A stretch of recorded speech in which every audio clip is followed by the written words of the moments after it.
Good morning. Just loading up. We got a couple of things that we need to do with our new... What is it, a 12-man? I think we ended up with a 12-man transport. I was aiming for 8. I probably could have done 8, but... I'm okay with it. I mean... I didn't actually check the Gajira. That's the unmanned version. Are you fucking kidding me? It's an 8-man. And I already had it unlocked.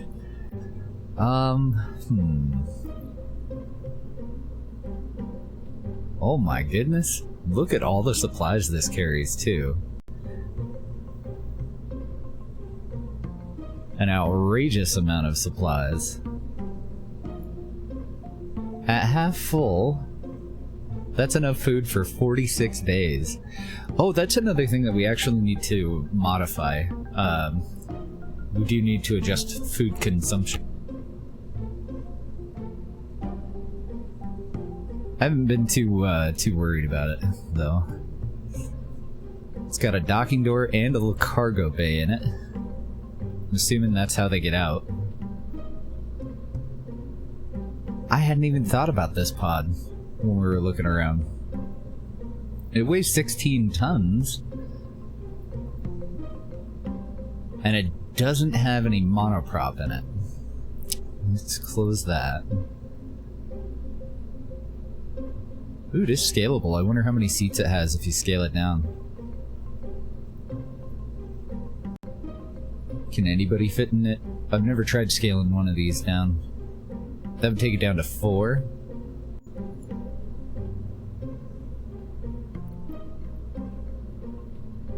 So 4 seats plus a hitchhiker? Let's see if they're the right size.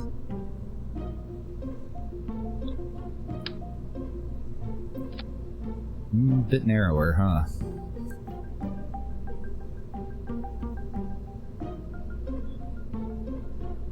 I'm really tempted to just use it and move this inside of there, but I don't want to do that. I'm sure we'll have situations where that will be appropriate. I don't think this is one of them. So the shelter would be fine. That would make it a 10-man transport. 10-person transport. That would also give us a door wherever the hell we want it. For a way for people to get in and out of it.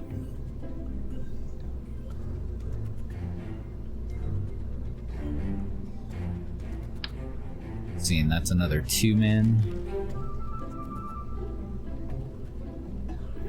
Well, I think we'll just stick with what we got. It's actually working out okay. It's just got some buggy parts. Not like buggy the vehicle parts. Oh, it's right here at the top. Nice. 12 crew transport. And it's already got a deployer and everything. So one thing that I definitely need to do is swap out that heat shield. At least I'm thinking that's what was bugged. It did not work as intended. It's a really nice heat shield though. Looks wise.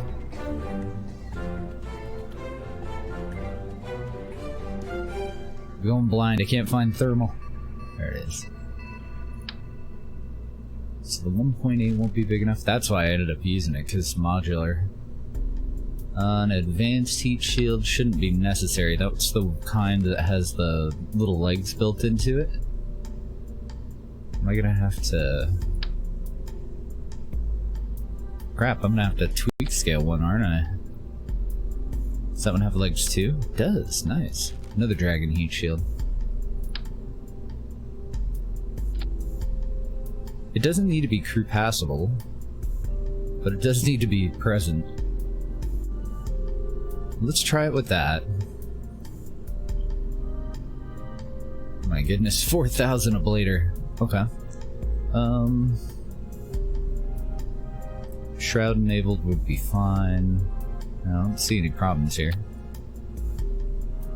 Shroud enabled shouldn't matter. I guess it Should be able to attach lower though if it has a shroud, right? Whoa.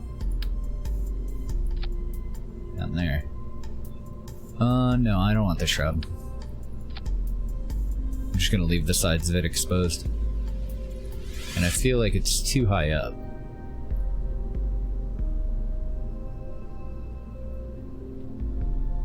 I think it should connect more like that.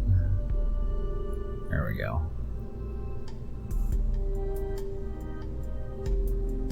Take a look at the inside here. Nice air pocket. So that we can collect and keep all that heat. So I think, I mean, it's definitely my first thought, is that it was just a problem with the heat shield. Can a radiator work internally? And would it be worth throwing radiators inside of this thing? Attached to... Because the landing gear and this little, what do you call it thing here? The service bay. They were definitely taking a lot of heat. They were totally overheating. Shrouded thermal control system.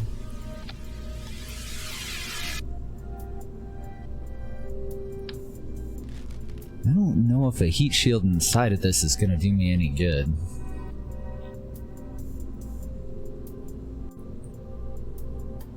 I think that's going to deploy way too far. So it'll probably have to be a static one if I do put one in there.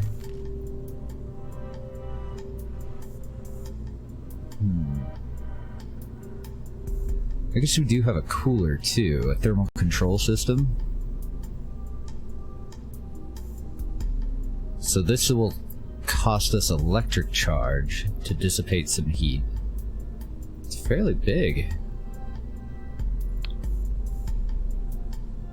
And just like those battery packs that we were using, it's also going to need a structural attachment point somewhere in here. And I'm thinking about putting it right on the heat shield. Did I scroll past it? It probably did.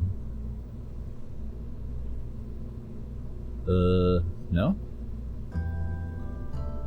Yes, I did. It's right there.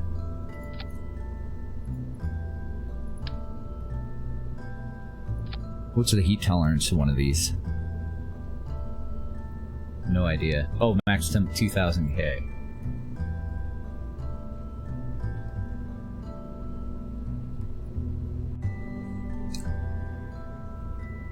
What's the heat tolerance of this thing?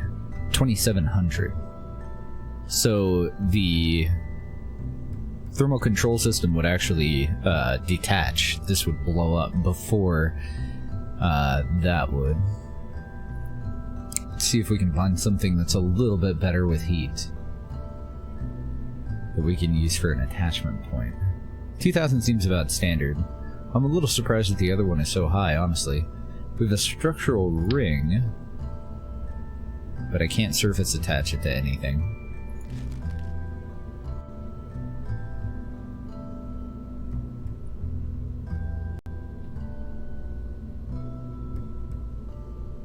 All of these are 2000.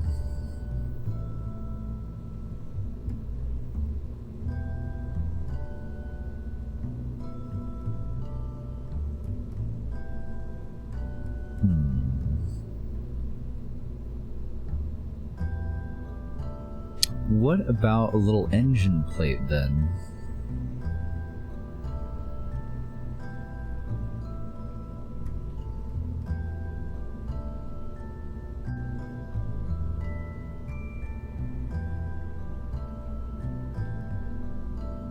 Yeah, it looks like 2000's pretty damn standard. Structural disc also 2000. And the structural tubes, I could swap those out for the service bay and get rid of the door, but they're going to have a lower heat tolerance anyway. 2600 for a universal stack adapter, but it's a stack adapter, so once again it can't be radially attached.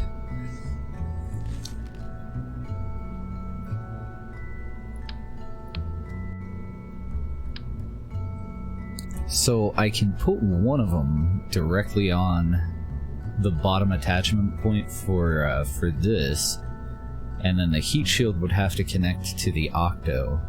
Or I could put this on the octo and the heat shield on, you know what I mean.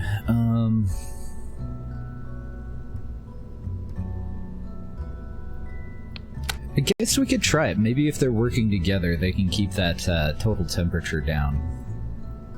Let's grab you.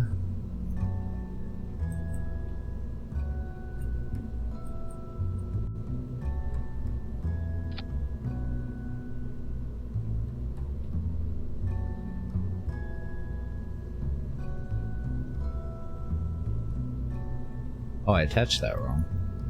It's off to the side.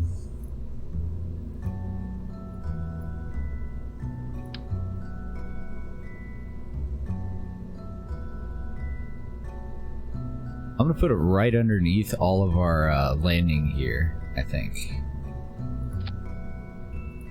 So I'm gonna try 6 of these.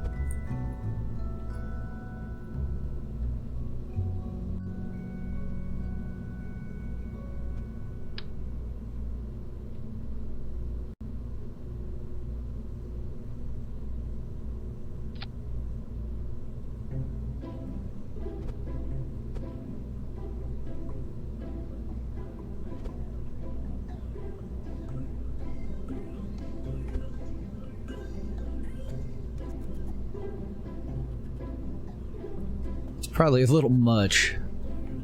Let's try 4.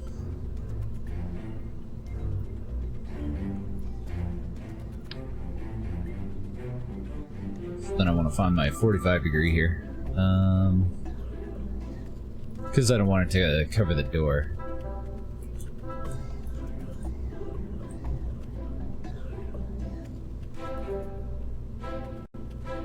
Right there. I left it moved in a little bit so that it would be a little bit simpler to find the attachment point. I gotta move that first.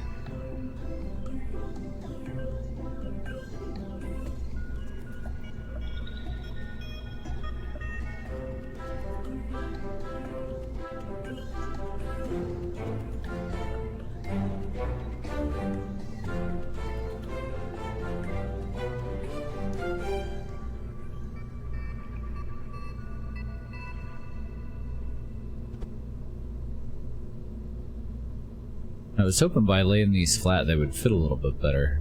I think I'm actually going to flip them around even though they're not technically attached to the top part. I think we can make it look a hell of a lot better if we throw our heat exchangers into the surface here.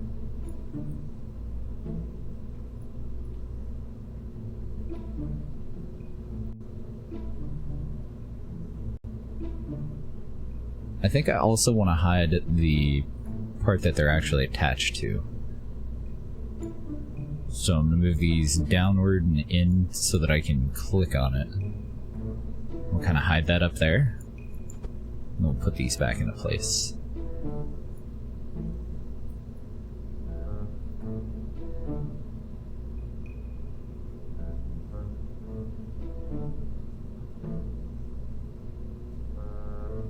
Well, we definitely hid all of our other parts fairly well with it.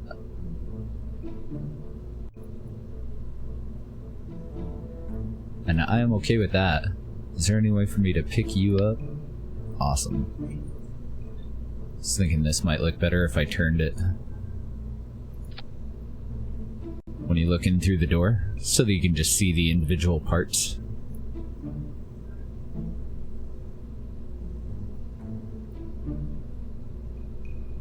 I think I'm going to move both of these to the bottom of this.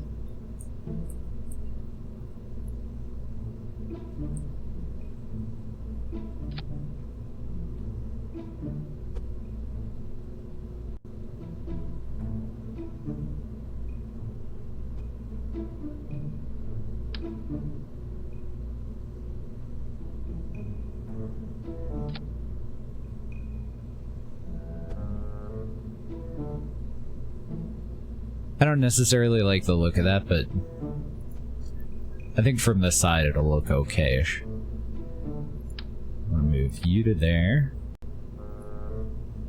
And that's our root part. So I want to pick up all the rest of this. And I want to reattach it to the top of the probe core. Probe core to probe core if I can. I might not be able to, though. It's definitely got an attachment point there. The probe core here doesn't seem to want to attach, though. What if I move you down independently and then try to attach? Negative.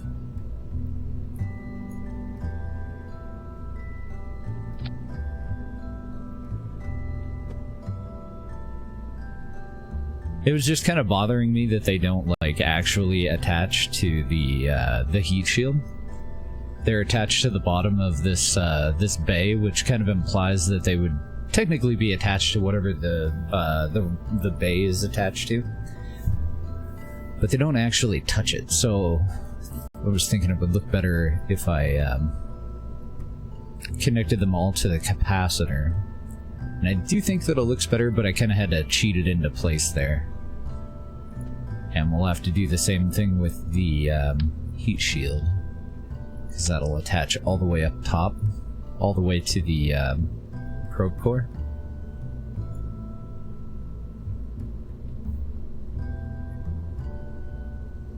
Ooh, actually I wonder if that's going to be a problem too.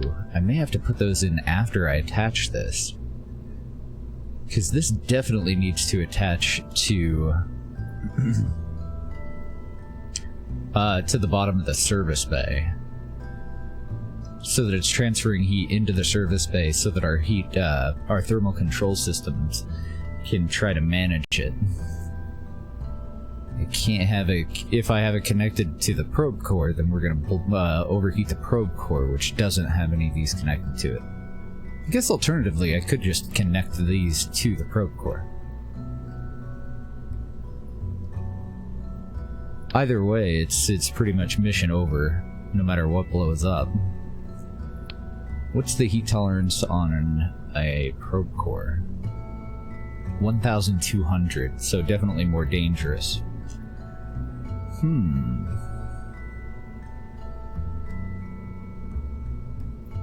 Question is, how do I do that?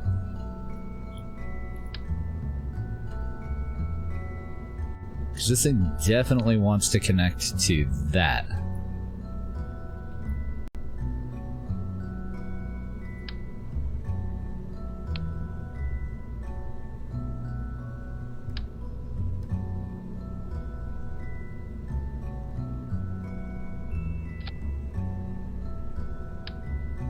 There's how we do it.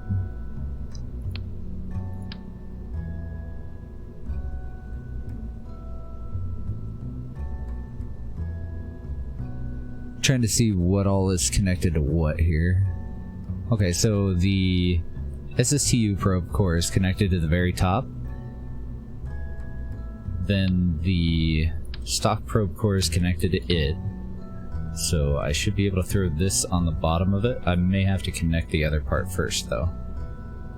Or else it's going to want to attach to the biggest node available, and they're in like the exact same spot. So let's throw that on there.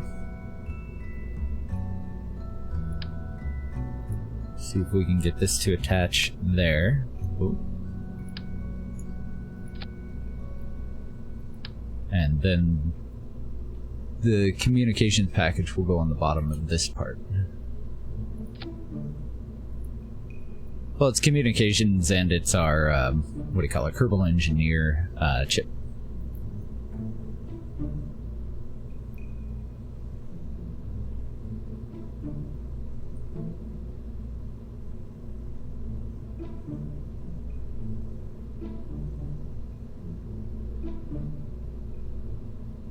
Right in the middle. It might be a little bit off, but eh. It's a very small piece. It shouldn't really matter. Okay, so now the heat shield should be connected to the tube itself. The tube itself has 4 different thermal control systems that are connected through an attachment point, so they won't be as efficient, I don't think. They may not actually even work. They may only work for the attachment, the surface attach point. I'm not exactly sure. But I think it might help. I think I also want to move you upward just a little bit. Looks like you're a little off, Mr. Heat Shield. Aren't we all? And then the second problem that we were having is with fuel flow. So as far as flow priority, this needs to be up at 10. Crossfeed needs to be enabled from the very beginning. Okay, so crossfeed is enabled on the front part. Ah, shit. I can't feed monoprop through a heat shield.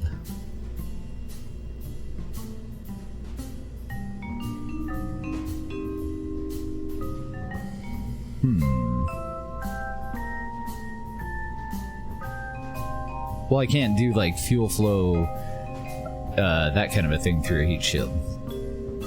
Do I have an overlay for you?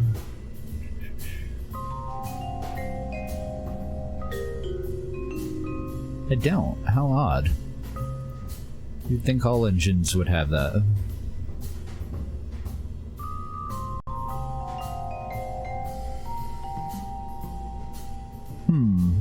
Okay. What does same vessel interaction do?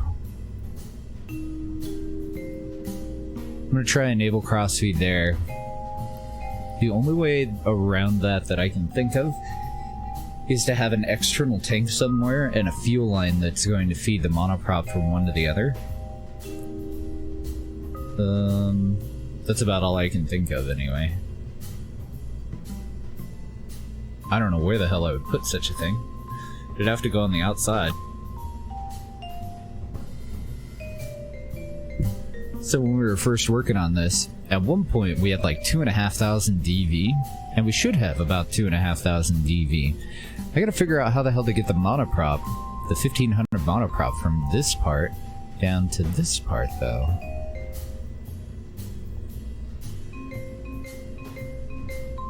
Or just remove it. How much weight would we save if we just removed it? Damn, there's like 5 tons worth of monoprop in there.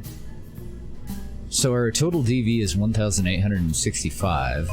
It's slightly lower if I take it out. Maybe it's working actually, because it should actually go higher if this isn't able to feed down to this. So that one's up to 20.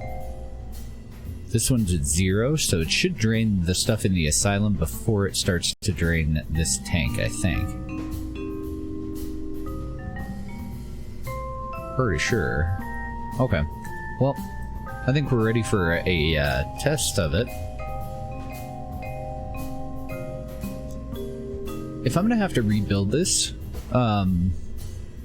I want to change it up a little bit. I want the... I can't change the size of this, but I can... No, can't change the size of this type of nose cone.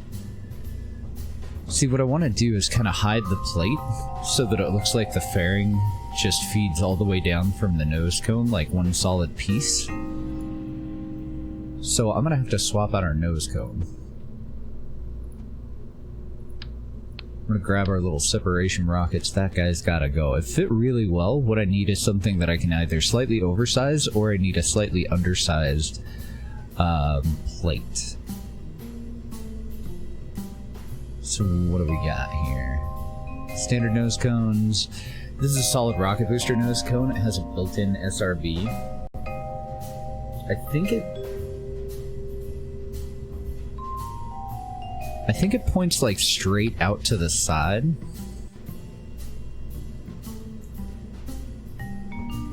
And just does a little bit of a burst. It's like very similar to the way that we use the Ulich motors in a side stack, but built into the nose cone.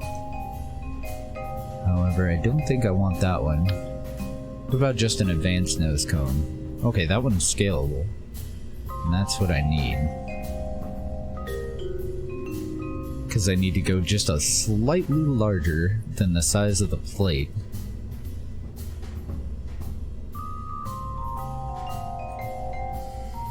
and then I can hide it a bit. Let's see if that looks any better. So these need to go back on in radial symmetry. It did retain their angle and everything. Cat, what are you doing? Put it. My cat's trying to get into the cracker box. You don't eat pretzels, dude. You don't need pretzels. You're fine. It's like I'm gonna use them to barter. Try to trade them off for something.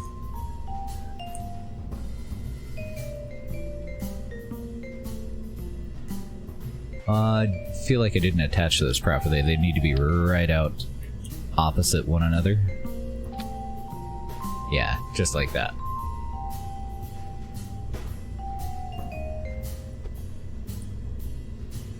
I'm just gonna snug them in a little bit.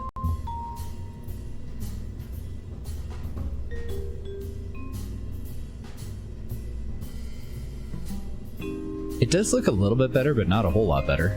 I may swap out for a different nose cone again. And how far down was I going with this? I think just to the bottom of the transport. Yes. So my previous problem was that I didn't have a good place to attach this. I'm clipping into something. It's gotta be the landing gear.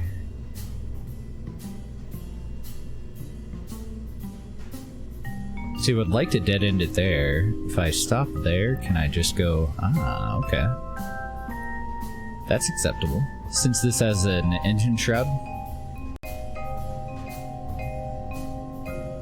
So the cool thing about that is if we were in a situation where we needed to separate the payload from the main lifter for whatever reason, we're not depending on having to deploy the nose cone before we do it.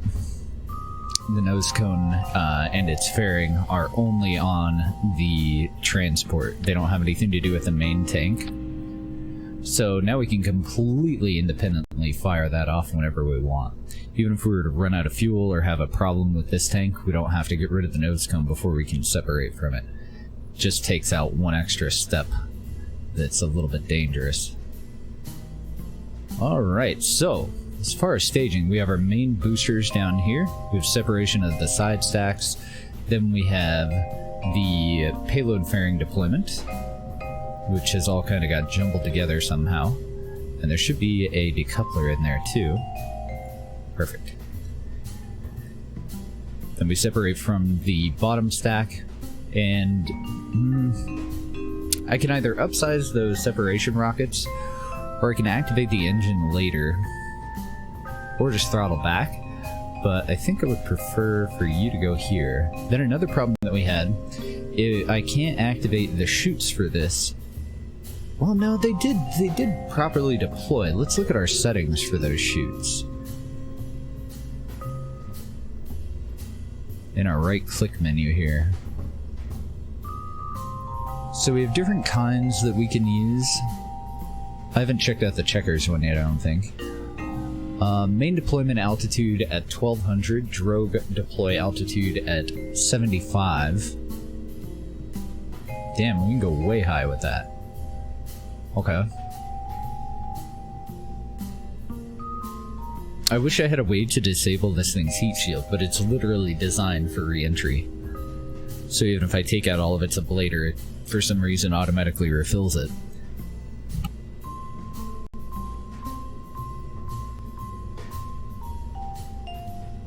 Just going through my other options here, seeing what we got. Disable docking lights, disable parachute staging. Definitely want both of those enabled. Should be fine. And I haven't changed anything on the other chute. They're kind of a bitch to get to, though. So let's grab just a stock chute and see what the stock settings are right now. So these are going to deploy at 1,000 with a spread angle of 7 and a minimum pressure of 0.4. I think that's okay. We're going to deploy the drogue chute as high as possible, followed by the main 3 chutes, and then quickly followed thereafter by the 3 secondary chutes.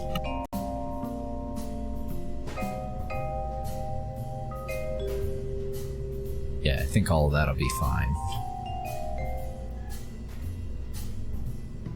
So I guess I'll activate them all at the same time, and I want them activated when we're outside of the atmosphere. One thing that I'm not sure of, there's a mod that I use called Safe Shoot that allows us to time warp and kicks us out of time warp. It might actually be better. Not like G-Force wise, definitely not better that way, but it might be better for us to deploy all of those shoots at the same time. And then I'm also kind of thinking about swapping out the transport. I chose the Asylum Storm Cellar because it, oh, thought I put that back in. Because I want to see if it'll actually use it. I chose it because it has a higher stress tolerance than its alternative. Okay, I'm already in the right tab.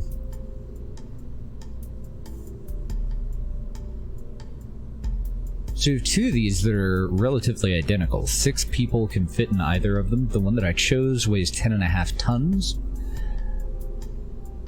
I'm not actually seeing any difference in their statistics, though. Yeah, I think I'm just gonna swap it out for the shelter. Does the shelter... Oh, damn, the shelter has a door.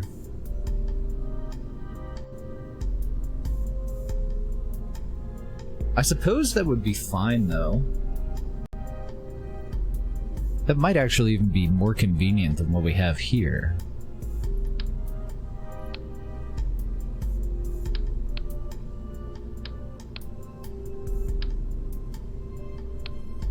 Gotta double check and make sure that nothing's attached to this thing. Doesn't look like it. Oh, okay, so another big difference is gonna be we're gonna lose that 1500 monoprop. So that's the main difference. This one only weighs 3 3/4 ton. This one has 5 tons of monoprop in it too.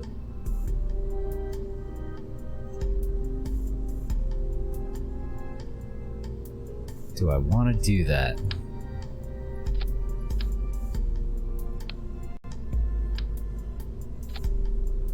Looks wise, it should be almost same.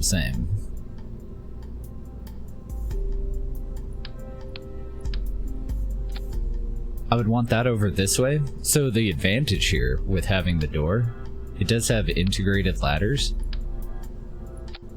So both doors would be completely usable if we just move this to the bottom. I would need to get rid of the mounts though, because they'll be in the way.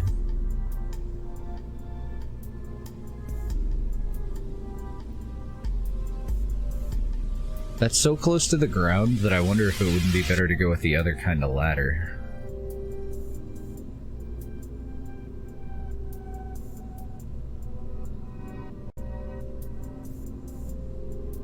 I thought they were in utility, aren't they?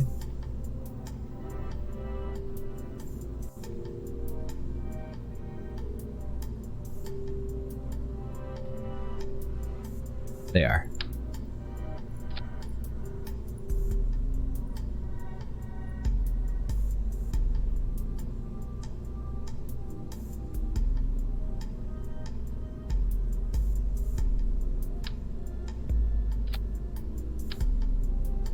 I don't know if that's going to reach all the way down, but it's so freaking close, because these have shocks in them, so the weight of the vessel is going to push us a little bit closer to the ground.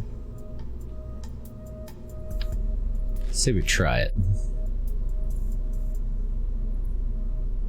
Go with a slightly smaller ladder. We can cut this out of the equation altogether. We shouldn't need it. They should be able to transition from these handholds and footholds to the built-in ones, and then to the mobility enhancer there.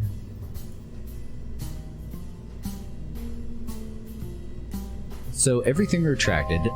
We did lose 200 DV.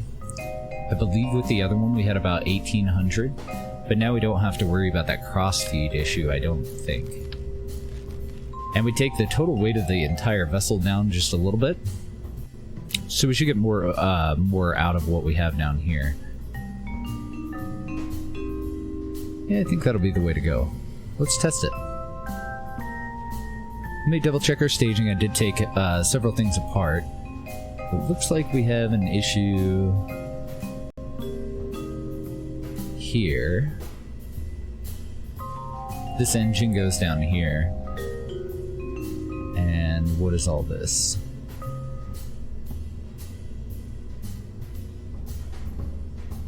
Separation from the service module should take place here. Activation of all the parachutes should take place at the same time. And for some reason my nose cone and all that shit ended up way down in the very first stage, so that won't do.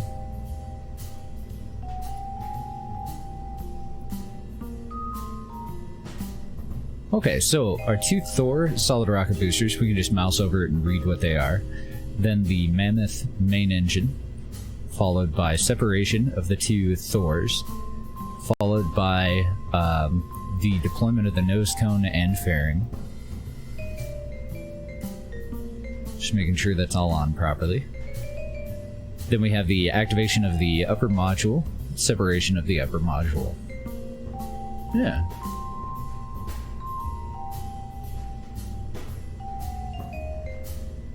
Seems good, man. Everything's all lined up well down here. Let's go ahead and save it. We're gonna fly this remotely, so I want to make sure that we don't have anyone in it.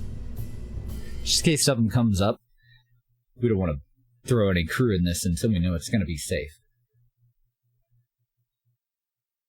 Like yesterday, the command pod on the top did survive, so our pilot would have been okay. But I felt much better about just not having to worry about the re-entry test since there wasn't anyone even at risk. Just seemed like the safer and smarter way to go, right?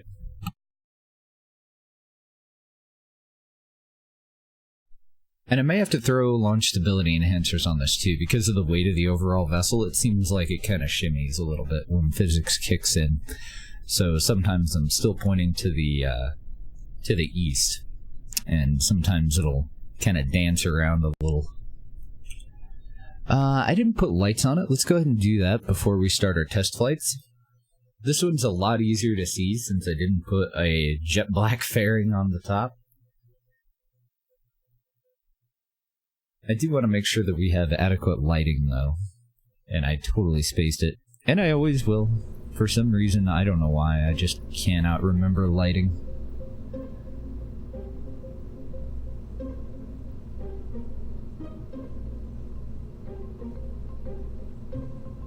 So we have two different mods. We have the surface lights mod, and then we also have indicator lights. And for this, I could use indicator lights, but I think I'm just going to use the Omni lights for our indicator lights. And all these are going to do, they're going to be little red lights that we attach to the boat tail here. Just two of them.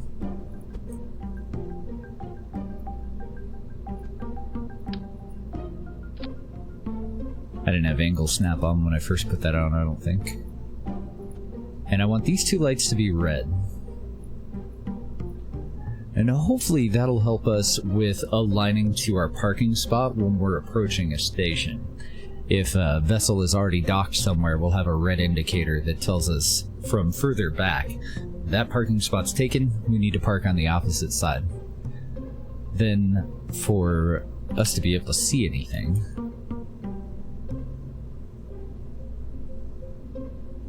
I'm kind of tempted to go with 6 lights, and I'm also kind of tempted to put them on the landing gear, because I think they would look good.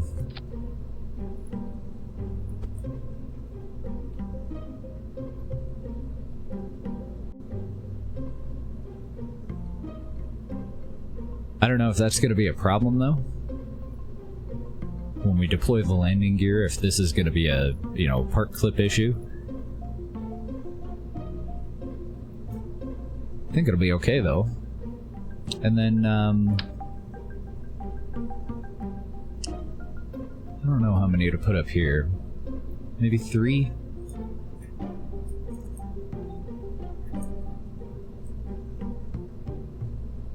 Let's go 4 and then we'll have a light. Well, this one's gonna shine right in their eyes if they're in the cockpit, so I want wonder if I can put it underneath the ladder there. Put it behind the cockpit, though. Yeah. Good morning, Apex. How you doing?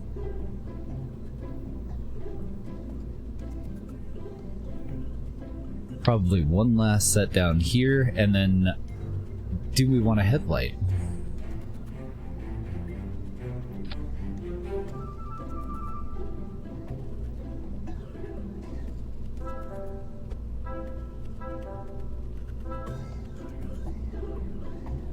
So it should have a docking light, and that light should be enabled, but typically I do have a light that points just straight forward.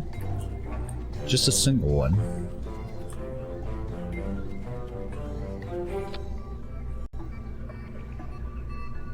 Just in case we're docking in the dark with a station. Makes it a little bit easier for us to see it.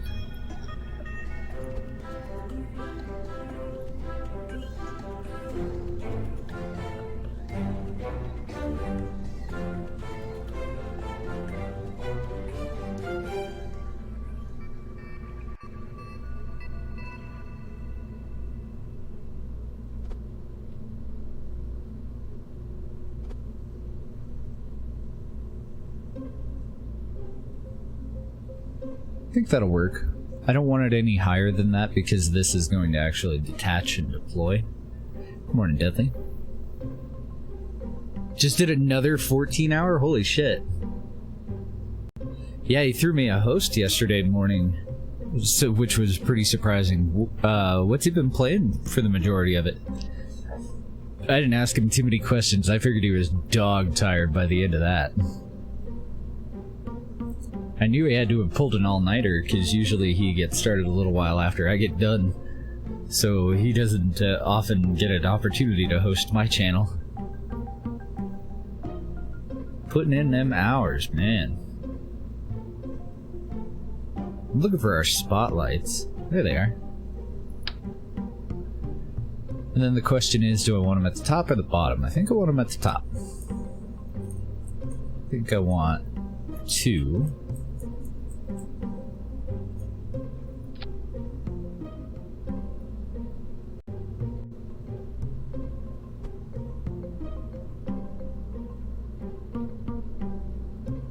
Alright, let's see how she looks in the dark now. Launch stability enhancers, why not? Let's go for it. Let's splurge. I don't often put them on. What do these do? What are ground pylons? Part of USI. I wonder what those are for. They look like just a different colored version of the launch stability enhancer, but I don't know.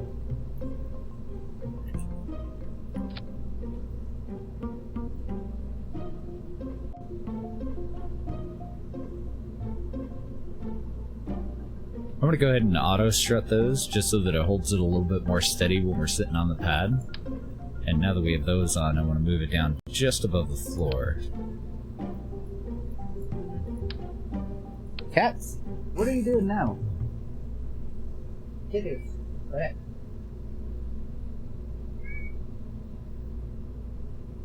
I like it how they yell back at me like, you're not my real dad. I don't know what the hell they're getting into now.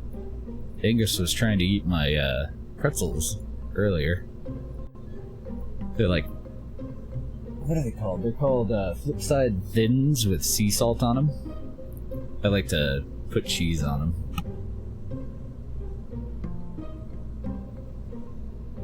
Can't sleep it in your gaming chair? Yeah, mine's got his own gaming chair.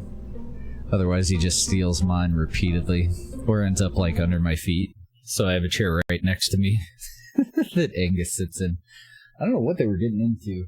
I'm a little worried, though. I'm gonna check, because I have a lot of antiques, and they've broken them before.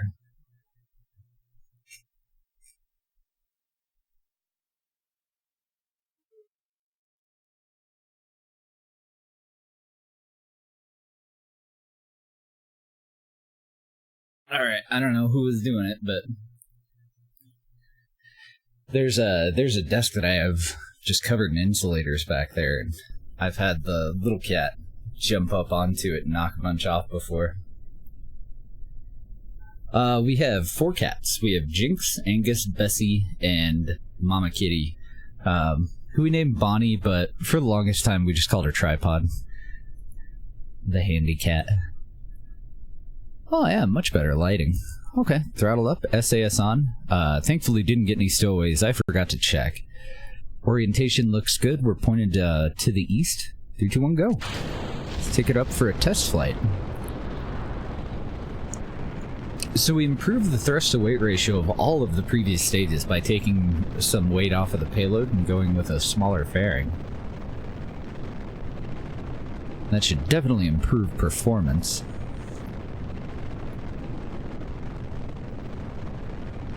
They're pretty good kitties. They're not too bad. They're a total pain in the butt when it comes to treats, though. Like, you can't even walk toward the side of the room where we have a cupboard with cat treats without them totally harassing you. I would assume that the test flight will go okay. We had a heavier version of this that we put up into space yesterday, and we did a docking attempt at just remote controlled. It worked flawlessly, but then I had a bug where I wasn't losing any speed on re-entry for some reason. So I swapped out the heat shield, I swapped out one of the parts that was having an issue with cross-feeding fuel down to the main engine, so it was basically just 5 tons of dead weight. Booster separation, looking good. So we've improved it quite a bit just this morning. And then I did add some weight. I put some heat exchangers above the heat shield to hopefully keep the service bay that the heat shield is attached to from overheating quite so badly. Because I think it was heat transfer that was the problem there. The previous heat shield should have been a good enough size to protect it, but yeah, it was really weird. We were barely bleeding off any speed during most of the re-entry. It was taking forever. We were just like flying parallel almost. I've never ever seen anything like it before in KSP. So I don't know what the hell that was about. So we're going to do a repeat of yesterday's test. I do need to see how much Delta V we're going to have in this final stage here. It looks like it's going to be 1434 to begin with.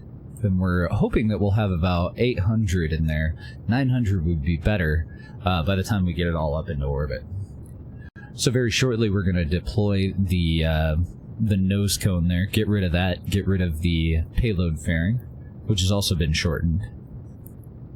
Should weigh a lot less than the previous version. And we're just pushing for an orbit. This is a huge lifter. But the launch cost is still really low, so...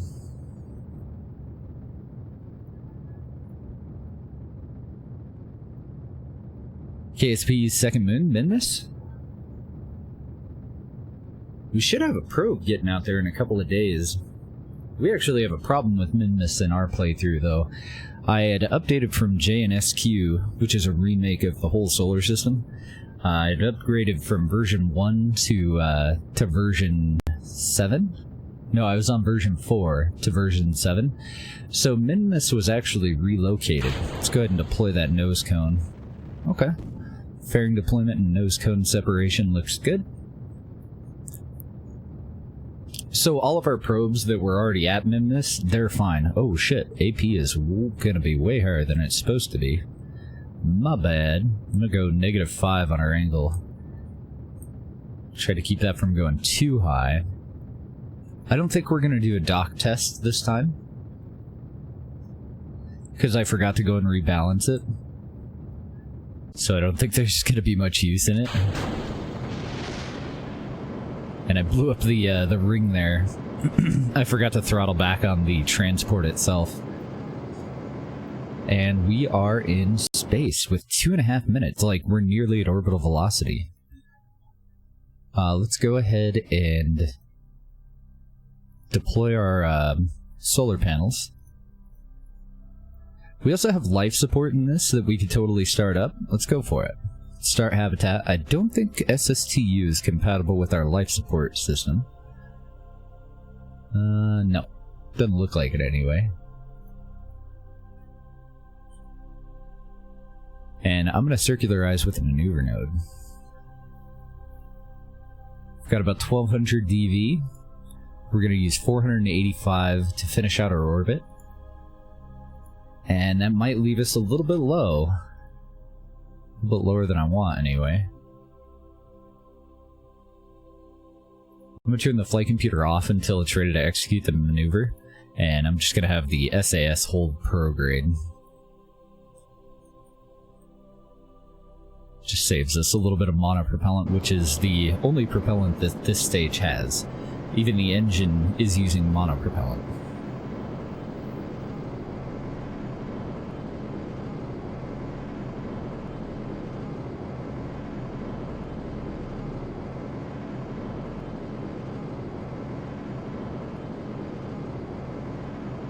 Still a bit of a tubbo. She's a little fat. Earlier I was considering swapping these two parts out for a single part. We do actually have a part that's an 8 crew capacity, but I don't know. We've already put some effort into this one, and it seems to work just fine. Plus this is a 12 crew version, so there's no real downside to having extra seats, I guess. But our target was an 8 crew vessel. So that did leave us right at 800 meters a second, which should be a little bit more than what we actually would need to go up to either of the science stations, dock to it, undock from it, recircularize in a lower orbit, and then deorbit. I do think that I want just an extra 100 meters a second on this stage by the time we circularize. And we have a lot of room in there. We could just throw it in the service bay, actually. Just attach it in here. Either that, or maybe add a little bit to this can, or 3500. Maybe add another 500 by changing the size of the can. We would also have the option of just throwing them on externally. Mainly what I'm looking at on this one, though, is the lighting, and I think it looks great. I think it's plenty well lit for what we're going to use it for.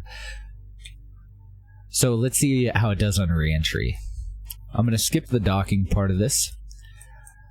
I think before I time warp, I don't know if I can time warp through a transfer. No, it'll be fine. We're only storing a very minimal amount of monopropellant in the upper part. I was going to go and drain all of our monoprop from the top into the bottom. That should be fine. Mostly I wanted to check and see if crossfeed would actually work for that.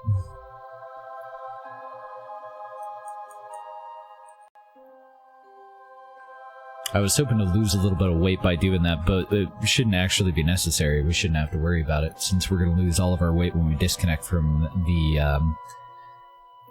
engine. So I'm going to flip around to retrograde.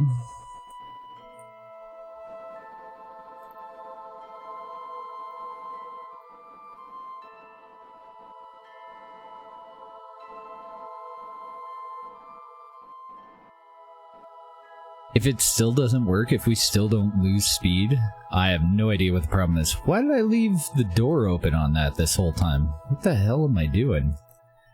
Retract the ladder. And once the ladder's retracted, close the damn door. I also need to move the ladder upward a little bit. I see what happened. I accidentally put 2 of them on. I need to reattach that without symmetry enabled. Whoops. Sorry, it's my first time. I'm new to this game. We're going to be re-entering from a 111 kilometer orbit, which is higher than we normally would. I think I'm going to enter a little bit steeper than I normally would too. Try and test it for tolerance a little bit. So I'm going to go down to a 40 kilometer PE. A little bit steeper of a re-entry than normal. Disable SAS and we'll get into our spin.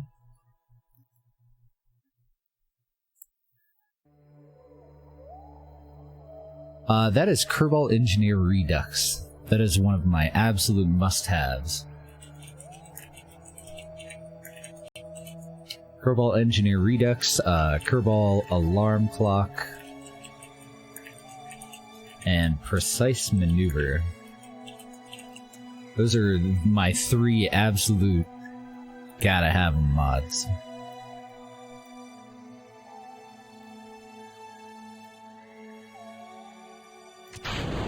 Go ahead and separate from the maneuvering package. Now that we're pointed prograde, we'll continue through our spin, and we'll lock into retrograde. Begin our re-entry. I don't have a whole lot of monoprop at all, which is kind of why I do the whole spin thing instead of you know, locking in on retrograde or prograde and getting rid of that part. I'm just doing a little twirl here.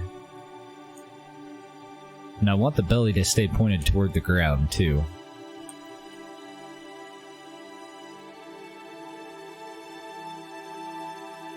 Alright, SAS on. Lock into retro. Change it over to surface. Get our belly pointed toward the ground and all stable.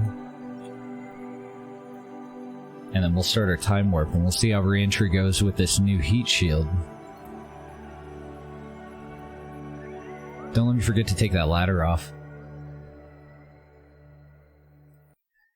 Yeah, you have to configure this part of it. So, you're looking for the KER wrench over here. Let's go into physics warp while we talk about this. Go ahead and click on that, and then your HUD 1 and HUD 2 are enabled or disabled. All of these things are enabled or disabled by just clicking on them. And you'll want to go into HUD 1 and HUD 2 and edit. And then you have several different categories: orbital information, surface information, vessel information, rendezvous, thermal, body, and miscellaneous readouts. Select the category that you want, and then if there's another line that you would like in here, you just hit install. And if you want to get rid of something, then the bottom part here is your installed parts, and you just remove that. And then you can use the little arrows to reorganize it to whatever makes the most sense for you. So the vast majority of the information that you would ever need in the game, you should be able to go through these options and throw in whatever you need. And I usually have our like biome information, situational information, altitude of the terrain over on the right, and everything else that's important to me over on the left. Mostly stuff that'll have to do with maneuver nodes. So I want my post-burn inclination, you know, different little things like that. Yeah, no problem at all. That mod's so freaking handy. We are getting overheating. It's further up on the vessel. I believe it's actually the shelter. The part that I had swapped in, yeah, it looks like it's right in the center. That's the part that I swapped in to replace the asylum. Much less weight, but also doesn't have 1500 monoprop in it, so it did take some fuel away, but I was having an issue with crossfeed there. It wasn't actually consuming most of the 1500 for some reason. Now, we're already slowing down more quickly than we did before. So I do think we just had a bugged heat shield, unfortunately.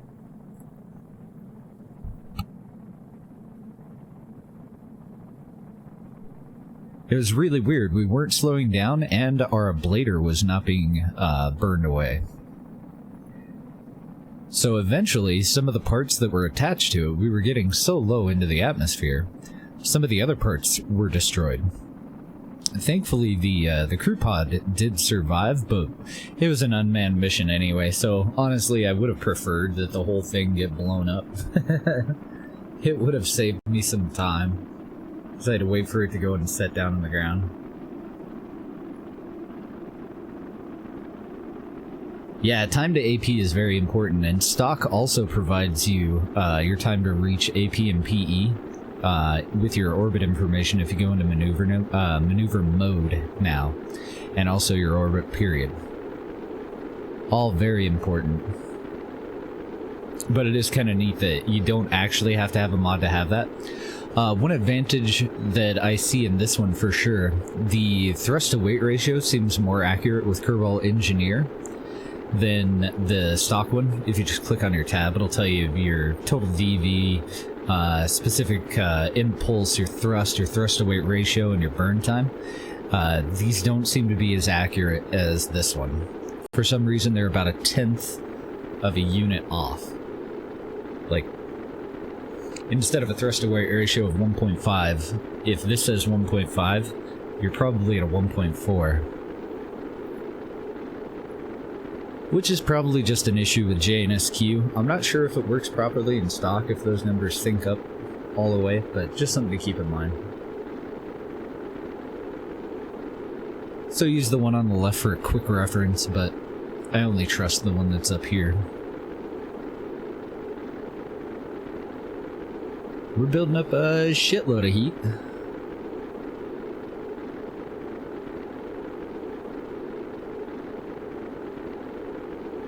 We might end up losing that module.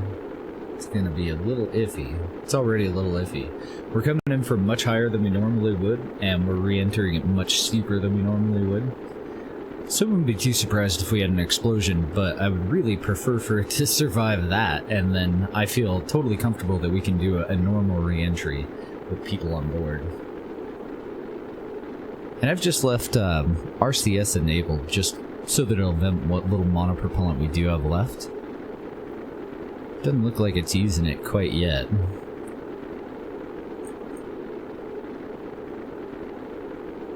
Alright, we're killing off all that speed. Heat's going down, so we will survive.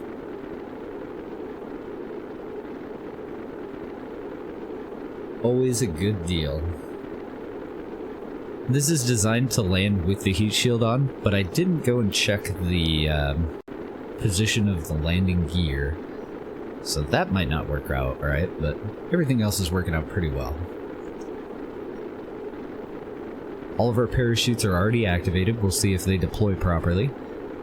I didn't really have too much of an issue with them, but I did have an issue with them, a slight issue. There we go, now we're using some monoprop up. Getting into the lower atmosphere, more air pressure, pushing our heat shield aside. Good morning, Anodin. See how the rest of this goes. Alright, so we positioned back to retrograde. Are we out of monoprop? Not quite, but damn near. And we only have 34 total, like, maximum in here. Yeah, a little weird, huh? I think those are our secondary chutes. So I think I need to move the pressure up on those. Either up or down. I want the drogue chutes, these guys, to deploy first. Since they also jettisoned the cover for all of our chutes. I'll have to go and check the pressure settings on those and see if there's anything I can do about that. So they do fully deploy first, but I don't want them to actually, like, even come out first. I do like having them all activated in orbit, but if I can't figure out a way to configure them so that the drogue chutes deploy first, I'll probably just move these into a separate stage. I don't know if I can deploy them without electricity, though. So if this were to run out of power for some reason, then I introduce a point of failure, and I would really prefer not to. Germany broke its heat record. I've heard that it's hotter than shit everywhere. It's definitely hot here. Thankfully, it's only 9 o'clock in the morning, so it's not outrageously hot yet. Isley was saying something about like 43 or 44 Celsius or something. Something insane and just unwelcome. Alright, doesn't look like the landing gear have any problem with the lights being attached to them. So I like that. Let's go ahead and do some time warp. It doesn't seem like the SSTU chutes are compatible with safe chute, which should kick us out of time warp when they fully deploy. So I kind of want to keep an eye on them. So we've cut the drogue chutes and we've deployed our main chutes. And I just popped us out of time warp there. Oh, I think it would have automatically popped us out anyway, because of those ones. Buy a little adapter thing, little parachute shroud. So we're approaching the surface at 7.6 meters a second. It's got to be because of the heavier heat shield. Oh, the heavier heat shield and the coolers that I put in there. I could drop the heat shield. The biggest problem with dropping the heat shield is exposing all of our internals that are inside of this crew hatch. It's going to look like shit. That's really the only problem, though. I think I'll upsize our other parachutes a little bit. I think that'll be the way to go. So let's test out our ladder here, though. Just the one on one side, the other one shouldn't be here. I was kind of guesstimating as to whether it would reach all the way to the ground. Oh yeah, did just fine. No clipping or anything. Let's see if, oh, we don't have anybody on here. So we'll have to test that out on the pad. Or with a subsequent flight. But everything else looks fine. Let's go ahead and take it back in.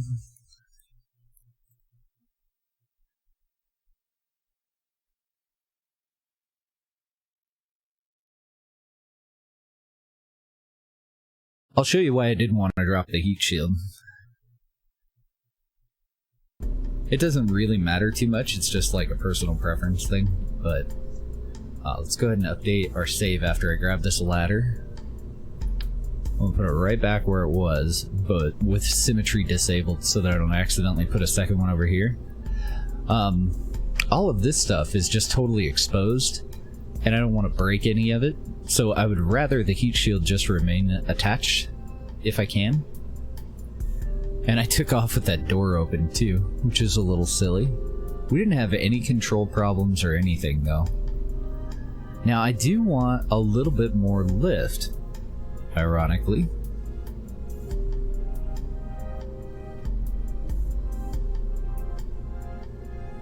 And I know that I have like, what, 1400 on the non-atmospheric one? Yeah, 1400. So I want to add that to the lifter itself. Looks like we're a little underpowered during the transition. I may just give up these control surfaces I was trying to keep. I might just have to go down to 4 of them, or none. Might be okay with none. Yeah, we should have, that should have disappeared. I pulled the ladder that's supposed to be there and reattached it without symmetry, so we don't have the extra stupid ladder anymore.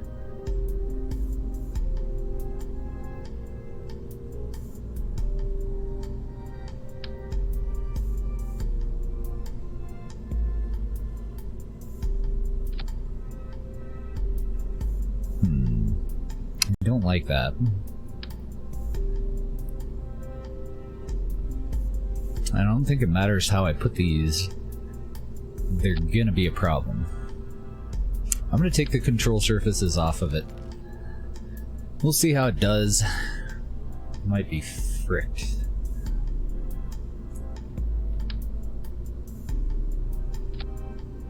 I'd like to add another copy of these if they'll fit.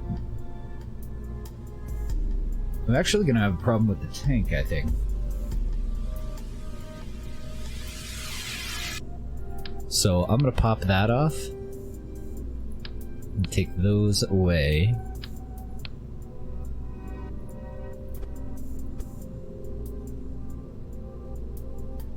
I'm just gonna quarter turn the tank.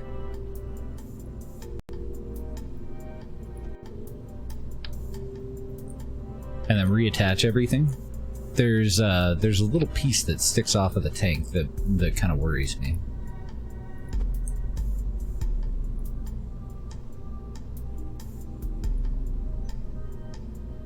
See that little pipe looking thing on the outside there?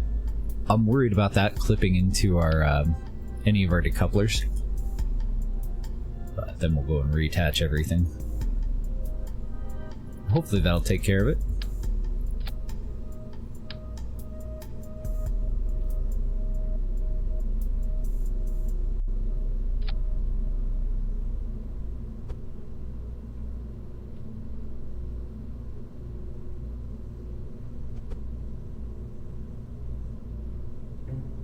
we go. Now we just have the pipe off to the side a little bit, but nothing else has really changed.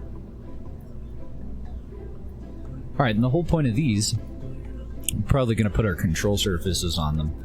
The second set of solid rocket boosters is definitely overpowered for what we want, so we're just going to use a thrust limiter and take it all the way down to basically nothing. We don't actually need any more lift on the initial stage, it's the next stage, where we need to be a little bit more efficient. And then we'll go ahead and separate everything out. So now we're going to ignite 4 solid rocket boosters as well as the Mammoth liquid fuel engine. Our first separation will be this stack that's burning at 100%. So that'll be this decoupler. And it looks like this and this set of separation rockets. Then the secondary set. And that should definitely add a little bit more DV, because I'm literally searching for like 100 meters a second, like very, very minimal additional DV. I'm going to relocate these onto the main tank here.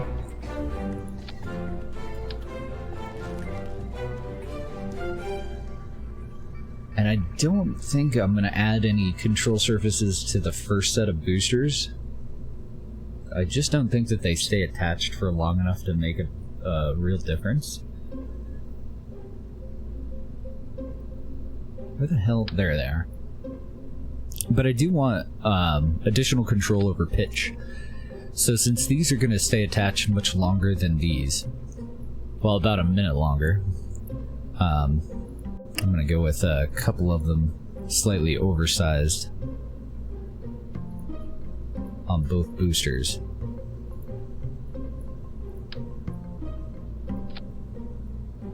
There we go.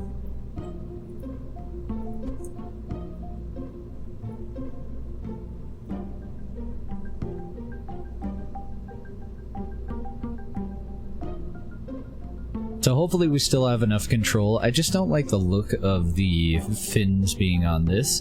The way that the engines kind of flare out there at the bottom there.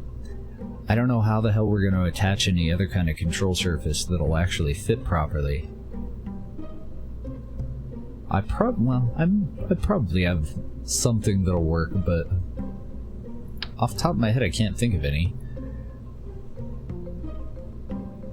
that won't kind of clip into that bulge there.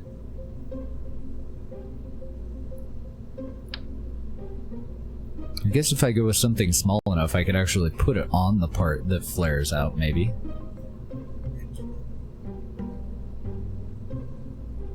Nah, it's still not gonna work.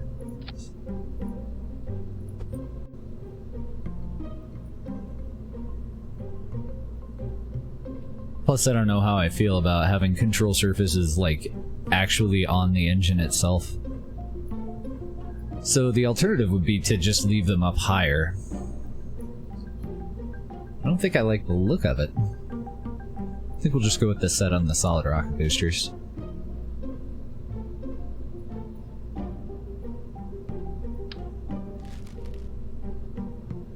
Okay, so as far as the rest of the staging, nothing should change. Deploy the payload fairing, get rid of the nose cone, separate from the bottom part. I could just take these solid rocket boosters out or upgrade them to a more powerful set so that I'm not frying them. Could also do more of a standoff and build an artificial shroud. Disable the shroud on that engine. I think for now I'll just leave it. Probably the easiest thing to do is just move this engine into its own stage.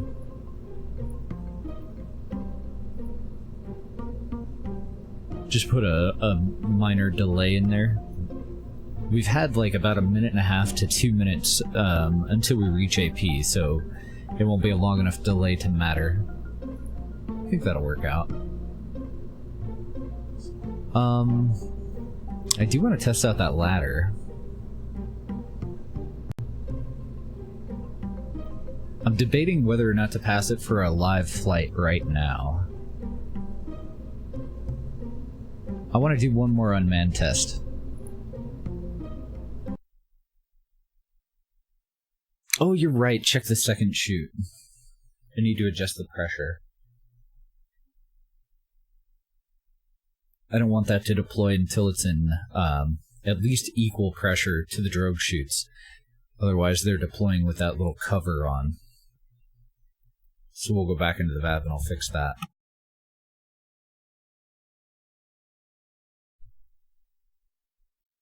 Do it, just do it. And then after that, I think this is totally our last test flight. I think that everything has gone really well. We haven't tested it for an ocean landing, so we should do that. Just in case there's any differences. I'm going to step back into the VAB just real quick. I want to adjust that damn parachute. If I don't do it now, I'm going to forget. I don't want to forget.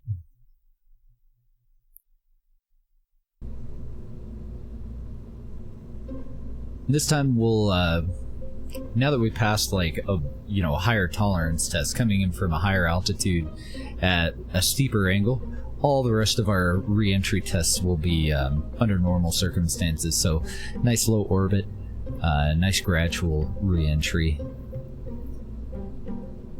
Trying to think of how I'm going to get my view in there. Hey, that'll work. Okay, so minimum pressure is at 0.4. And I think if I want those to deploy at a lower altitude, I need to adjust that upward. Because I don't actually see... Like, I increased the altitude on this, but there must be a built-in pressure somewhere. And I don't see any way to adjust it. Oh, this has docking acquire force? I'm going to take that down. So that I actually have to get closer before it'll dock. I've always wanted to be able to adjust that magnetic pull when you have two docking ports that are right next to each other. This is the first time that I've seen anything that actually has the option. Let's also try to get rid of our ablator, but I'm pretty sure it's just going to re-add it. Game's like, no, you need it. Unfortunately, we don't on this part. Anything else? Nothing really.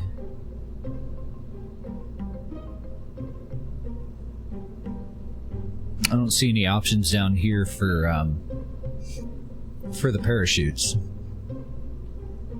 Just the altitudes. So with these two, I definitely want them below the. This is for full deploy, not for the initial deploy. I think we need this up. I don't know how high to go though. Let's go like 0.6. Let's see how that works. And let's also go with a really wide spread angle. No. Let's go for a slightly narrower spread angle. I want to see if the smaller chutes that are more complete, they have less openings in them. So they should be directly above us. They should be fighting to be directly above the payload. Whereas if they were more open, then they would have a wider spread angle. And then we would, obviously shape them to encourage a wider spread angle too, and a complete canopy. We'll see how that looks if I just adjust the spread angle a little bit. I'm going to take minimum pressure up to 0.6. And hopefully they won't pop out of there until after these chutes pop out of there. Update the save. Shouldn't have to change anything else, right?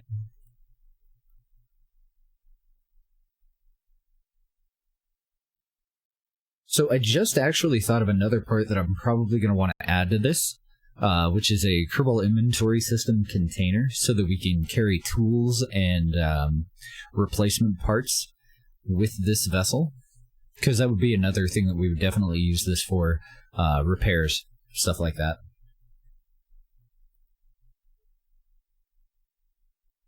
And I want to do one of our first, big builds fairly soon, too. I'd really like to build a space dock. Just a frame with multiple docking ports that we can send crews up to. Something that gives us a little bit more control, and a couple of different machines that we can use to put ships together in orbit.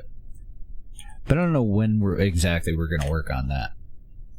Alright, lighting still looks great. Let's try it with the additional set of SRBs. And our main goal for this test flight, I don't think we're going to test it for re-entry. Although I do want to test those chutes. I think there's a better way for us to do that, just to pop all these off. Maybe we'll do that first. Rather than igniting all of our engines, I'm going to move them all the way up here. I'm going to just destroy them. Just detach from all of those. Take out the entire launch pad. And then I want to ignite. Thrust to weight ratio should be good enough. Oh, maybe it is actually a little bit too low. So let's burn through some fuel first. Since I'm at thrust to weight ratio 1, I want to get rid of all that fuel. I think I'll get rid of the payload fairing as well, because we're not going to go very far. I'm just looking to get a little hop out to the side. Kick our fairing and everything off. I want to get our thrust to weight ratio up to about a 1.3 or something. I don't want to just hover. So this is just me being lazy when it really comes down to it. The other way that I could have done this is just taken this, saved it as a sub-assembly, the whole lifter, loaded just this part up, and put it on the pad. It would have been okay. But this'll work too. Plus more explosions.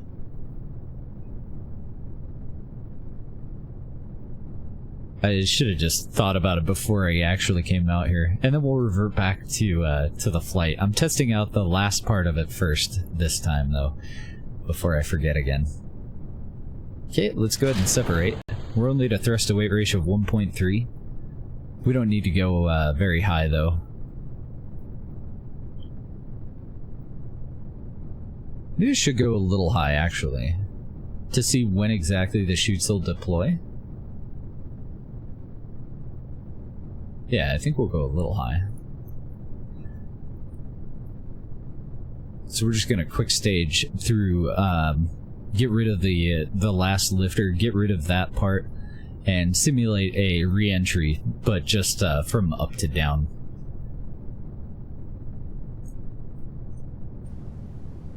I'm hoping we'll be stable enough to also do it in physics warp. Let's see. Definitely government testing. That's right. Sorry guys, your taxes have to go up. It's just, it's inflation. It's not because we just totally destroyed our launch pad, though. So don't worry about that. All I'm looking for is an AP that's somewhere near, space.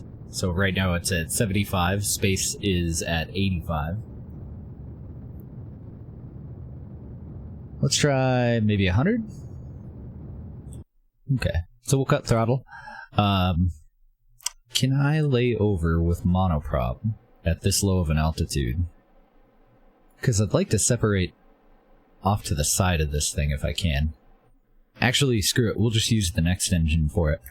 Let's go ahead and separate from that guy.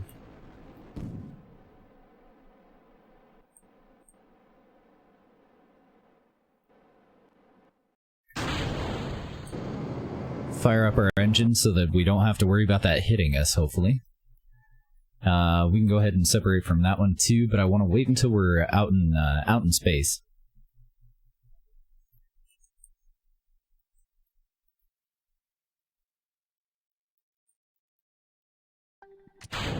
Get rid of that. Let's go ahead and lock onto retro. Right now is actually upward, but only for a moment.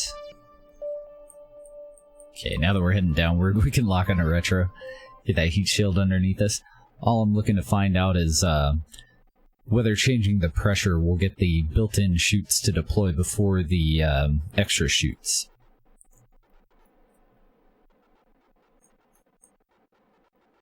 Looking good. Yeah, that's right. We just took care of the demo work ourselves. We're just looking to build a new one. I guess we'll also be able to see how it does setting down in water. So I'm not going to deploy the landing gear or anything. Should get a decent amount of information out of this.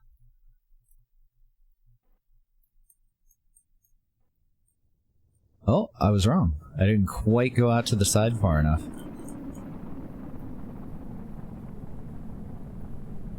Okay, we should see the parachutes deploying shortly.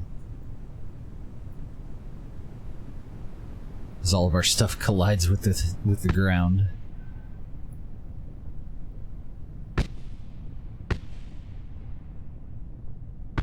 You certainly wouldn't want to be our neighbors, would you? Okay, cool. Well, I was hoping that they would deploy first, these little ones here, our drogue chutes, but they deployed at the same time, and that's just as good as far as I'm concerned. That'll work. I just didn't want the extra 3 chutes to deploy while they were covered. And since it's not a separate part, it didn't actually count as stowed away, which the game would normally have prevented them from being able to deploy in. So I think that'll work. Then I don't have anybody on here, so we don't really have the ability to test the lander. Let's go ahead and just revert to launch then. Good morning, Airborne.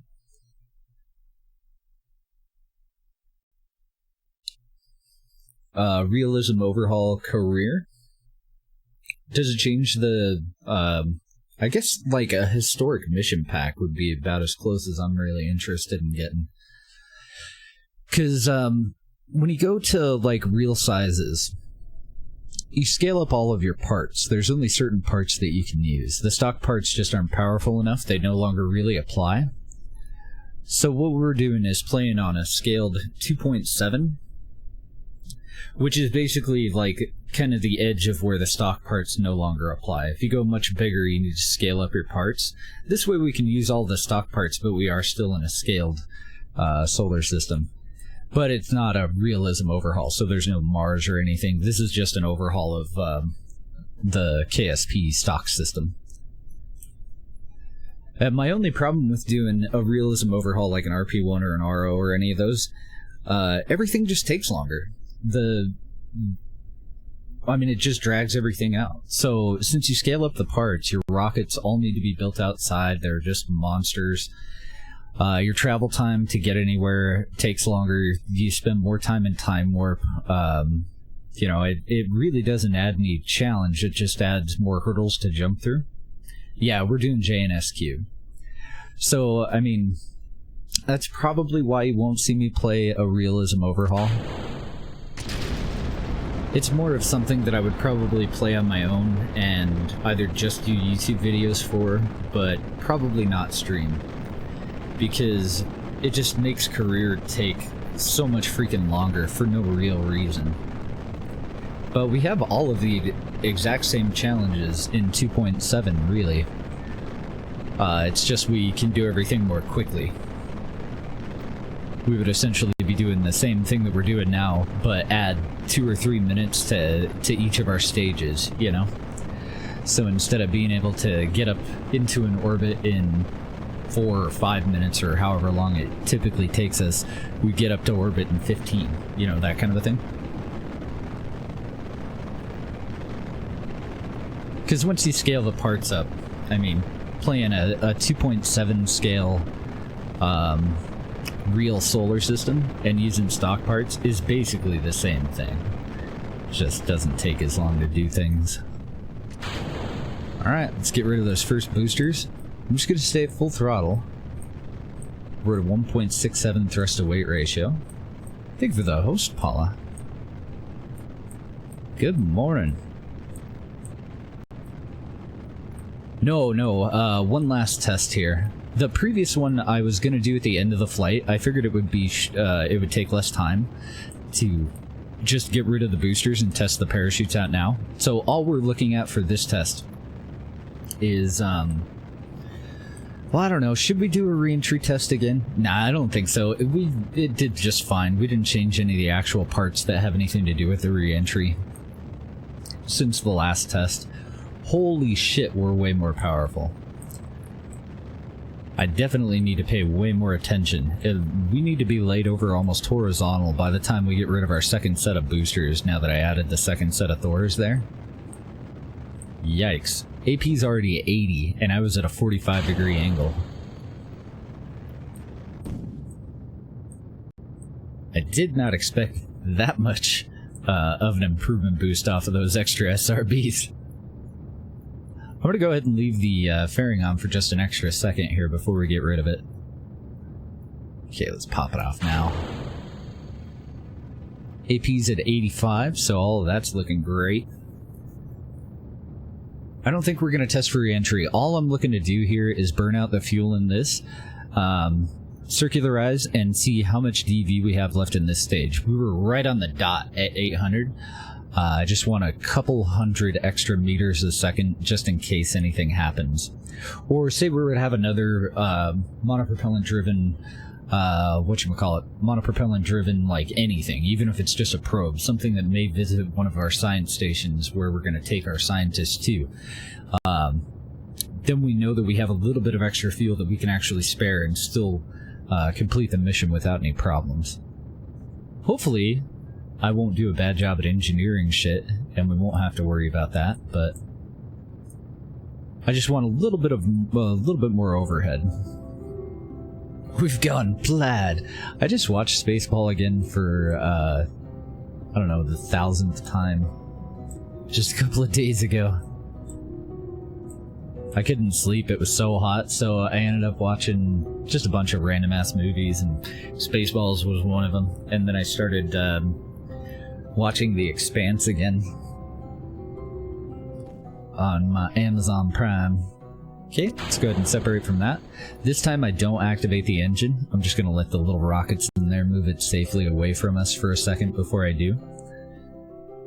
I'll go ahead and kick those on.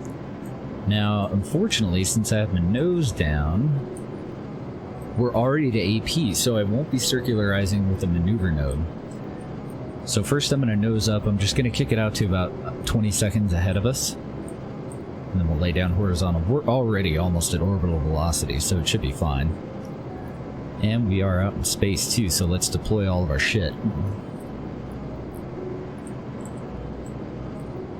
I'm going to kick AP up to probably a minute and a half. Yeah, that'll work.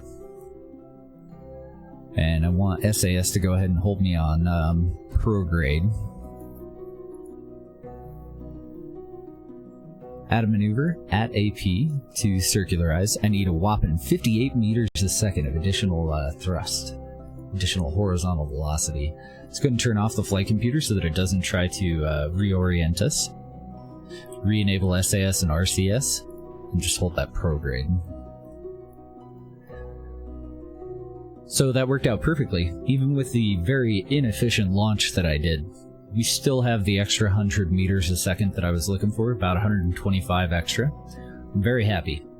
I think we're ready for a live flight. We don't actually need to circularize, we know what our numbers are. Back into the van. So one thing that we do need is more scientists. Is anyone interested in becoming a scientist in our playthrough?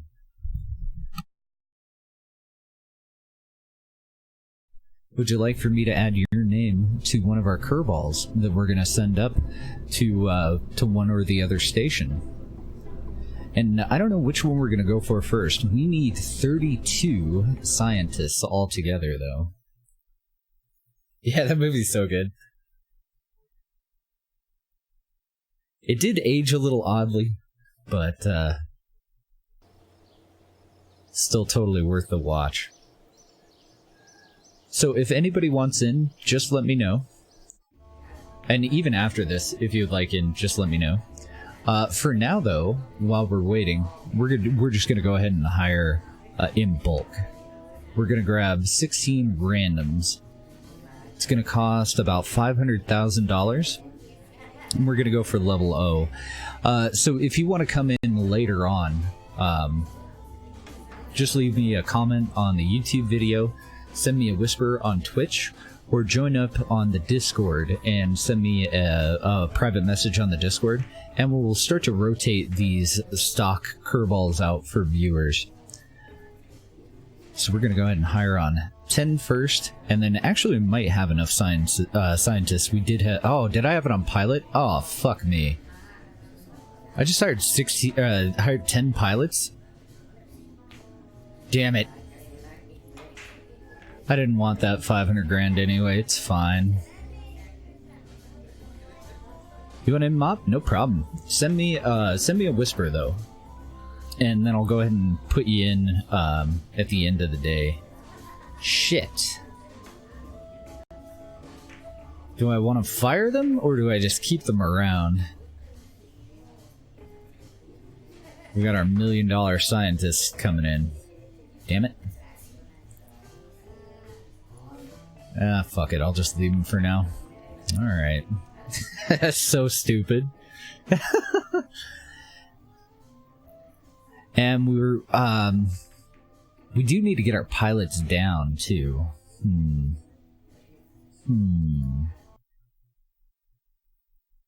If it's a problem to send me a whisper, like if you're on a cell phone and it's a pain in the ass, then just let me know and I'll make a little list on a piece of paper, too. Typically, all I need to know is what profession would you like in the game.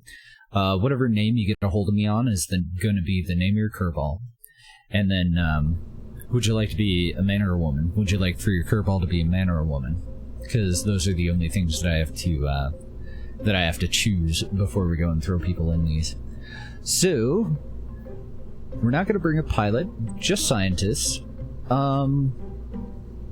Let's go ahead with a senior scientist for each station, and then we'll throw in whoever else we've got.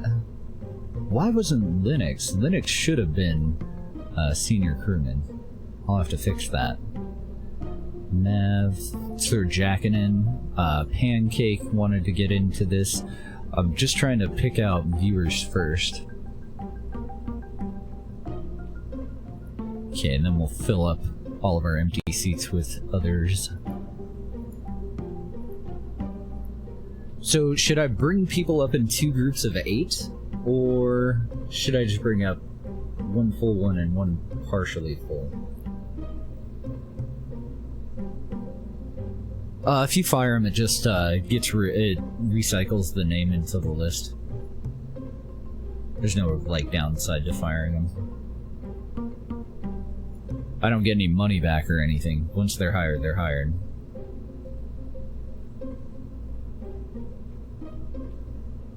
I think I'm going to bring them up in 2 sets of 8 instead of a 12 and a 4. I'm going to kick these guys out.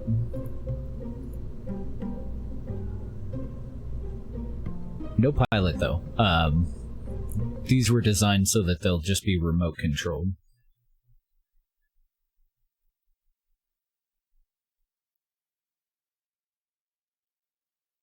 Oh, nice. Now we have a dice roll command. Cool. Me too, Deadly. Me too. Dude is a fucking genius. And there aren't a whole lot of movies that he was even in that I didn't enjoy growing up. John Candy was a hell of an actor.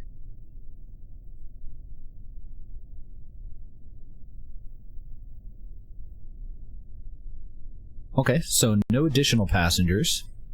Although we do have some people that want to go up to one of our hotels.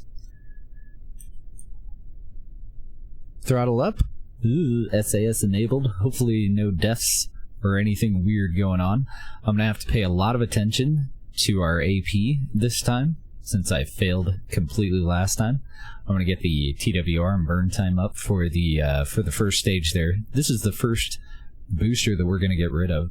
Let's go ahead and turn the lights on and let her rip. 3, 2, 1, go.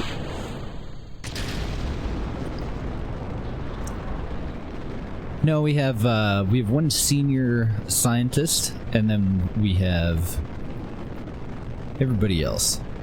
Oh, Pancake is a pilot. Damn it. So don't let me forget to bring up one extra scientist on the second launch. Thanks for pointing that out. I wouldn't have even noticed. You are totally right. I fudged it.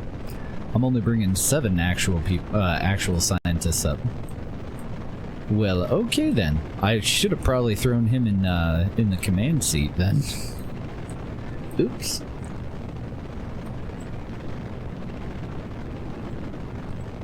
Trying to get us a little bit of our turn out of the way right off of the pad there. And then we'll get ready for booster separation, the first one. About 5 seconds of burn left.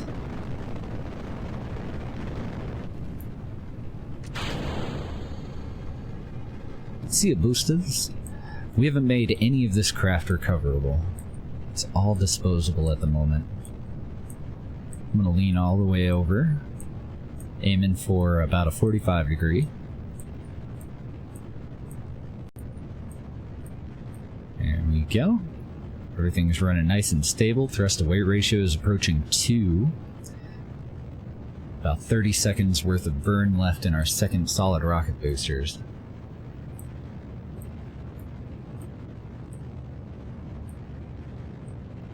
And we're at about 30 kilometers, so we're about halfway up to where we want to get rid of the payload fairing. Let's go ahead and get our fuel meter up here. Get ready to separate. And our goal for this is pretty much anything below 100 kilometers for our orbit. I need to, let's see, I'm trying to remember which station already had pilots on it. I think I'll send the first transport home with our pilots. We got a bonus on deploying that station because we had pilots involved. So we made... I'm trying to remember how much the station actually cost to deploy. I think it was a couple $100,000, maybe $300,000 or $400,000. We were paid almost $2 million because of those 2 freaking pilots. Alright, there's 60K. Let's get rid of the nose cone. Go ahead and uncover the transport itself. Looking good. There's a couple of visual add-ons that aren't compatible with the overhaul that we're using. So I'm basically using everything that is compatible. I believe we're using EVE, but not SVE. I know that we're using Planet Shine, but I have taken away quite a few of the features of Planet Shine. Because it kind of makes it a lot easier to pick out the planets, and we're using a mod called Research Bodies, which hides the planets, so it felt a little silly for me to then be able to visually just say, like, that's definitely a planet right there, you know? Then we're using a skybox that's an actual cube map of the Milky Way galaxy, which is why all of our stars twinkle. It's huge.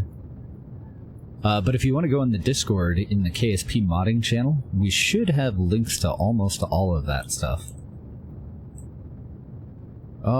Shit. Well, I mean, I am almost out of fuel. I guess it'll be fine. I'm almost gonna take our heavy lifter into orbit. We were so efficient on that launch.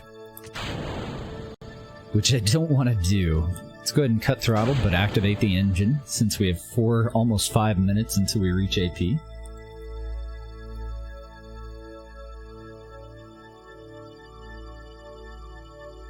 We're 100 meters a second away from an orbit.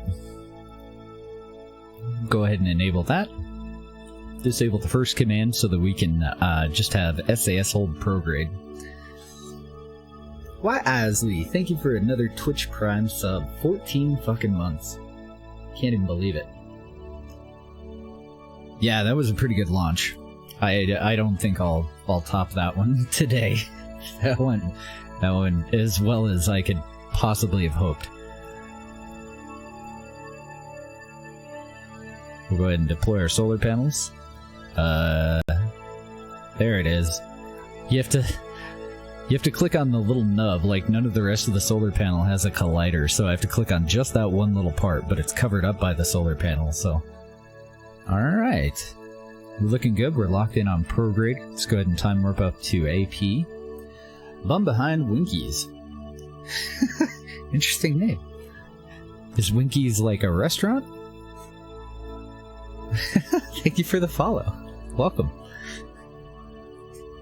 Sub hype. So it kicked us out of time warp. 3-minute warning. We'll be fine though.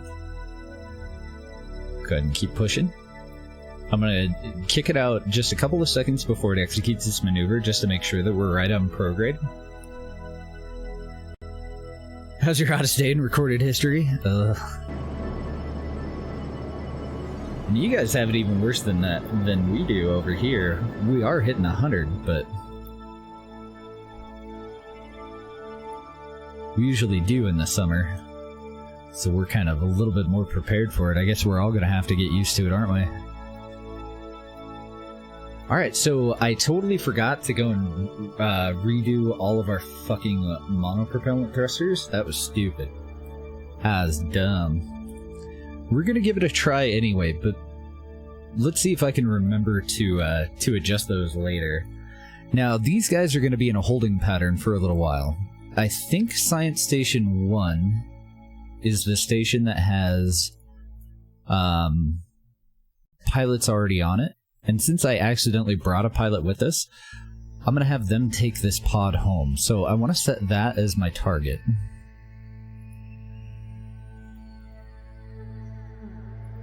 And we'll see how long it's going to be for them to actually do their next maneuver. If it's going to take a while, then we'll leave and we'll do another transport launch. And just get all these lined up. Holy crap.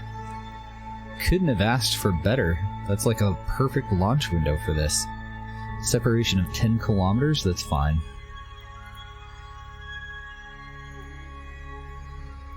I expected for them to have to wait a couple hours. Apparently it's going to take about 4 minutes. So we're just going to continue to hold prograde. Go ahead and time warp up to our 3-minute warning where it kicks us out of time warp. Let it adjust. And we'll kick it up again. Oh, it's a restaurant and a movie. I'm racking my brain. I can't think of it off the top of my head, though. So, remember how we were aiming for about 900 meters a second at EV? We're at about 13.5. It's a nice. So we've got way more fuel than we actually need on this.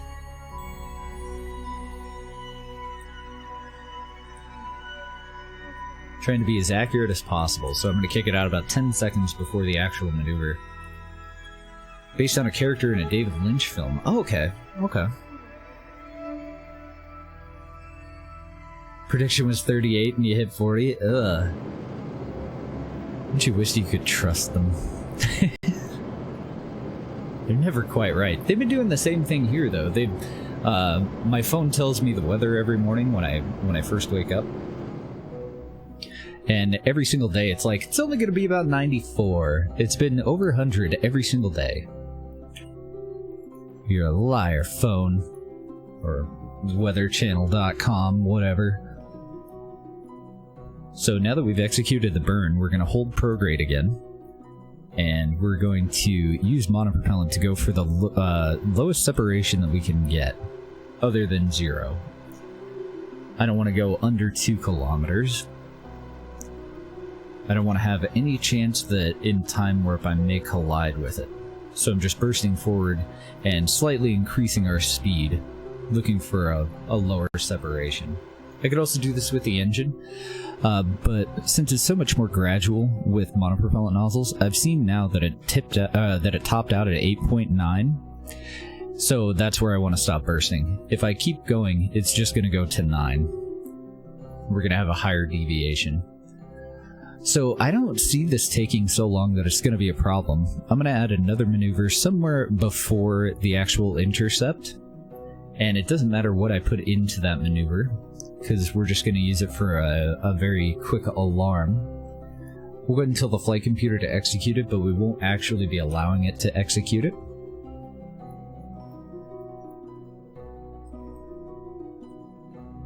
That'll just let me go to full time warp and not have to worry at all about overshooting the target. Need a curveball weather app? I would honestly love it if somebody were to make a mod that would introduce weather patterns and wind. I think that'd be fantastic.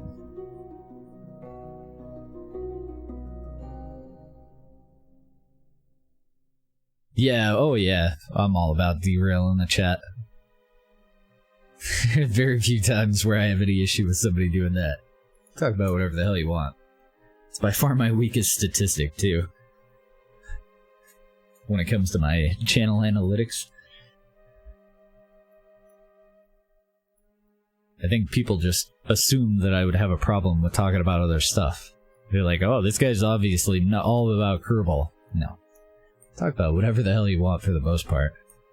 As long as it's not offending anyone.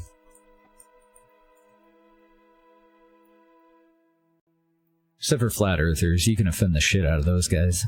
That's fine. Alright, we should see our target behind us, and I don't.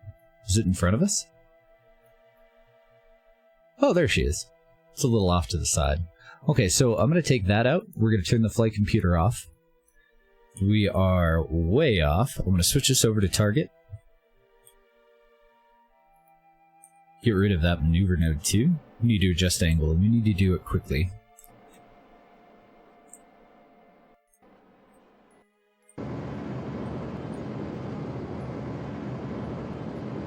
We're bringing a group of scientists and one accidental pilot up to one of our big ol' research stations. We're going to start to move our crew into them so that we can actually use them. And the goal here is to fill up the one first. Then we'll start to fill up the second station. I'm trying to find a camera view that doesn't suck. Pre-cam, there we go. That'll do.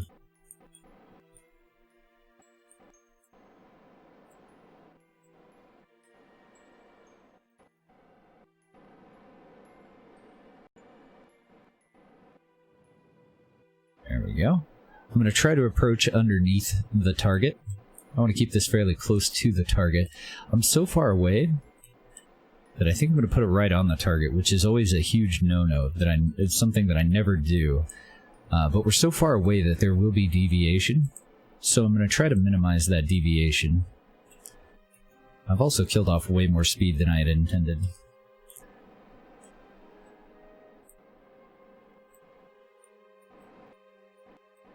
Okay. So this is our new transport. This is just a 12-man crew transport. We wouldn't typically use this for tourist missions or anything. There's no frills, nothing extra. It's got just what we need to do to get people up to our stations and then back home safe. Yeah, we're always talking smack. Flat Earthers, sorry. I didn't mean to alienate you. I apologize. I'm gonna go ahead and get a little closer before I do my second maneuver here.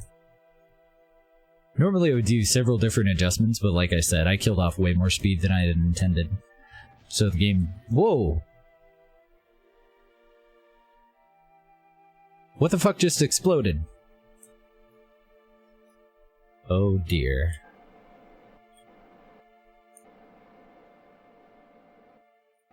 Did you see that? Something on our ship exploded. Or our station. Thanks, physics.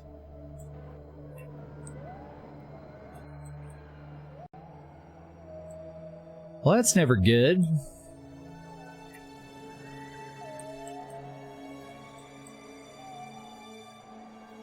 Let's go see what the damage was. I'm gonna be so fucking pissed if I just lost my little brother and Jebediah.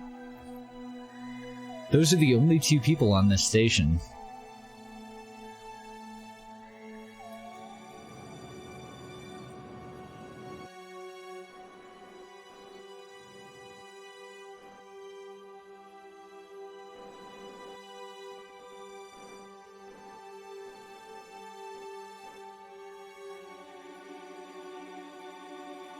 Well, we'll see how it goes.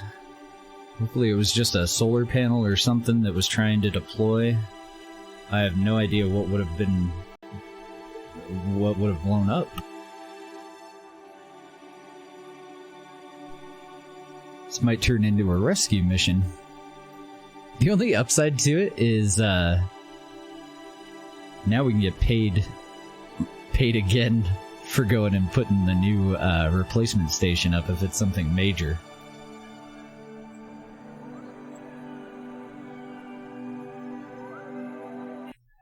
Will that tell me?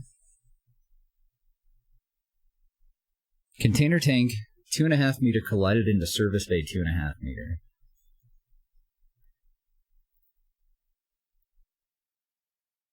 Multi-point station connector collided into a flat adapter. That's no good.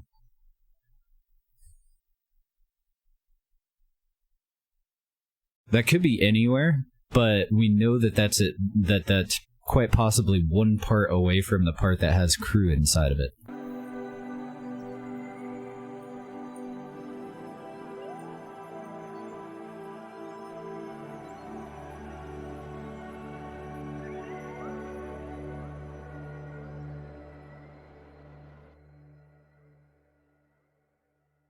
We'll see how many pieces this thing is in.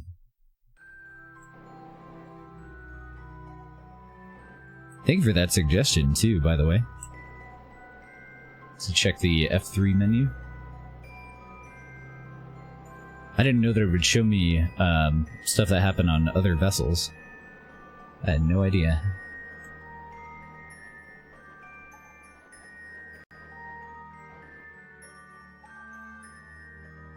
Okay, I'm not seeing any station yet. This thing's huge. Is it all gone? The fuck is that thing?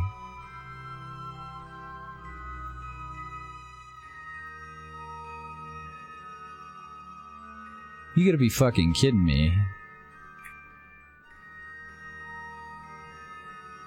Where's the rest of my goddamn station?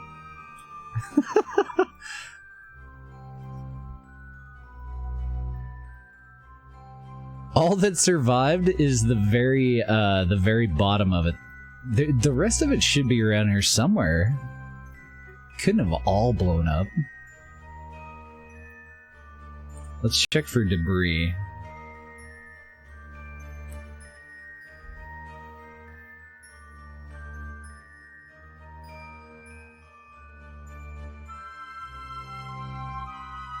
Well, we have debris here that's increasing in velocity quite quickly.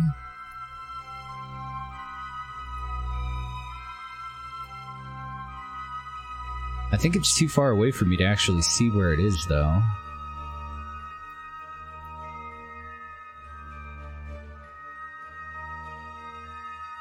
I mean, that's totally a physics bug.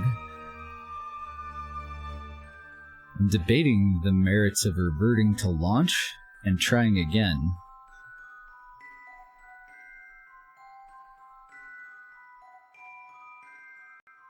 How strange. There's nothing up for it to have collided with, and part of it didn't explode until we actually got within physics range of it. That is definitely a very sad picture, isn't it? I do agree. Let's switch this back over to orbit.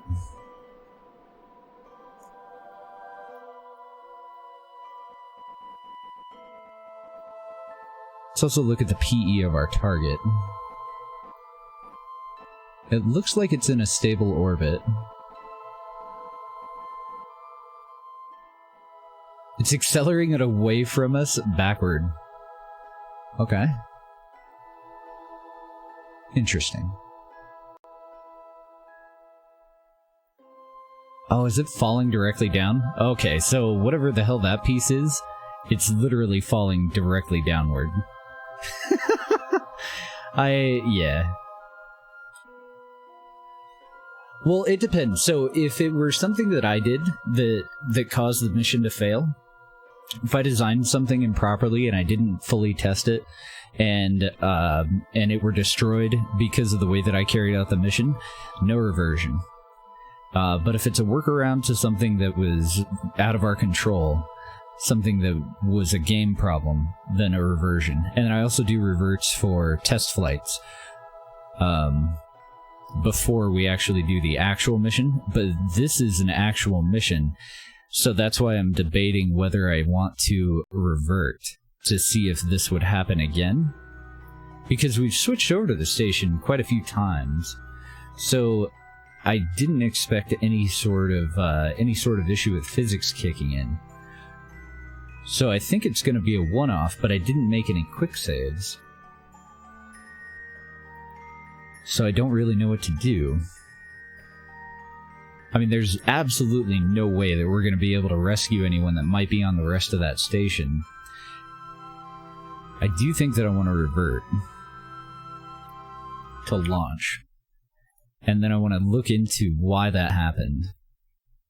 Let's just revert to the VAB. Because I want to switch up to that station and see if it's already fucked up. If it's already fucked up, it's out of our hands. If it's something that happened before we made a save, there's no going back. But we could probably find a persistent save at some point that, where we could get it back, but, I mean, it's not really worth it.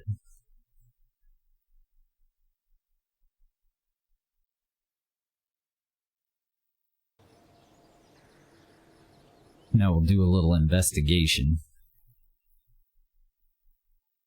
Yeah, we have 4 planned launches for this, and probably gonna be a 5th. Since we have some extra crew that are up there too. We need to bring 16 scientists to 2 different stations, so 32 people need to go up there altogether. So our target was Science Station 1, which looks perfectly fine from here so far.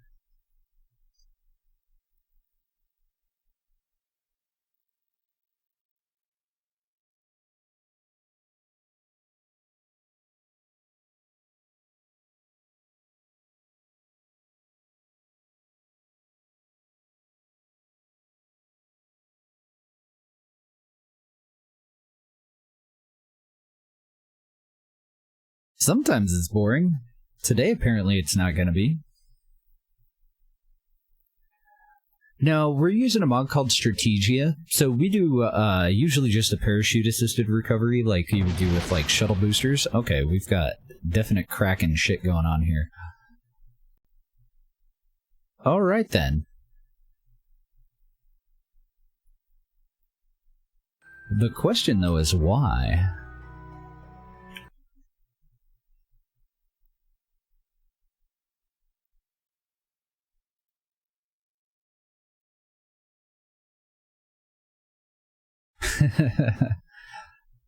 The only thing I can think of, didn't we put this station up before I switched up to 1.7.3? So maybe there's a problem with that. This is a save that was created by Kerbal Alarm Clock before I jumped to a ship. I think it's the right one.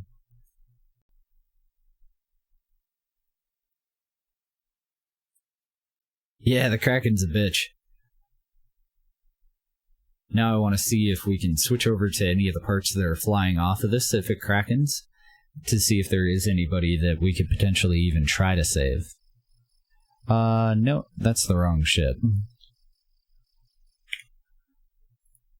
Or the wrong save.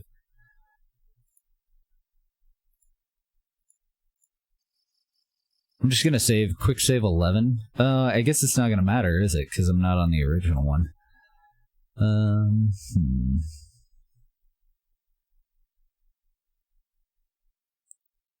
29, 4 hours, 15 minutes. So I think, let's see, these would have been when we were using the telescope. I thought that we had one that had always made before we jumped over to another ship. I think these are what I need. One or the other of these. Some digging through persistent backups. Could be that one. That'll be day 18, though. We should be past that. 21, 22, 25. Now we're getting there.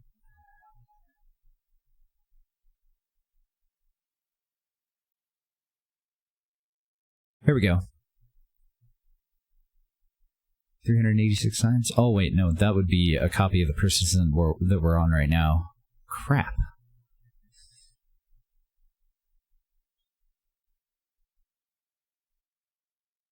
Let's see, how much money do we have after we hired those people on? I think we had like 4 million and I wasted $1 million, so we should be at somewhere around like 3 million and something. Maybe that'll be how we find it.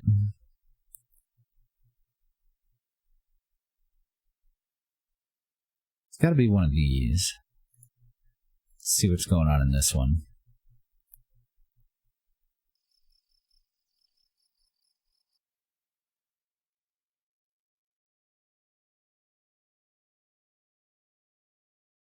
Yeah, I've had it happen too. We didn't do our launch during the day, but let's go and check on that station. Reloading the game shouldn't affect it.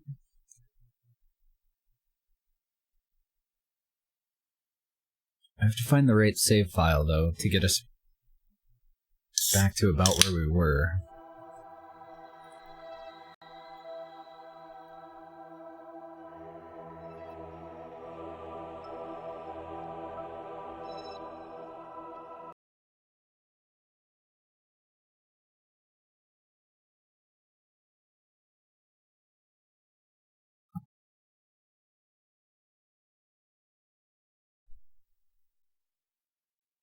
Well, in the end, I did learn an important lesson about frequently making quick saves, even if they shouldn't be necessary, didn't I? One of the things that we do with these things before we actually, like, put people on them is switch off of them and switch back over to them quite frequently. Either just, you know, when somebody comes in and they're new to the channel, we'll go and show off some of our other stations that don't have people on them intentionally to see how they'll act when physics kicks in. Oh no, it's definitely cracking in. And it looks like it's all taking place at the bottom. So I'm trying to switch... Okay. So at the moment they did survive, but they're falling directly downward. Y'all are fucked. So the problem was definitely down here. It wasn't the actual station parts themselves. That is so weird. Our orbital velocity was just totally canceled out. We're at 0.0 meters a second. Huh. And it looks like the game... I was gonna say the game might be paused, but...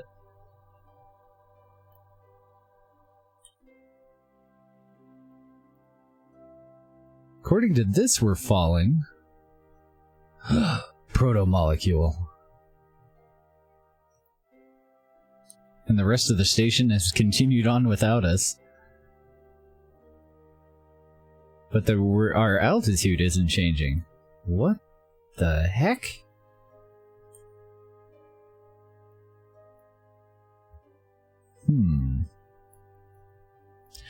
The parachutes don't actually deploy. Stage recovery, as long as it has enough parachutes, will snag them before they hit the ground, and then it calculates based on whether it has, like, a pilot, probe core and an active connection, any fuel remaining, what kind of an engine it has. And then the last thing is how much ablator does it have left, and does it have parachutes? And then it tries to figure out, would the stage be recoverable? Then it subtracts your distance from the launch site. So I think the best workaround for this, I mean, this thing is toast. This is our science station that we were trying to get to. I think the best workaround for this is going to be to cheat this part back into an orbit. Like a proper orbit at 500. And then try to rescue our people, and then we'll deorbit this. Well, we won't deorbit this, we'll blow it up. We'll reconfigure the bottom part of it, and we'll see if we can figure out why the hell it crackened. I would think that it had something to do with the university, because the mod is fairly out of date. And a lot of the parts haven't been updated and aren't completely compatible. Let's see, I can still turn on some of the lights. For some reason, not the indicator lights. This thing might just continue to cracken, but the lower connection there that we were using in here that blew up should be the exact same as the connection up here, and these still appear to be attached somehow. So I think we just got lucky in the way that it crackened, that, you know, we're still able to even see this. I'm gonna try to cheat it into another orbit if I can.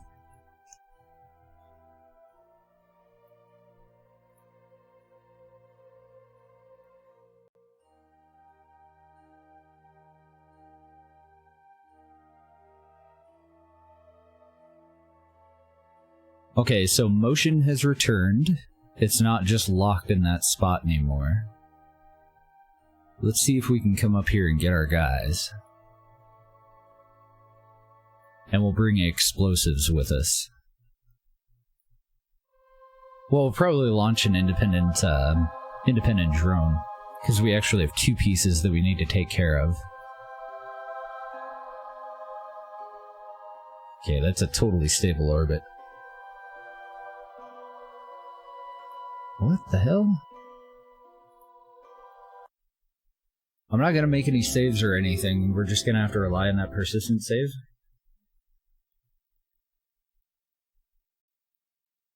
Yeah, we do have a demo drone.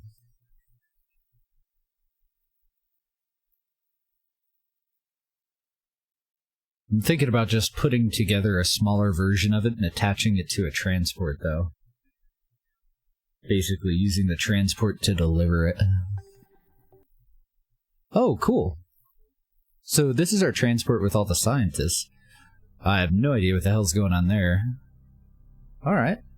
Looks like that all worked out. So they should be, yeah, coming up on their maneuver to go and meet that thing. I should have put it back in the orbit that it was in, but we've already got... This'll work for a rescue vessel. Wait a minute. This is during a test flight. What kind of heat shield do we have on here? Oh no. This is the bugged heat shield. So this is a death trap. I loaded up into the wrong... into the wrong thing.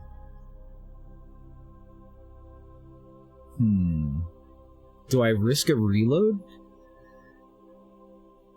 I'm just really worried that if I risk a reload that we may lose our crew. I think we go for it.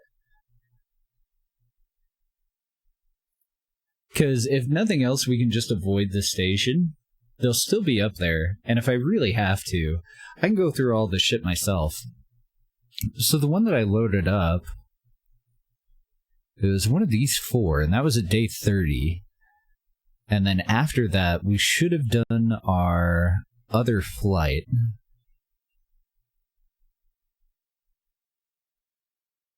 Because this launch didn't actually... I didn't have the ability to revert this.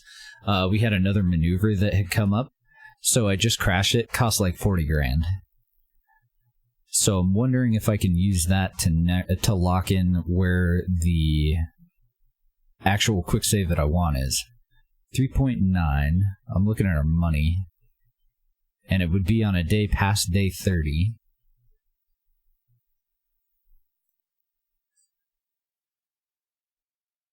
I don't know, this might be as close as I can get.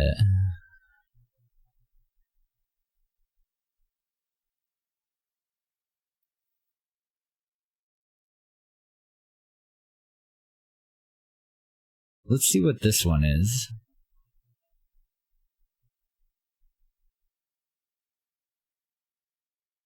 24 contracts. I'm just not seeing anything that...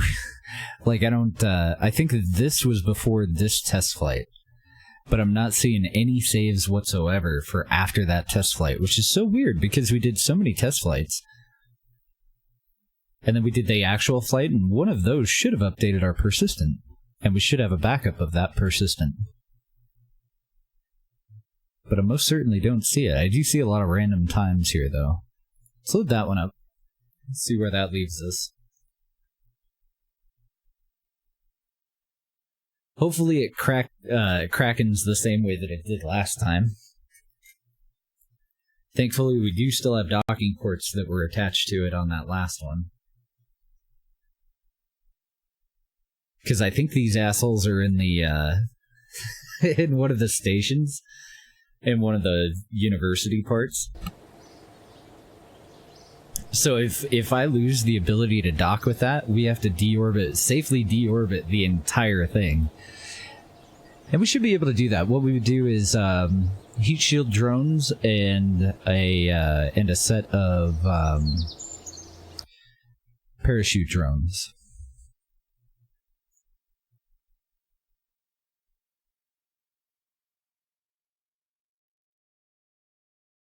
Maybe even an engine drone, all with claws, so that we could use them together.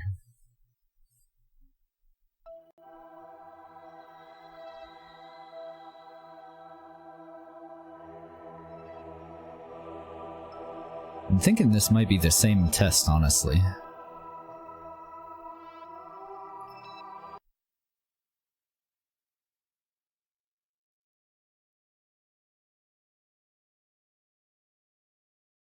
I don't know, I'm racking my brain here trying to think of whether we docked to that, and I do believe that we've docked to that during our test flights of different transports. So that's so weird that it's at the bottom of a Kraken. We wouldn't be able to. I covered up all the doors. I try to only have a certain number of airlocks and docking ports on a station. We probably could. What we would need is an engineer to go and uncover the door. Okay, so this is the same test flight. What I'm going to do is just delete this, because it's going to take forever for it to get back down to the ground. This is a previous version that's not going to work. I want to check our craft files and see if I have the updated design of the transport. I don't think I do, though. I think we took a step back in time to basically where we started out this morning, before we started all of our test flights. But it shouldn't take us too long to get that retrofit. Yeah, it always looks weird to me when a station has, like, a door everywhere. So I usually cover up all but just a couple, usually adding an airlock so that we can control, you know, everybody's movement within the station itself. So I don't want to switch over to the station quite yet. I want to get something that's on its way up to it. We kind of start a timer. Right now they're fine, technically.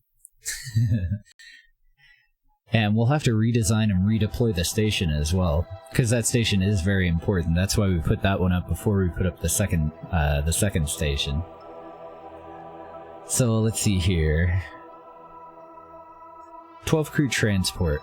We're just gonna delete that. Normally I wouldn't, but I don't want to have to deorbit that, so I'm just gonna get rid of it. Nothing else, by and large, should have really changed. That alarm should no longer exist.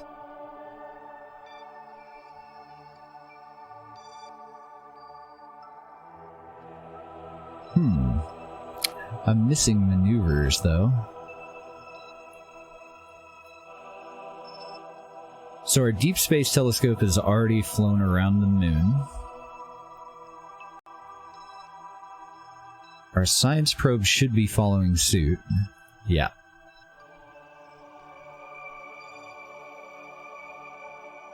I'm just getting us caught back up to where we were. So I'm going to go back over to the science probe and make sure that it's got all of its data stored. I do have one alarm here for a science probe, but I don't have one for the opposite probe, and I should. The other one was on its way to Minmus, and unfortunately Minmus was moved, so we've got to fudge the numbers to make that all work out too.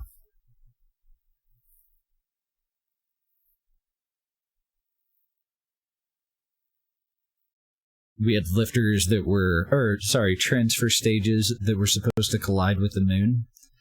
Now the moon's not going to be there, so we're going to delete those, and then we'll just put the probes into the orbit that they're supposed to be in. It's going to be a bitch, though, because they were supposed to go into a polar orbit, and I don't know how to do that. I don't know how to use, like, HyperEdit or anything. Okay, so it did perform its experiments. So this one's doing good. Why don't I have a maneuver and an alarm for you? Or is that the one that I do have the alarm for in 19 days? No? Although, I guess it still could be. One day... Okay, so that must be the alarm for the other one. Which makes sense, because it takes about a month to get out to Minmus now. I'm going to leave both of these in here. I'm just going to leave it the way that it was. We're going to do two different corrections. First one's going to be for a lower PE. Okay, so I can't think of anything else if we have the other alarm that we need to do except for revamp the transport and go and rescue our guys. And then we're going to put the station back up. And I think we'll mix it up instead of just launching all of our crew in 4 launches in a row. I think we'll put up some more of our satellites, and we'll do some other stuff in the meantime too. And I do want an additional science probe too. One for both moons. So the first science probe did its job wonderfully, and that one we're going to hopefully be able to recover and exhaust all of our science there. I still need additional samples to send over to the science stations once we get those all fixed up. So let's fix up the stations first. We'll start out with the transport though. I'm going to have to rehire on everybody, so make sure that you get your whispers in if you want to be on the next crew. I think we'll just send 8 people up first, same as we'd planned to do this time. And then when I get done today, I'll go and add everybody else that wants to be part of the playthrough in. Check the YouTube comments, see if anybody on YouTube wants in. Check my DMs on the Discord. So this version of the 12-man crew transport is the Death Trappy one that should only have 2 boosters. Oh, excellent! That saves us a little bit of time. This is the revamped one. The one that we just passed for flight. Let's see, does it have 2 ladders? Wonderful. This is a fully updated craft file. This is the one that we just did the live launch with. Perfect. So do we want to rescue those guys now?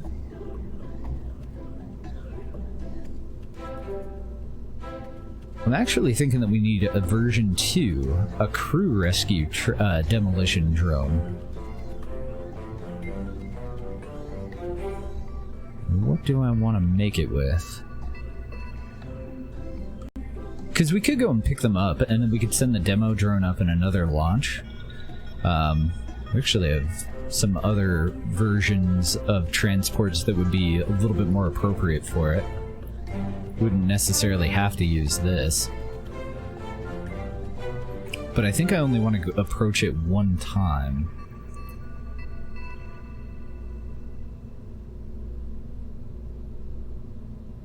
Yeah, lifters for stations are pretty crazy. We'll probably update that since we have to put it up there. We'll probably go with something far more simple. So the station that we're trying to approach is this old one.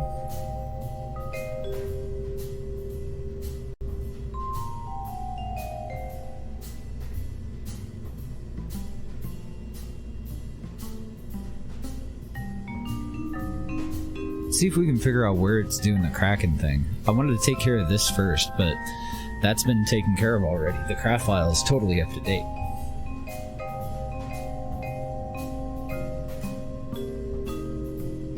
I'm going to start by taking apart the lifter, and that'll give us a clear view of the bottom of this. Figure out what the fuck's going on. If I remember right, this station was kind of a pain in the ass to get up into orbit anyway.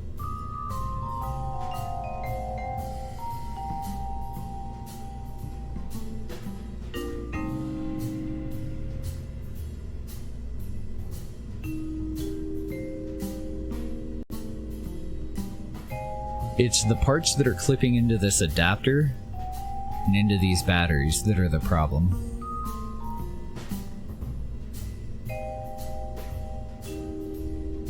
That should be easy enough to fix, honestly.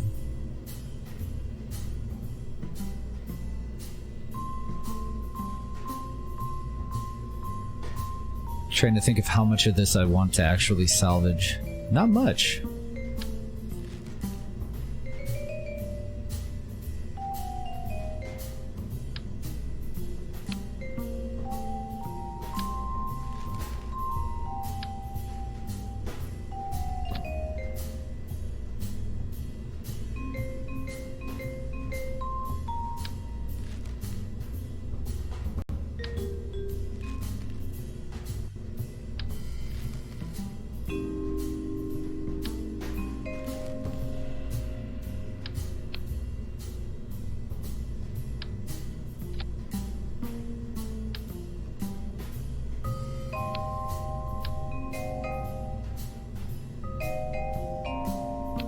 Trying to think if I need that part. I don't think I do.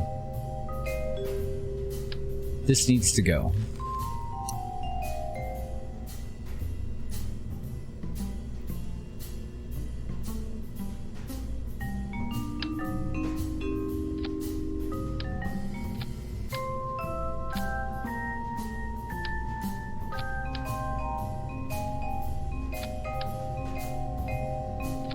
That should take care of the Kraken issue.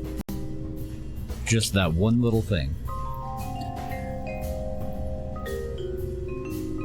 I'm looking it over to see if I had clipped any other parts into one another. Obviously that is, but that part didn't have a problem, and I don't think it'll be a problem.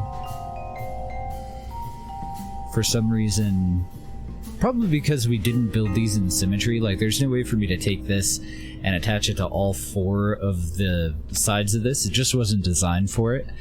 It's actually part of its charm. I don't want to change that. I'm perfectly fine with it. I'm also thinking, how much fucking food do we have on this? Way too much food.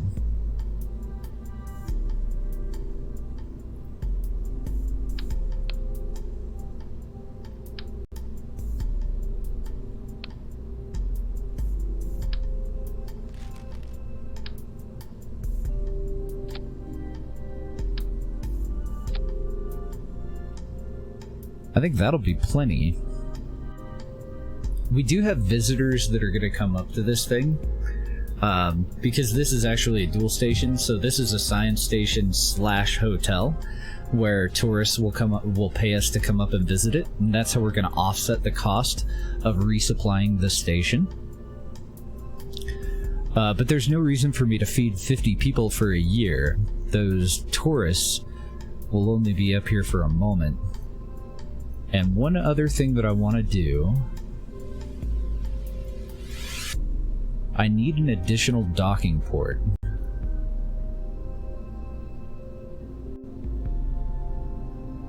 So we lose crew passability at this part. Since these are just storage cans, this is a service bay with our probe cores and everything inside of it. So we technically have enough docking ports for tourists to come up here, but we don't have a way for it to be crew passable. If we're going to have 2 different transports that we're also going to want to remain attached so that we can use them as escape pods, those will be parked here and here. And there's nowhere else for the tourist transport to dock to.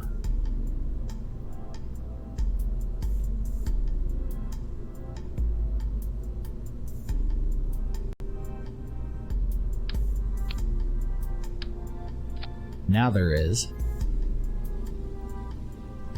But will we have enough room for our transport? Check this piece out. 3rd docking port. Previously I had hit it so that the profile of this was a little bit a little less tall. I know you probably didn't notice that that's what I was going for, but just a little bit less tall.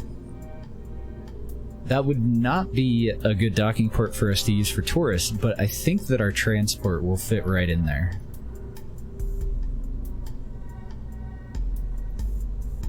Debating where and if I want to move the solar panels. I'm thinking the recyclers would be an adequate replacement. They wouldn't, it wouldn't conflict with any other solar panels. It would cover up a window, which is something that I do typically try to avoid. But it would actually also allow for additional solar panels than the previous design, since I could fit 4 of them on here. I think that that'll do. I'm not doing myself any favors as far as being able to get this into orbit any more easily.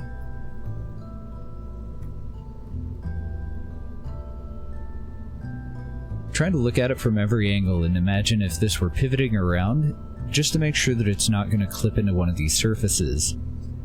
And if it is, or if they would clip into one another as they rotate, I knew that they wouldn't because of the diameter of this piece and the fact that we've used it a lot, but if they did, we would just put a structural standoff underneath them and then attach these to the structural standoff a little bit further away from the main body of this, but they'll be fine. That'll work out perfectly. It doesn't really cover any windows. We'll actually generate more power doing it that way, and it clears this up to be fully usable. So now it would actually work for tourist missions if we decided that we wanted to. More than likely, though, because of the size of the tourist transport is still going to go on one of these. So one of our crew will be over on that one, and the other one of our crew will have a pod up on the front here. It's either that or give up my airlock, and I would rather not give up my airlock. If I do give up my airlock, I'm going to want an inline airlock before we lose crew passability on the bottom. Laundry time? No problem. Enjoy. I need to do laundry too, I keep forgetting.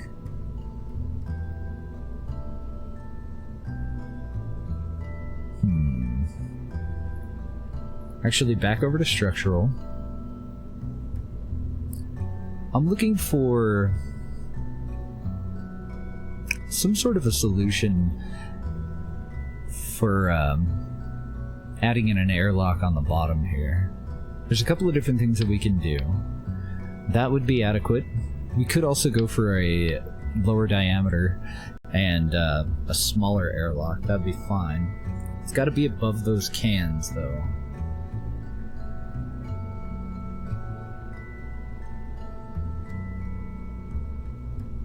Honestly, I'm debating getting rid of the station's ability to store its own food. It's very tempting. If I get rid of the station's ability to store its own food, this bottom docking port that isn't crew passable would be for resupply drones, which is kind of already its intended purpose, but if we're going to have resupply drones, there's kind of no reason for us to have 9,000 supplies attached to the bottom of this. I guess they're not hurting anything. I think I'll leave them. Yeah, that'll be fine. One other change that I want to make before we redeploy this.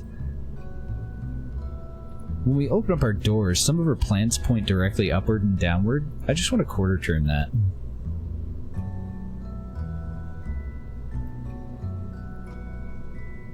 So that they're pointed more outward, because this is going to be oriented up and down. So there won't be two of these that just are completely blocked from the sun.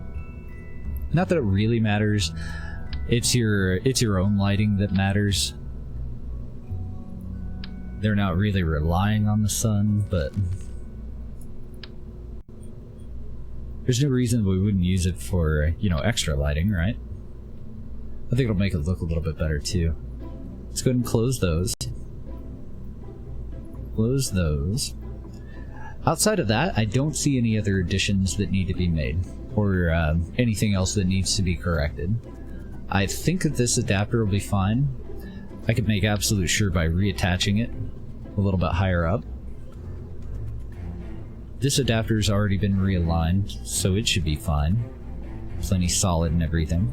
I think we've taken care of the Kraken problem. Now we gotta take care of the fact that fucking thing's not in space problem.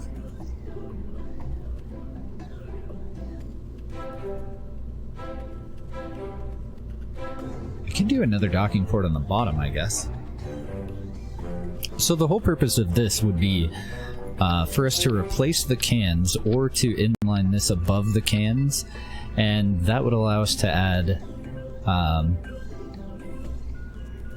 I probably would only go with like 2 docking ports, so let's change the type here to a 4-way planar.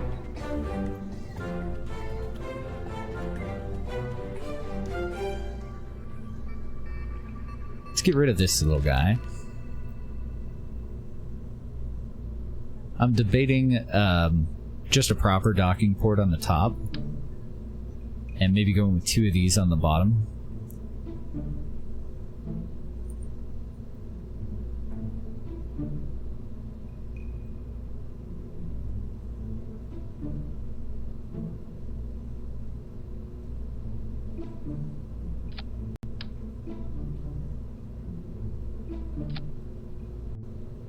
And I have to have them to the side if I do that, because I wouldn't want these docking ports to point the same direction, or to point, you know, one of them point up, one of them point down, or anything.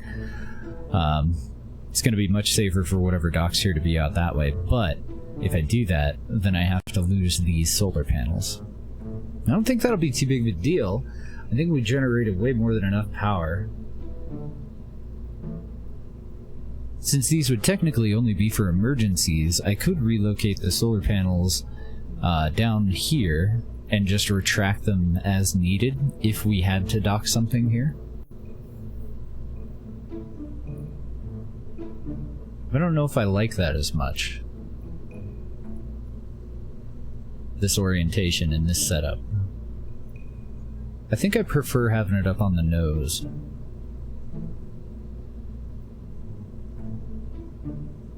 Another thing that we could do, get rid of these entirely and just use these ones. The only problem that I've ever had with these parts, occasionally I'll load up a structure and the extended docking port there will have retracted while something is docked to it. So every now and then I'll load the damn thing up and there's something that's like technically docked, but it's got a gap in here where the docked vessel isn't connected to anything right here, and you know, the tip of it, the docking port, is all the way over here, and then the vessel's coming off that way. So that's why I originally had hidden that. But it's only occasionally.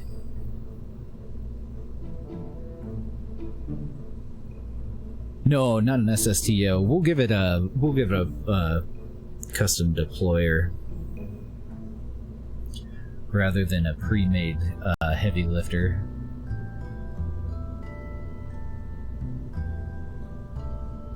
I think I'd rather just go with one. I just don't see this as really all that necessary.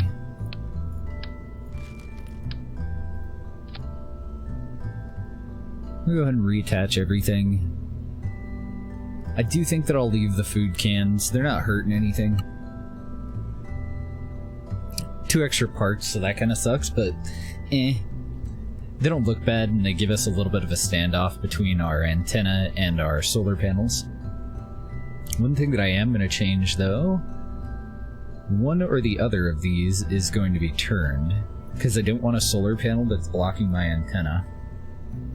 I think I'll just reattach these.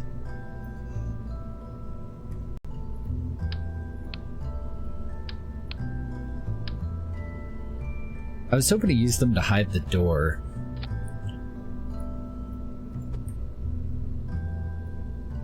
So I'm going to try to hide it as much as I can with the antenna.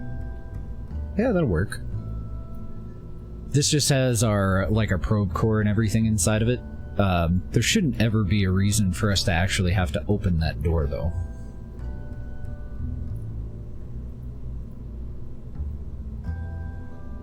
Maybe I should stop being a ghetto bastard and just swap it out with a structural tube. Let's go for it.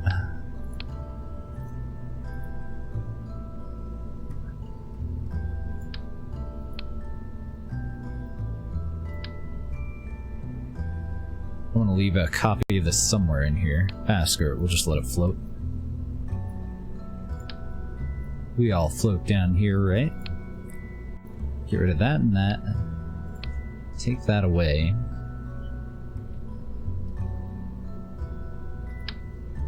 Gotta find the right kind of tube.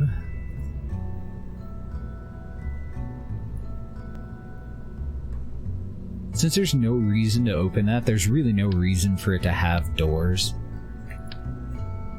So we'll just swap it out. Then that part can go. I only need one of these chips.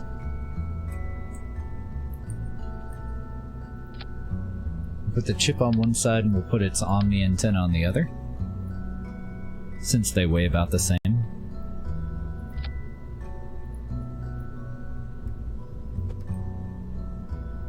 I also had lighting in here that's no longer necessary. I think I'm actually going to leave it though, just in case we do ever have to poke our head in there. It'd probably be better to have lighting.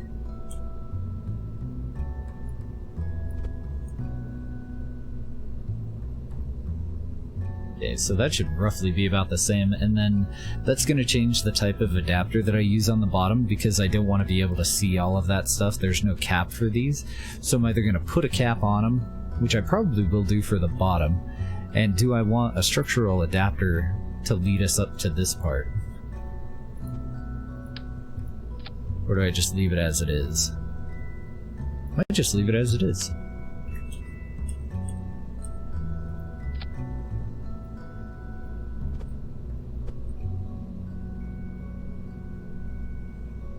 Now that I don't have anything that I have to hide, I just kind of want to make these look like they have, you know, a little stand that's attached to the hull. I don't want them to be all the way out here and have a ring there.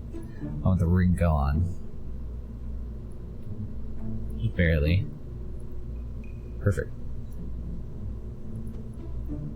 Then we have to have part 2 attached to, which is where these come in, so that we can add our battery packs. Do I want to downsize those? Nah, fuck it, they'll be fine. Then the battery packs have to move subsurface as well, so they don't clip into the dish. I think that looks better, actually.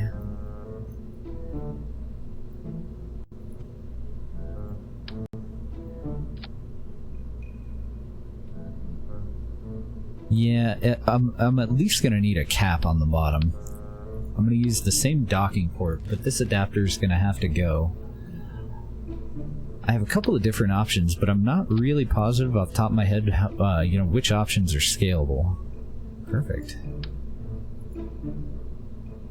Oh god. Come back. Just added 4 copies of our lifter. Oh, what? Oh, I grabbed the adapter. Deep breaths. It's fine. There we go.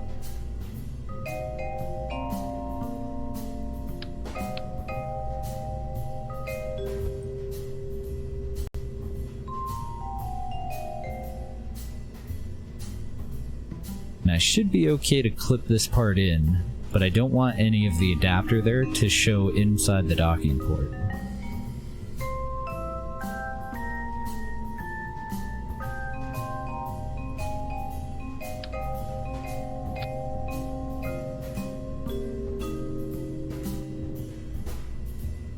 I think I like that a lot more for the bottom of our station, to be honest. So we relocated the solar panels, got rid of quite a bit of just a complete excess of food. We'll never need that much food. The transports that the tourists come up in are going to have food, so that should be enough for 16 people to live for about 30 days, just between these 2 cans.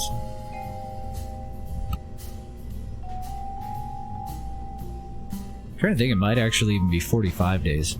Okay, so this drone, this is the final part that's going to put the thing up into orbit.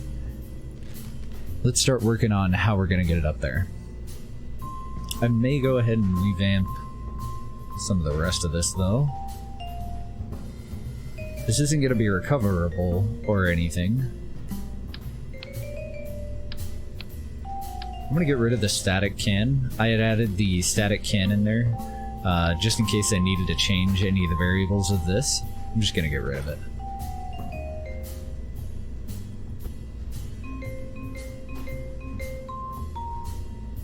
I'm thinking about that. And just hiding the probe core and everything. Soul Piper, thank you for the follow. Welcome.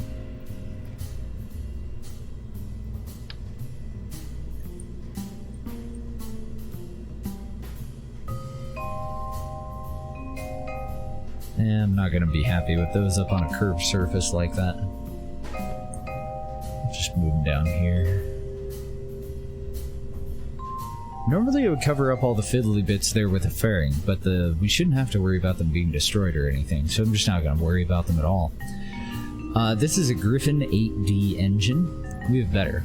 And to cut down on the insanity of our deployer, I think I'm actually going to swap this guy out completely and get rid of it. And we're going to use a cluster of wolfhounds. A wolf pack, if you will. I don't want to upscale an engine plate. Oop, that's not what I wanted. I want to disable my shroud. I want to make sure this is the just stock default size.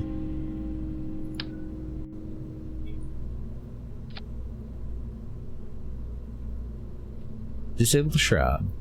Disable the attachment point there. I want another tank. We're gonna build a little collection of these. Give it a custom inner stage. I'll probably take the inner stage all the way up to the food cans. Just cover as much as I can. And I'm gonna go with SSTU tanks because they have so many damn options.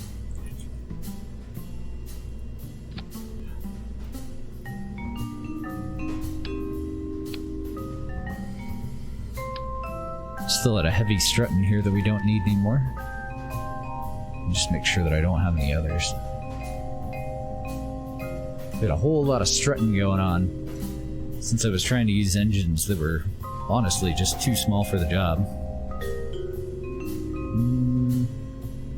I don't see any. I think we got them all.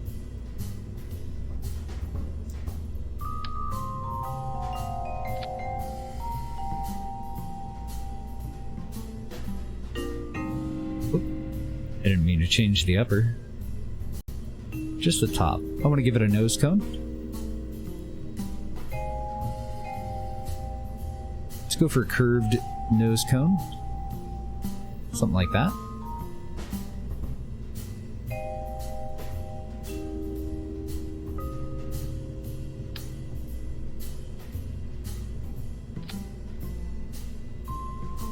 And our target DV for this stage, non-atmospheric, is gonna be something like about 1200.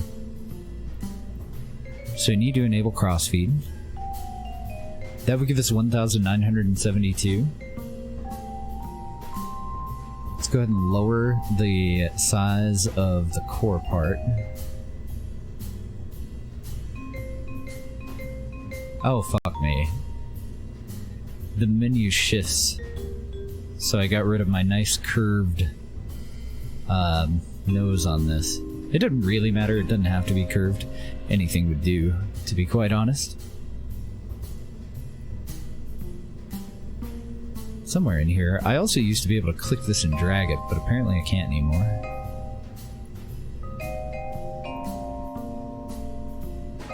Try that again. Core size, I want that down. There we go, 1214. That should be plenty for us to get it up into its final orbit. Way more than enough. Very respectable burn time too. I might have to make it longer though, because I do want it to match these.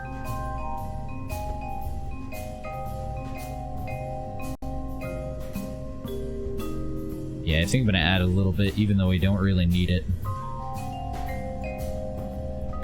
Just for the looks of it.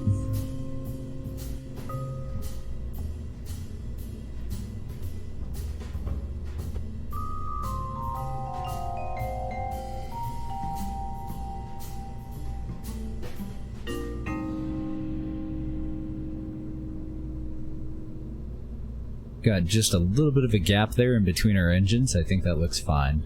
Let's give it a lower. Doesn't really matter what we use, but I think that flat one actually looked pretty good. I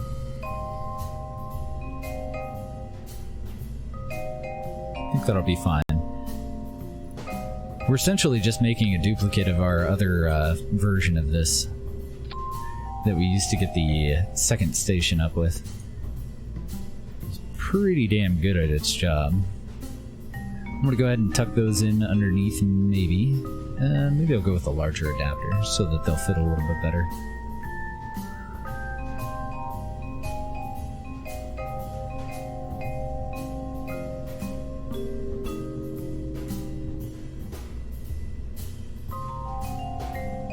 And no center engine.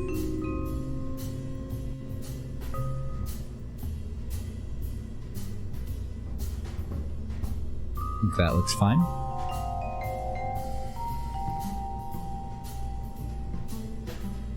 So now I need a decoupler. Fairly small one. Maybe go a little bit bigger than that though. No, I can't. The decoupler has to be able to clear all the rest of these engines.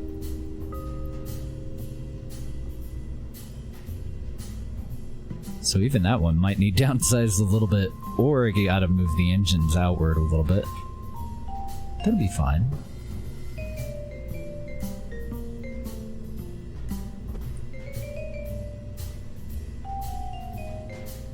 think I'm gonna move them both outward and upward.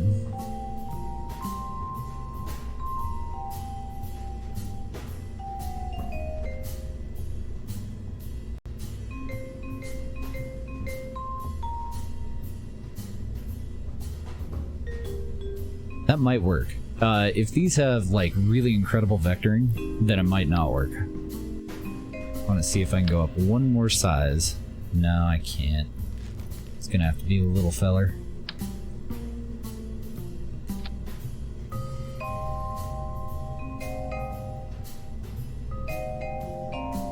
Let's do a 50% increase and call it fair. Then I need some sort of a standoff there.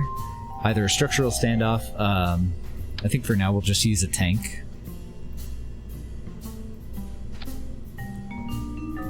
I'm gonna go with the SSTU tank so that I can change the diameter. And I would like for the diameter to match that of the decoupler.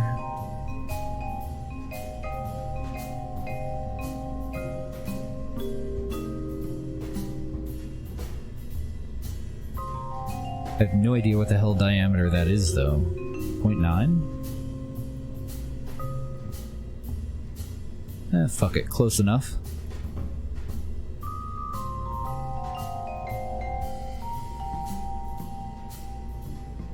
Let's go ahead and enable crossfeed on these as we go.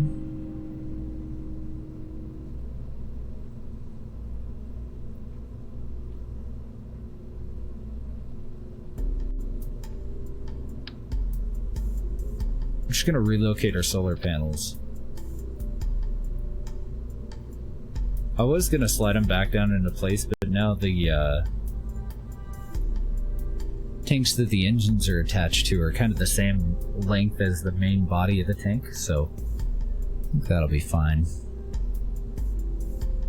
And I think that might be a good spot for our fairing plate for our inner stage. Yeah, let's go for it. If it looks like shit, I'll move it.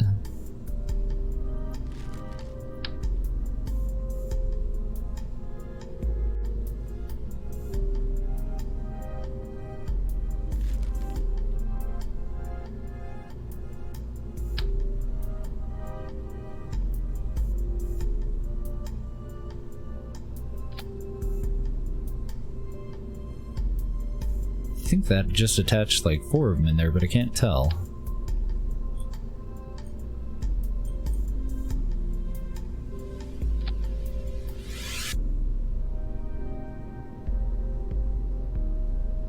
So just checking to make sure that nothing's clipping in here. It looks like it just barely fits, so it might actually be clipping. We've got some other stuff that I want to build in there before I put the fairing itself on.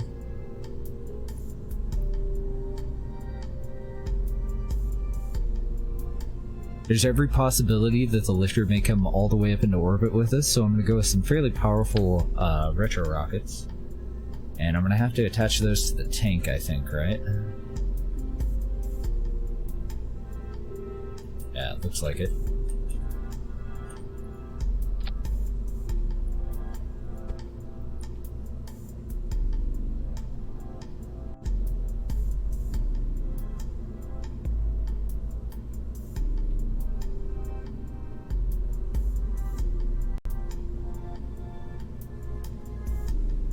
Those will just get the last stage of the heavy lifter to fuck off. Get rid of it. And then we don't have to worry about collision or anything, hopefully. I don't know if that's actually going to separate properly, though. We'll find out. So, the fairing itself, the retro rockets, and that decoupler all go into the same stage. Final stage will be the 4 wolfhounds here. Ignition of the 4 wolfhounds. I'm going to wait until this is safely away. Let's go ahead and get that fairing in. Technically with this fairing I don't actually need a decoupler, because it'll do both. I'm going to go with one anyway though. I wonder if I want to take that up and tuck it in here. Nah, it's probably not going to separate as clean. We'll just dead end it on that.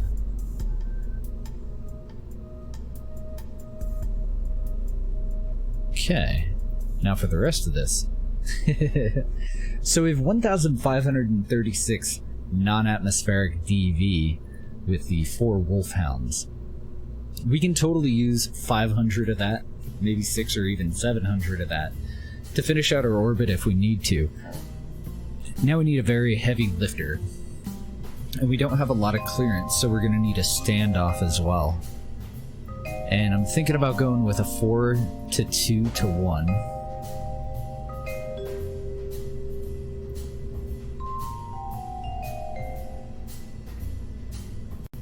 Probably. I'm trying to judge like what kind of a tank would I use to you know, give us more room in here. We know that we're going to use our best standoff decoupler. Let's go ahead and move all this up. We'll go with SSTU tanks throughout, more than likely.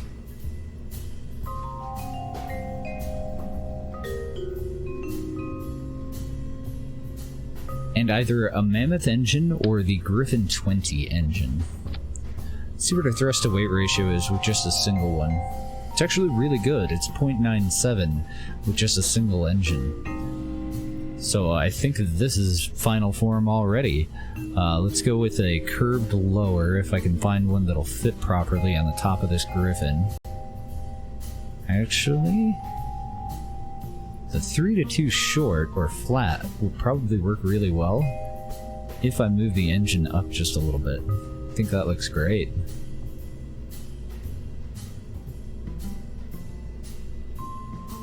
Sweet.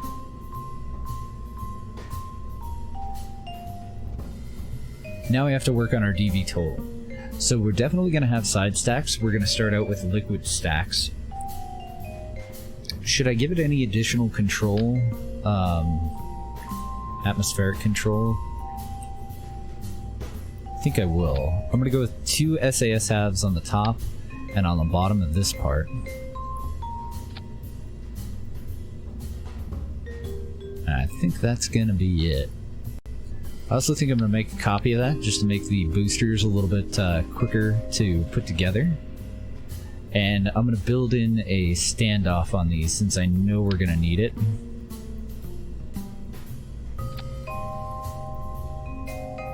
So I want our fuel delivery overlay. I think this is the tank that I need to enable crossfeed on. No, I guess it's this one. There we go. I'm going to go with a larger diameter for the side attached ones. And I'm going to do all the same shit that we did with the wolfhounds.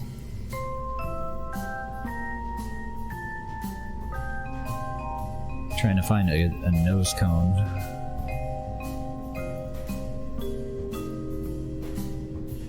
Perfect.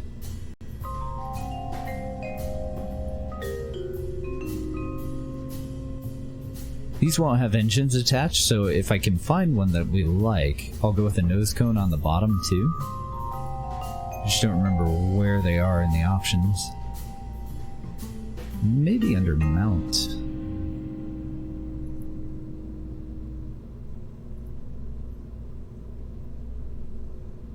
Which doesn't make any sense to me. Oh, they are. Oh, but they point the wrong way.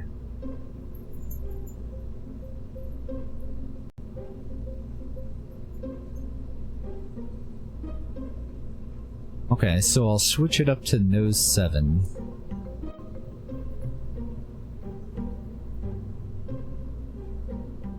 That should be fine.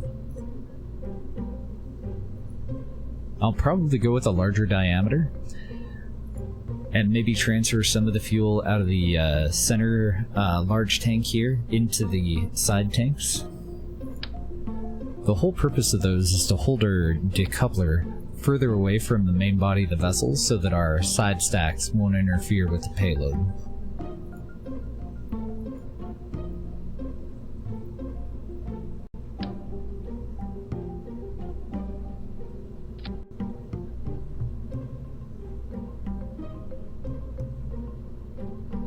Well, it doesn't really matter if any of these are balanced at the moment. So if I go and throw these down here, we end up with almost 3,000 DV and an initial thrust to weight ratio of about 1.25, which is actually a little bit low. So I'm gonna go with dual engines on the stacks. I think I'm just gonna use this tank to do it. Let's match the diameter of the tank with the engine. We'll just do an inset lower or flat. Flat would be fine too.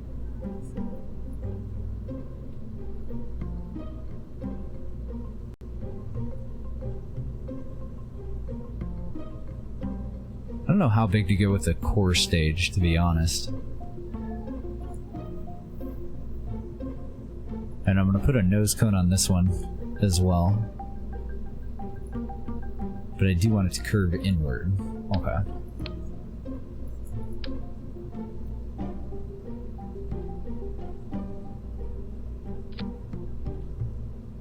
Should have made a copy instead of picking that whole thing up. I wasn't holding Alt. There we go. Okay, so in the middle stack, the lower one's probably going to be okay, but I'm going to get rid of the upper one. The engine will be detached. And then on the bottom, let's go ahead and give that nose cone 2. Or, you know, anything that looks okay. Yeah, fuck it, I'll get rid of this too. I could just move it up, but we're gonna have 2 on both of the tanks that are gonna be attached to the side of it. So, instead of breaking symmetry, let's just move this to the main stack.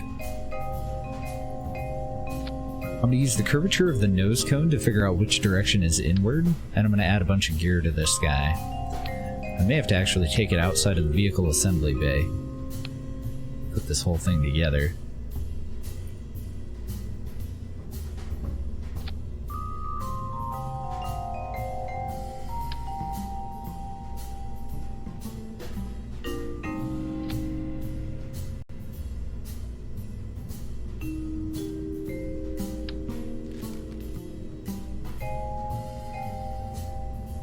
Let's go ahead and add our control surfaces as we go too. Good morning, Kalania. Couple large fins. We're gonna make them even larger.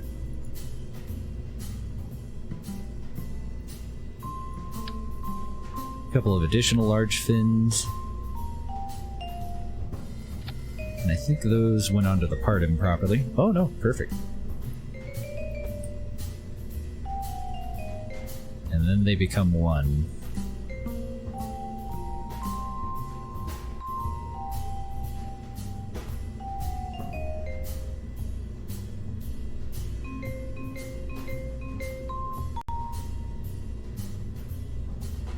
I dig it.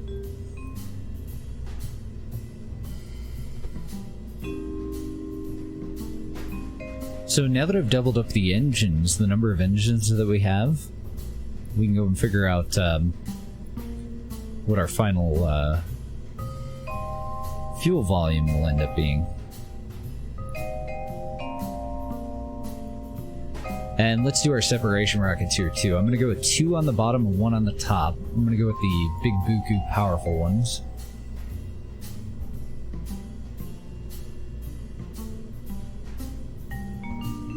I'm never going to find them in fuel tanks. There.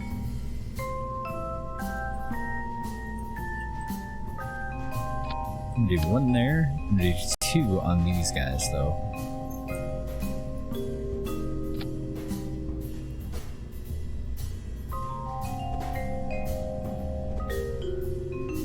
And those will just safely move the boosters away from the rest of the rocket, just the same way that we do on every build that we make for the most part.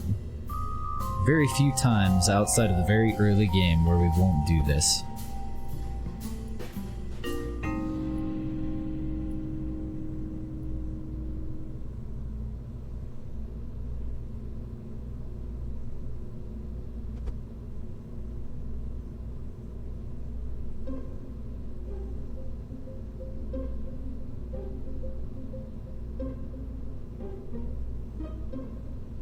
Come here.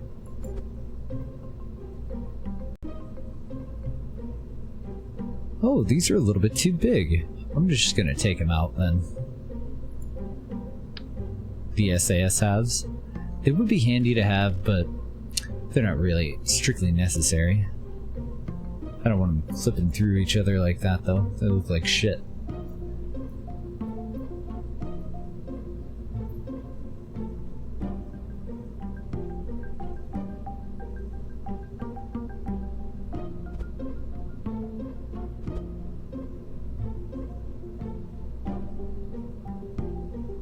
So this top one is going to move around a lot. They both actually might move around a lot. We're going to resize the that main fuel tank there. For now, I'm just going to leave it where it should be for this size. And then we'll pop these off and we'll put them back where they were. Try to figure out how big we need to go.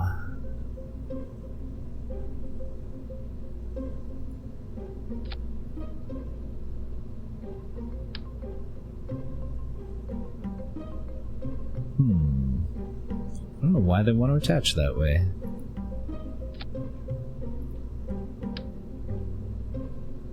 There we go.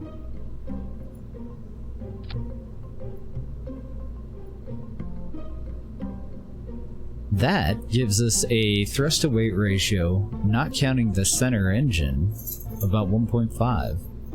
So all the solid rocket boosters go in with the decoupler. Throw this back down here. Okay, now we're at a 1.72 with all of our liquid fuel engines. Sweet. So let's add fuel. We're almost definitely going to go with 2 of these.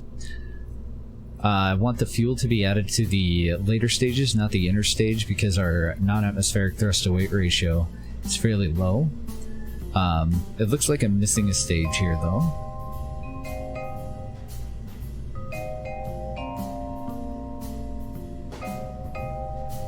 Something isn't right.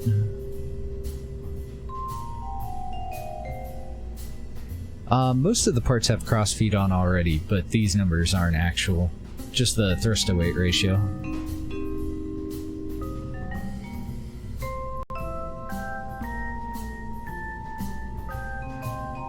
So I'm going to disable that thing's ability to be a decoupler. That part all looks fine now. That part looks fine.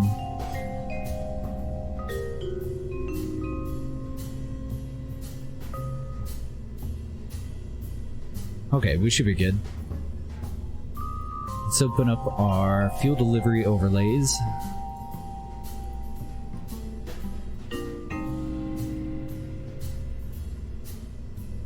Enable crossfeed on all the things.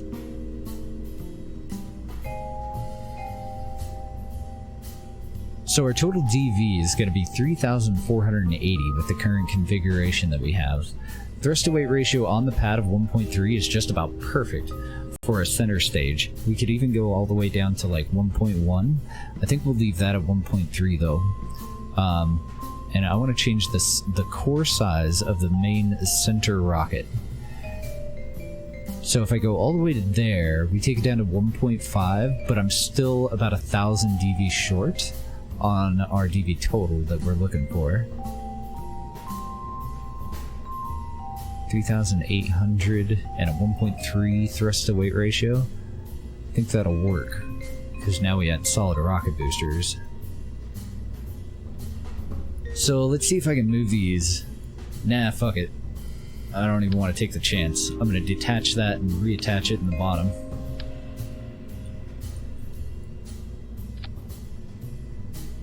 I'm just gonna use, I'm just gonna step out of the editor here.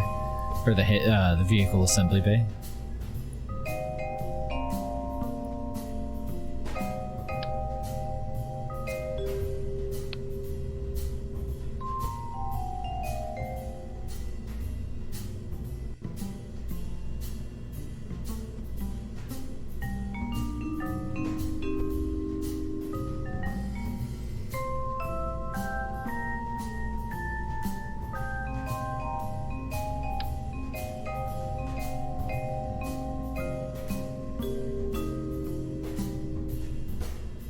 Maybe I'll just do away with this set. It's being a little bit of a pain.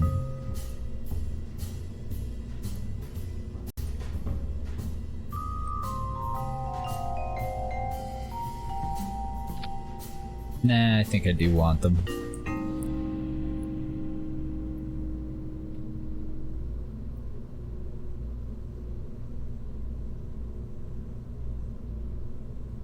Okay, so those don't need repositioned, but this one needs moved up to the nose. And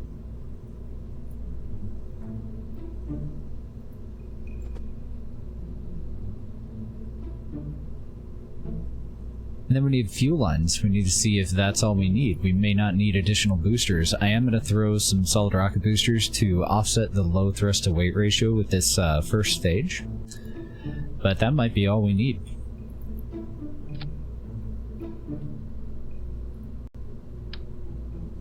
That is one hell of a booster.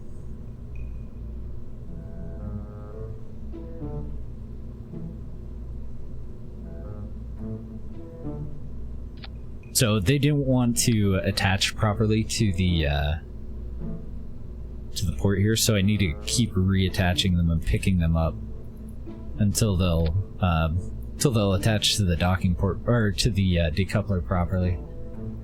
And then we should be ready to rock.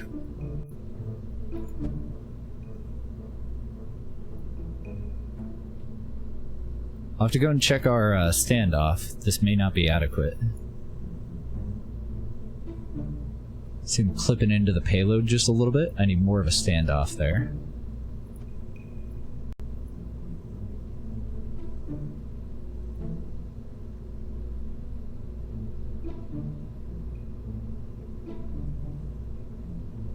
That might do it. May have to relocate some of that fuel though.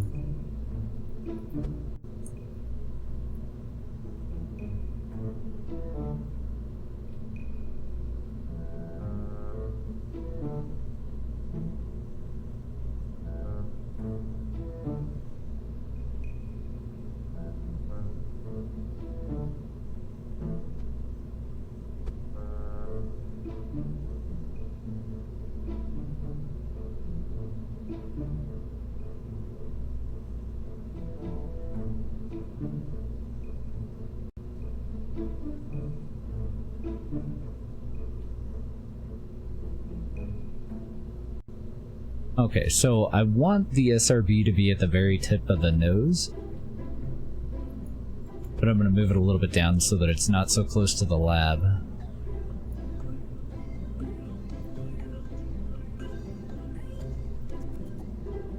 We'll see how it separates.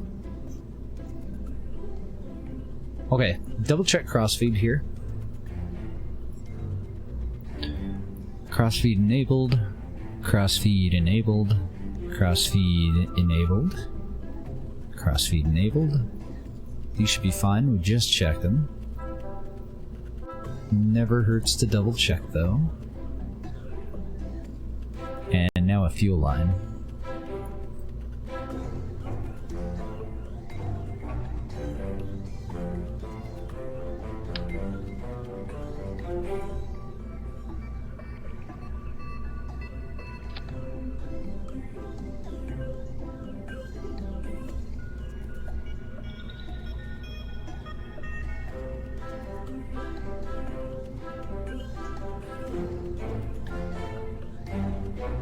That didn't work. Here, we'll just do it this way.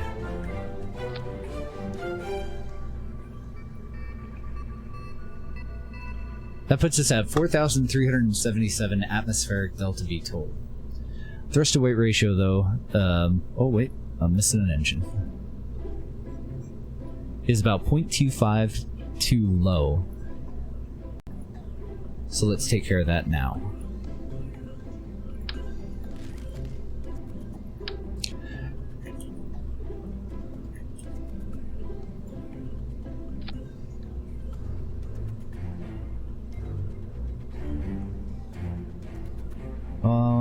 Probably just Thor's again. They're just really good at heavy lifting. They don't burn for very long, they're not very efficient. There's definitely a lot of downsides, but for a little bit of initial thrust, they're pretty fucking good.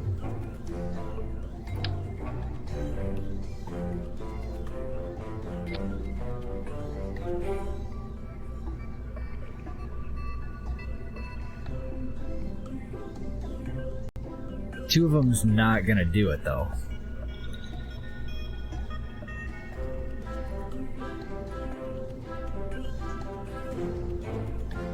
Detach.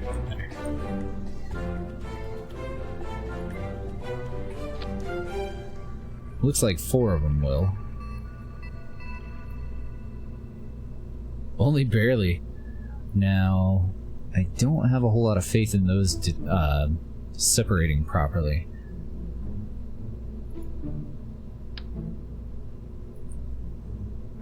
I think I'm gonna put them on here. It's either that or get rid of those control surfaces. Or, I guess, add them off to half at an angle there. Fuck it, maybe we'll just go for 2 sets. One on the outside and one on the inside. Yeah.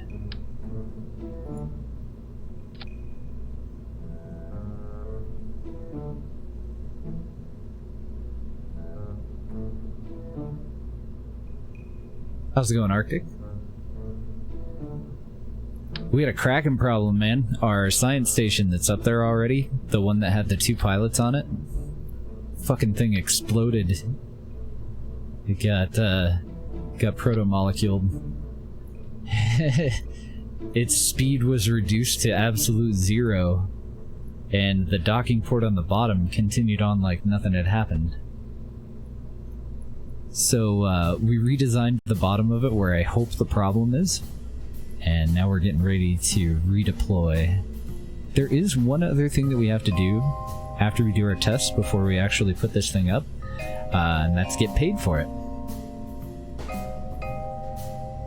So we have to go and do a little tour of the facility in our car. And then we gotta figure out how the hell we're gonna rescue those guys, but since it was a Kraken thing, I think I'm gonna do it the way that I did before and just cheat it into the proper orbit, and then we'll go and rendezvous with it and pick it up.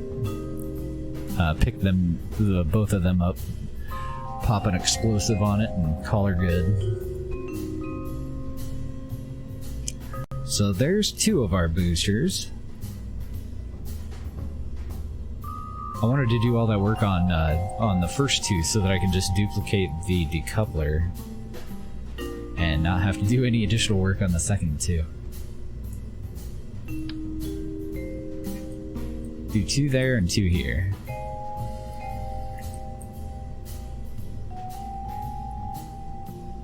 Then we just gotta hope like hell that the solid rocket boosters burn through their fuel before the liquid boosters.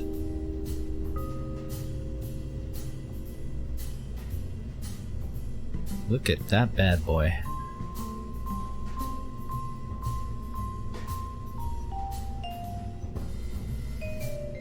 Alright, everything looks like it's pretty well balanced out. Couple last minute things that we're gonna do is auto strut to grandparent.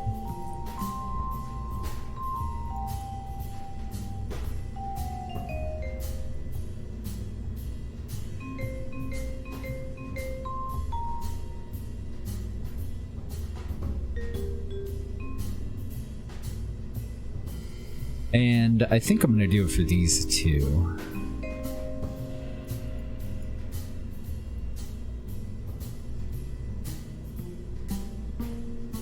And the station should already have most of its put in. Should be okay. Yeah, we gotta fix the staging.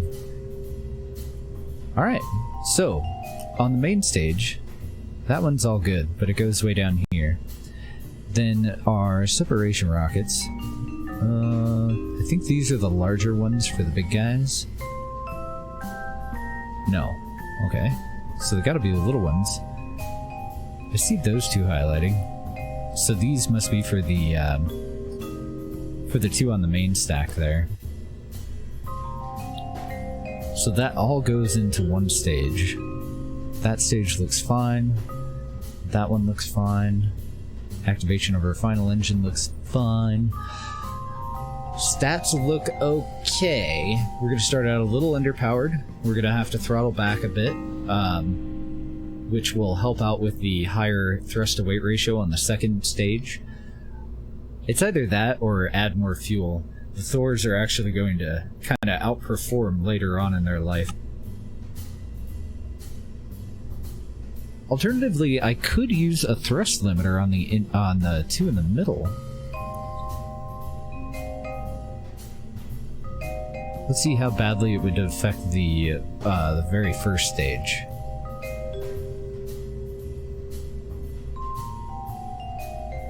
Because we're not going to remain at full throttle, so we're going to be negating a lot of that that second stage. That really high thrust to weight ratio on the second stage. Let's take them down to like 50 and separate out the action groups. Then the only question is, will these run out of fuel before the liquid boosters again? But I definitely want the ones that are attached to the liquid boosters to be at 100%. Why won't this find 50? Fuck it. 50.5 is exactly what we wanted. I think at the last second there it changed over to 50. No, it changed over to 48.5. Fuck you. It's fine. So now the first stage is these two decouplers, and this set of SRBs, and this set of SRBs. Then the only question though is, do I stage these, or do I stage these next? It actually looks like everything's in there properly right now. I think we're good to go for a test flight. Let's kick out any potential stowaways. Don't see any. Since we had a Kraken issue, I'm just going to save over the exact same, save over the previous build, rather than do a version 2. Because the previous build is a death trap. And we don't like those. Let's throw it out on the pad. I'm going to try it without launch stability enhancers first. I'll probably have to put them in there. So I think we're wider than the pad. We actually have a couple of different kinds of inflatable habitats. The inflatable habitats that we're using on this one are from Stock-alike Station Part Expansion. I'll type it out for you.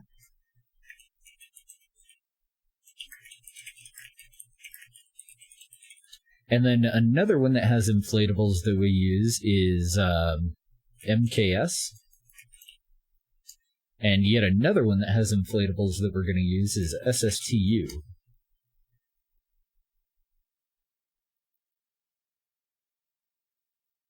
They'll have slight variations amongst them. My favorite out of those three options is Stock-alike Station Parts Expansion, but they all definitely have their merits.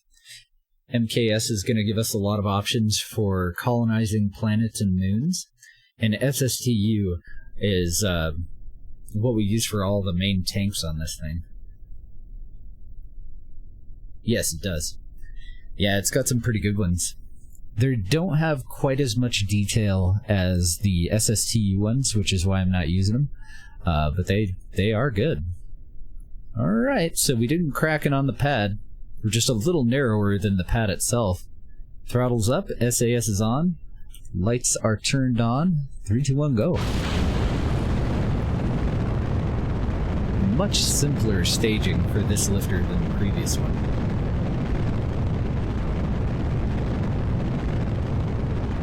Yeah, it actually has some that are very, very similar to these two that we're using right now.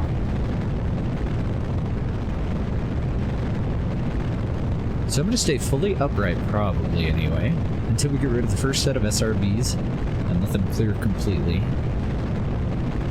Well, they are out to the side. The worst that'll happen is they'll take out one of my control surfaces. So I think I'm just going to say fuck it and lean us into our gravity turn a little bit here. Oh dear. She's a fighter. We've definitely got an unstable connection here, which I thought I'd taken care of, but apparently did not.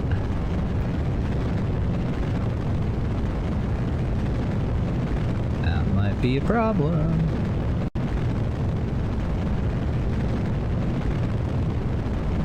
If I was forced to use just one single parts pack for an entire playthrough, probably KW Rocketry or SSTU. If I was forced to use one for, like if I had to get rid of MKS or SSTU, I might keep stock of like station parts over the other two, I'm not sure. It's a toughie. Because they all have a lot of pros amongst them, you know? Fuel's looking great, so I'm just going to stay at full throttle. Let's check our AP, it's at 25k right now. Let's go ahead and get rid of the second solid rocket boosters, and then we'll lay over to a 45-degree angle. We're just about out of fuel.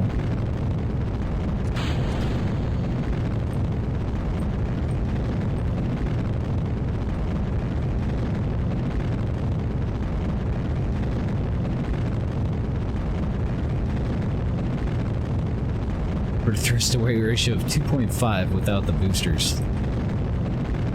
And I am losing control, so hopefully we ascend fairly quickly and are able to regain it. Oh, nice. Yeah, we got it back. Cool. I think it was just a hair away from doing a somersault on me. It might explode. It definitely might. Especially if we break anything in this part here where it's all wobbly and weird.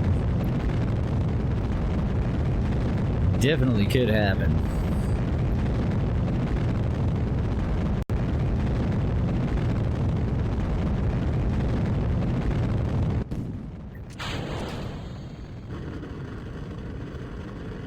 Really good separation.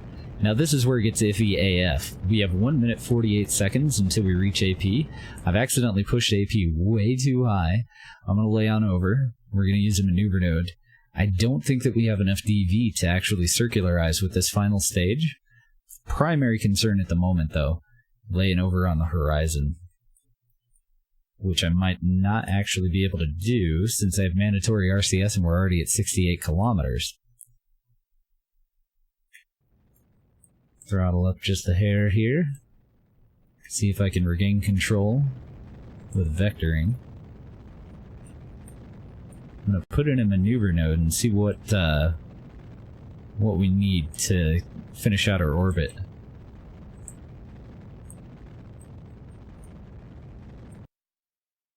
We only have a minute until we reach AP.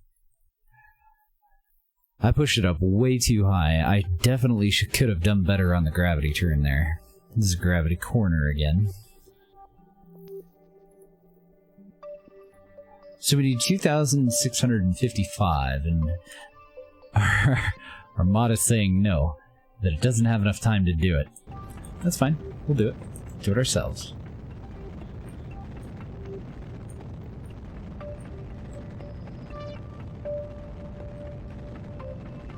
Should have just carried through, but we had so much time that I thought that I would be fine.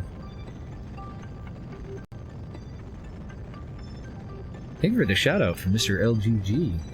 What are you up to today, Mr. LGG? Anything grand? I'm mostly just keeping an eye on our time to AP, because I do need to nose up. I should have burned through the entire last little bit of it. We get down to about 5 seconds from AP. We should probably enable SAS too, shouldn't we? And then I'm going to nose up to about a 30 degree, and I think we'll be able to maintain altitude.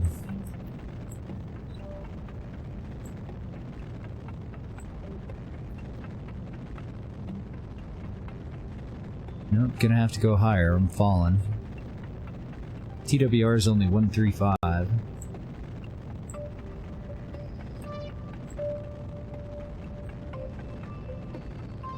We have plenty of time, though. We're at 100 kilometers. I was hoping to aim for 90.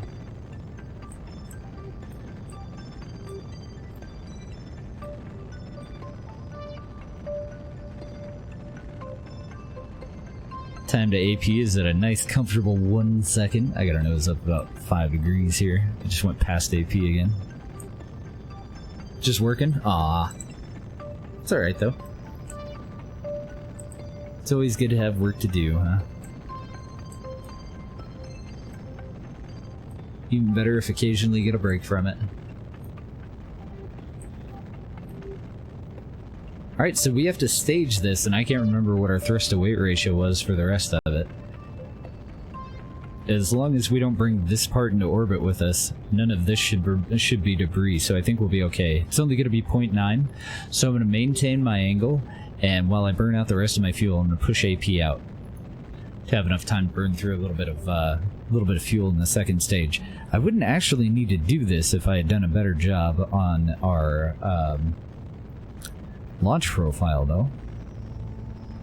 I was afraid that I was going to lose control, and then I just didn't pay enough attention to what was going on after. So it looks like I'm going to get it out to about 40 seconds or more.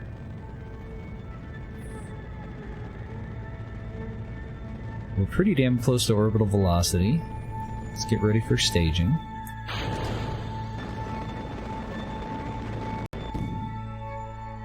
Transition to our final stage here. Without the fairing, our thrust-to-weight ratio is actually 1, so I will still be able to push AP out. I don't actually want to do that, though. Not too far. I want to get us pretty darn close to orbital velocity, and then we're going to cut and finish out our orbit with a maneuver node. But I think I'm actually going to be a little bit low, just judging by how much speed is left according to our maneuver node, and how much DV I have with this stage. I need a little bit more on the lifter, but I'm wondering if my completely inefficient launch wouldn't actually account for what we're missing.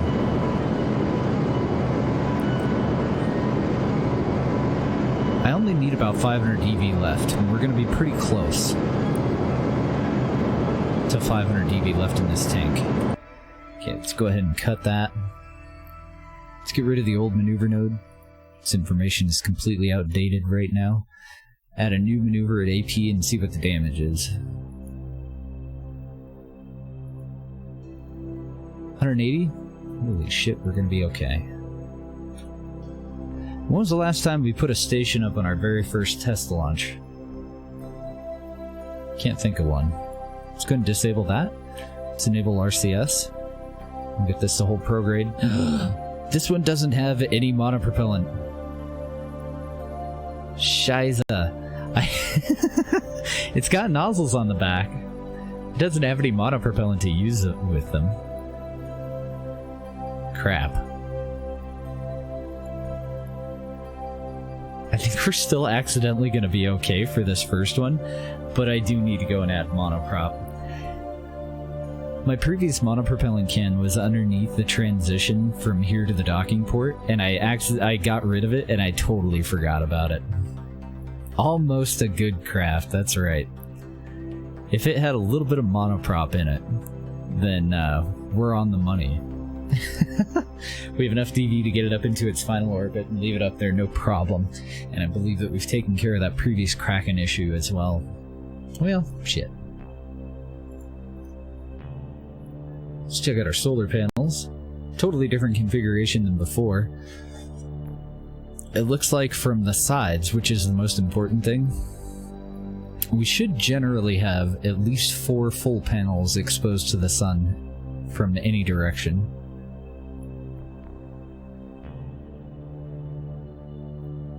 So I think I'm pretty happy with the solar panels. I think we're also locked onto AP. I'm a little tempted to just send this thing some monoprop. Did really well. And I need the monopropellant to actually be on the drone. The final engine portion of this.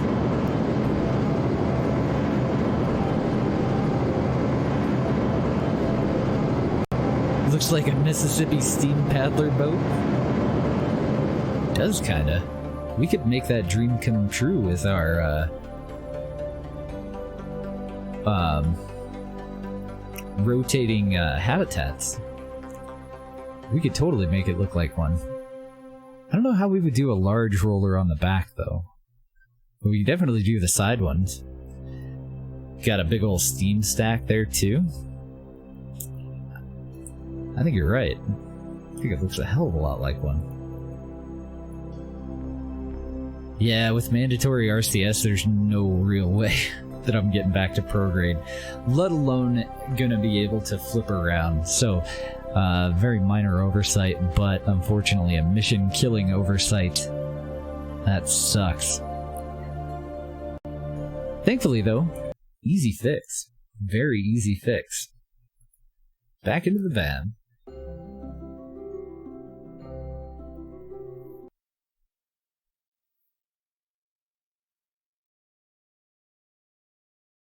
Now a, I don't know, modest size monopropellant tank underneath the docking port.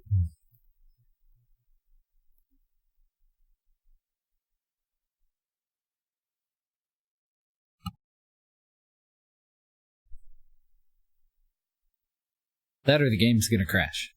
One or the other of those things will happen.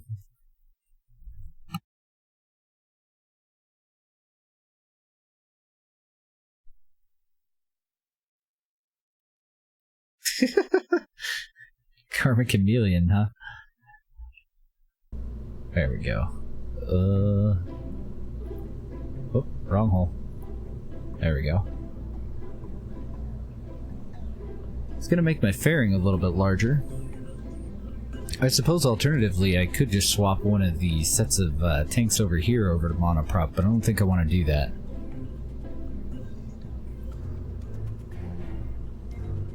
Trying to decide whether I want to add another tank, or if I just want to get rid of this one and change it into a monopropellant tank.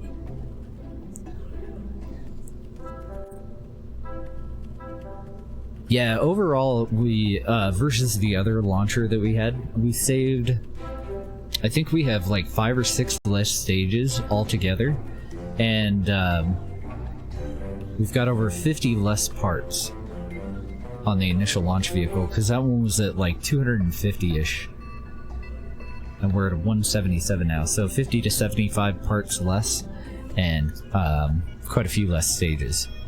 At least 4 fewer stages. I don't know where I want to put this. I think I'm going to put it on the bottom.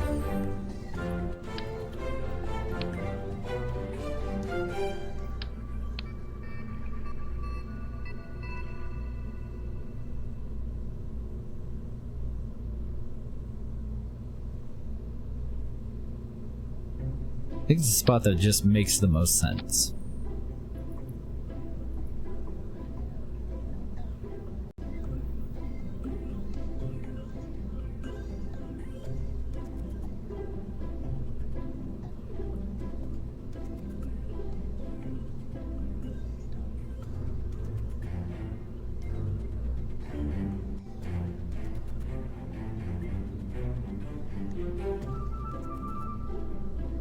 What the heck diameter are these at? Oh, something really weird. 3.0625, okay.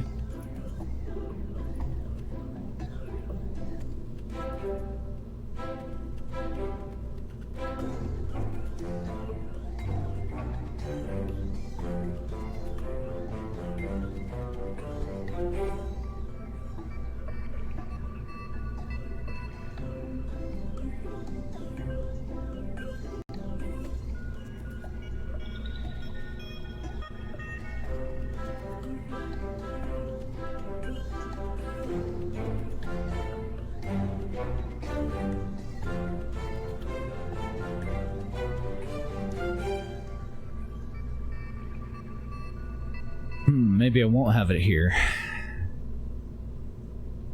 If I could go even lower on the core size, then I'd be good, but I can't.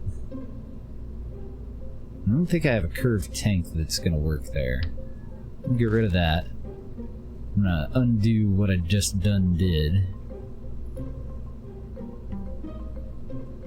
Matter of fact, I'm gonna be super lazy about it and just load up the previous save. I'm gonna end up adding the can internally on the top, I think.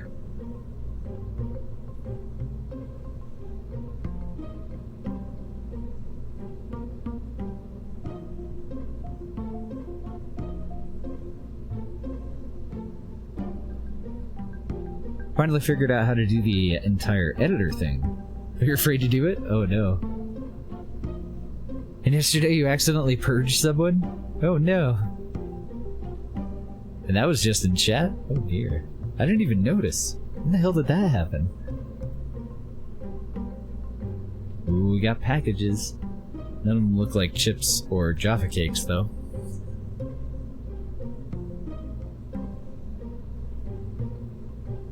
Oh my god, why did I start my view so far out? Get in there.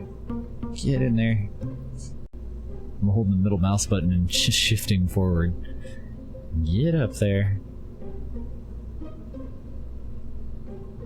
Let's see, how much monopropellant do we have in our radial tanks?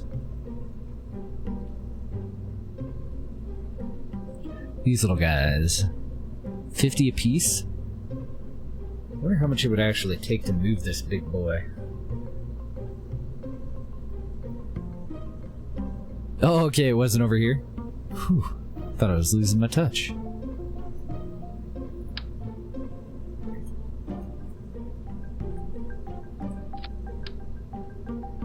wonder if 200 will be enough.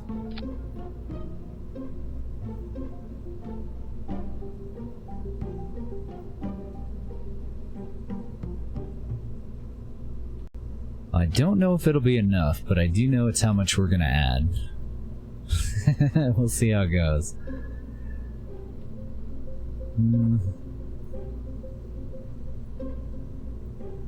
Well, how much do I have in one of these other tanks?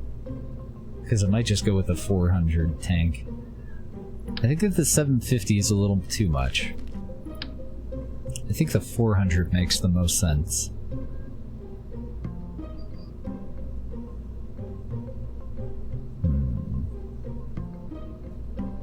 Oh, I have 400. I'm fucking dumb. 1, 2, 3, 4. Never mind. I may have to swap out for larger nozzles too, though.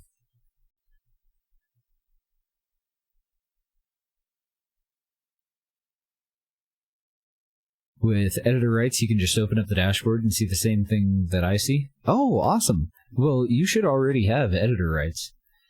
In case we ever need title upgrades or any of that stuff.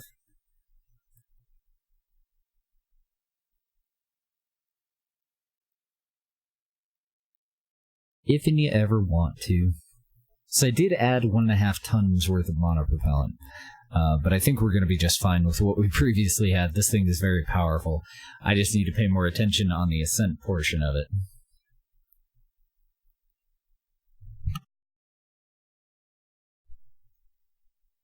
And hopefully not screw it up.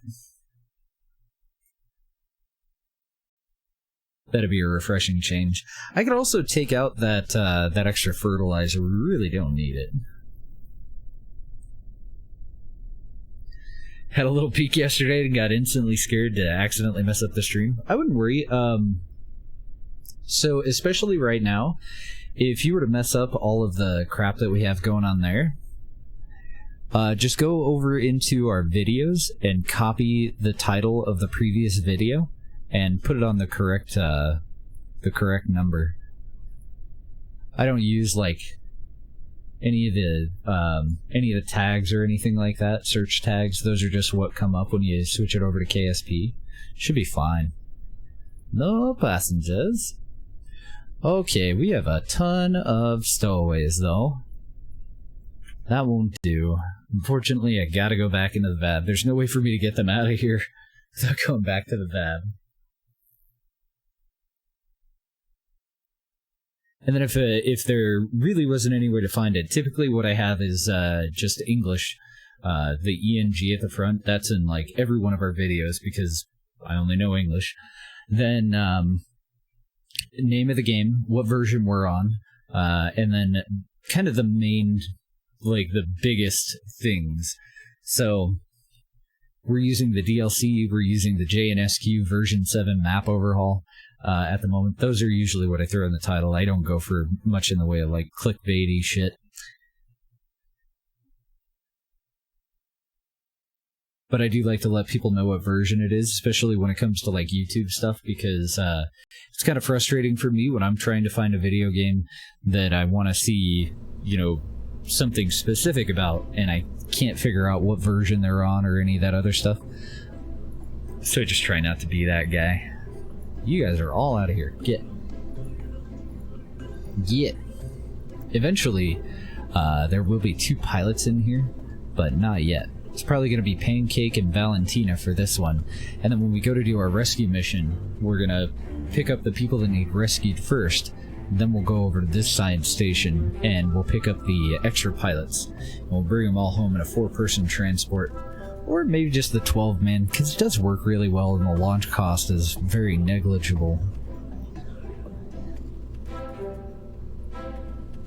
Can't think of anything else. The only other thing that I might want to do, though, is swap these out for, yeah, I think I'm gonna swap these out for a more powerful thruster.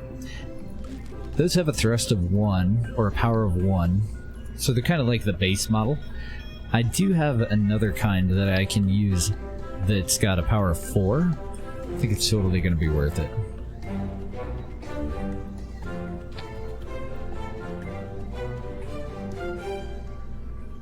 Okay. Update our save again. Just double check. Make sure that we don't have any stowaways. There's a lot of places for someone to stow away on this vehicle in. And every now and then you get that one tricky son of a bitch that, you know, a couple of people are up here and one dude's all the way at the bottom of the list.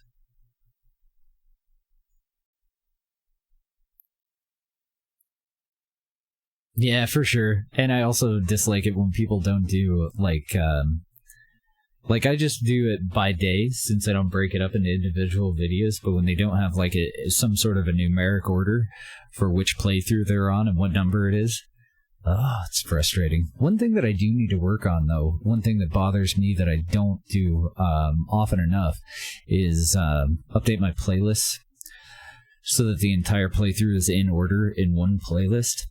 It's just a little clunky, and I will do it when I'm done with a playthrough, but adding them as I go is kind of annoying. So I haven't really been keeping up on it very well.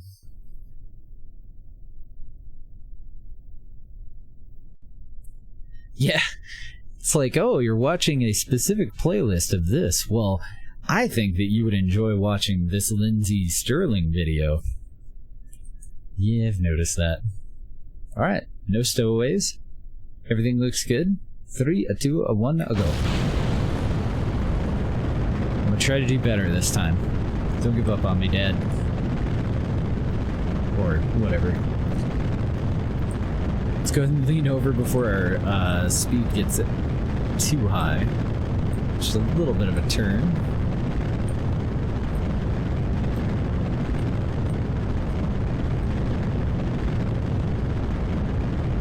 I forgot to go and strengthen that connection at the docking port.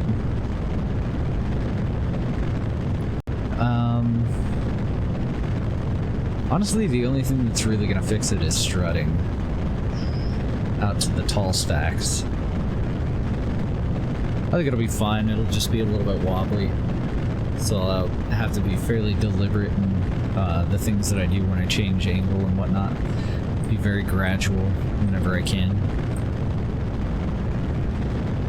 I say that and then it snaps off and destroys the lifter. Might be okay.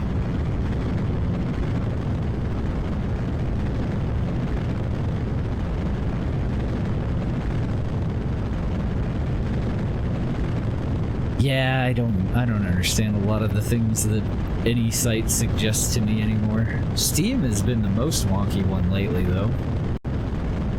Like, it was suggesting games the other day because they were on sale, but they were free-to-play games. And then it was suggesting games based on games that I played, because it kind of tells you, like, this is why we think you might like this. So I go to check the game out, and it's asking me if I'm interested in this kind of content because it's absolutely nothing like anything that I play. And I'm like, what the fuck are you doing, Steam? Make up our mind here. I'm confused.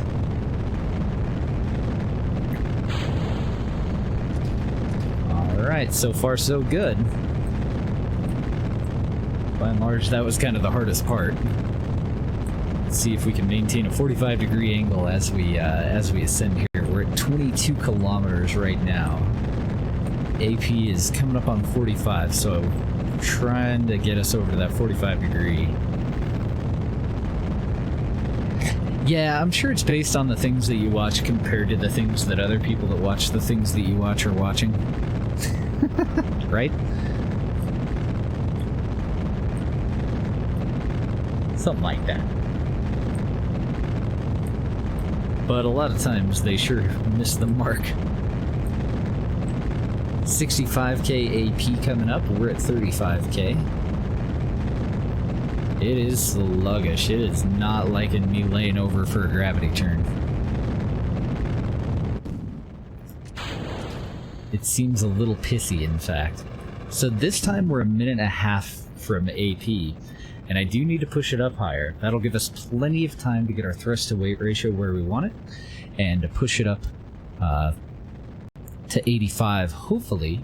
I'm just going to maintain this angle. We'll continue our burn. Lost me at it, supposed. Yeah. Yeah. Another thing that I could definitely do to improve our efficiency here is move the standoff out onto the booster itself, and then have the decoupler attached to this, but shed the weight of this extra tank with the rest of that for a better thrust to weight ratio on the final stage here. Alright, so AP is over 85. I actually am going to push it up to 90 on accident.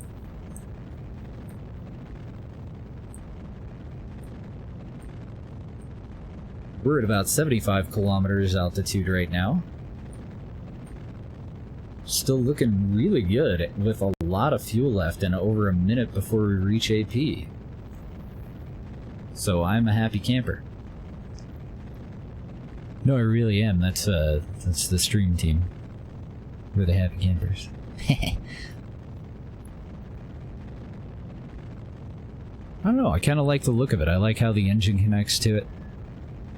I like the side stacks, even though they are a little funky. I like it. 2 thumbs up overall. Gotta burn through this fuel though. Holy shnikes.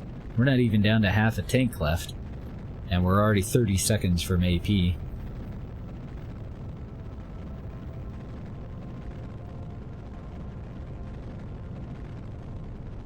I think I'm just gonna nose up now.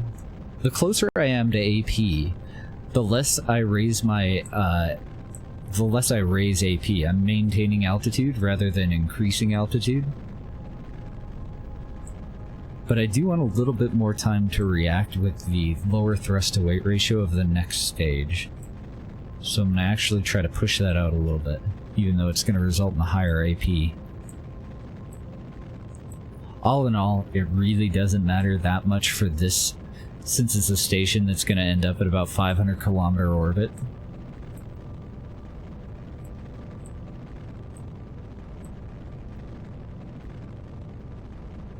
Trying to go very gradually. Okay, it looks like at a 20-degree angle I can start to push AP out a little bit. We've got about 23 seconds left to burn. Very, very quickly getting that horizontal velocity we crave. I think I might end up pushing it out too far. I'm gonna have to nose down. No, it'll be fine. Oh, excuse me, a hiccup. I think it'll be fine. I'm going to push it out over a minute, but I don't think I'm going to push it out to like 5 minutes or anything. Go ahead and get rid of all that stuff. Do I want a maneuver node for the rest of this? Not quite yet. I'm gonna kick these on first.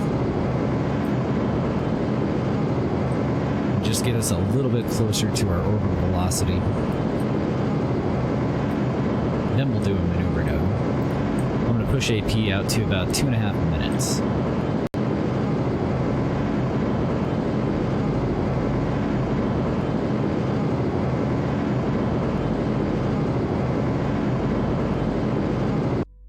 Okay, so RCS on.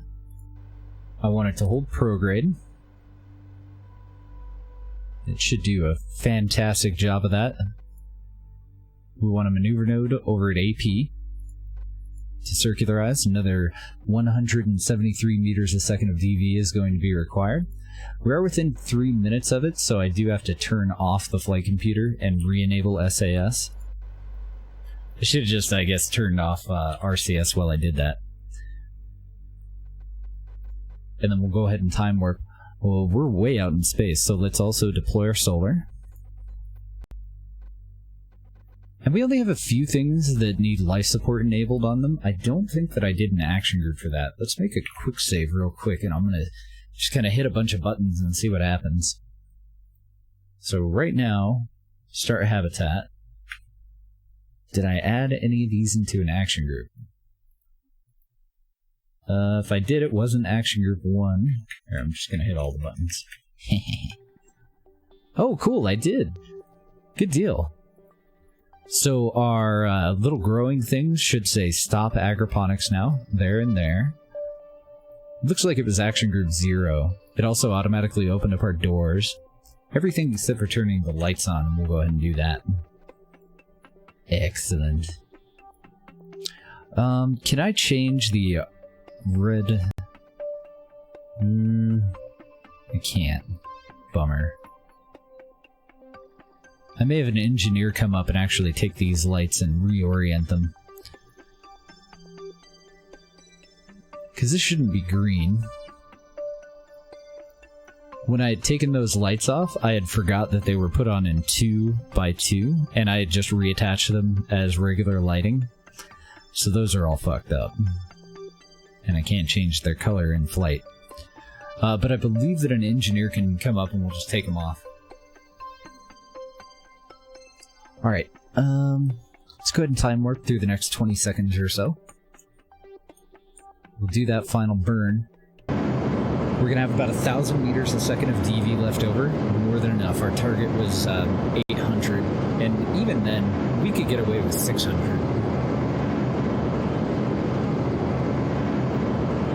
We don't actually need 800. I'm going to go ahead and toggle off RCS and see if I can, you know, keep this thing from losing control quite so badly. Toggle it back on to hold prograde because we know that our next maneuver is going to be just pure on prograde. Pretty good orbit, 109 by 108.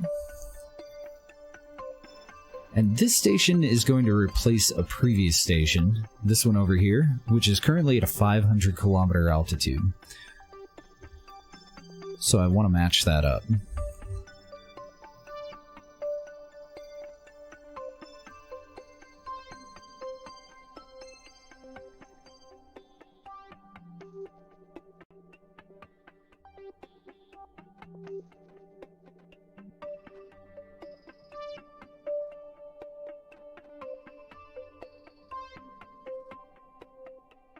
Alright, let's carry on. We're going to leave this little bad boy up there and switch over to it several times to see if it's going to cracken before we actually bring any crew up to it. It's kind of unfortunate that we had to take a step back there. Another thing that I did, this was supposed to be a test flight. Shit, I'm going to have to revert it. Because I totally forgot to get that damn contract. Holy crap, an hour ago I got a follow from Fresh Parmesan and just now noticed it. I apologize for that. Welcome to the stream, man. You're still around? Sorry about that. I totally missed it. I don't know what the hell I was doing at the time. Usually I'm on the ball with that kind of thing. Apparently I'm a bit rusty in a lot of ways today. Let's also check our monoprop. Is that going to be a sufficient amount of monopropellant? Oh yeah, that's going to be perfect. Alright, so we're going to do one more launch, unfortunately. We need to do a tour of the facility first. So, otherwise, we could just tear this thing down and make it much smaller. We've intentionally bloated the size of this so that it will count as a 50-man hotel. Even though the only thing that's important on it to us is, honestly, the 16 scientist research laboratories that are on it. Oh, I did notice it, but I called out the wrong person. Oh dear. I have fallen apart. I need help. Somebody help me.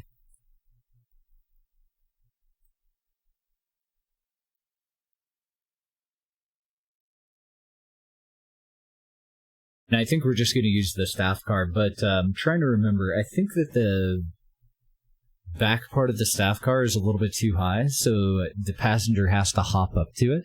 So let's add a ladder.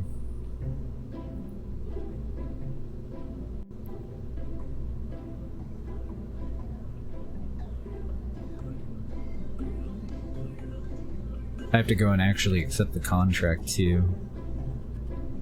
Maybe not, actually. Where's my car? There she is. Hello, car. Unfortunately, not car 6, just a car.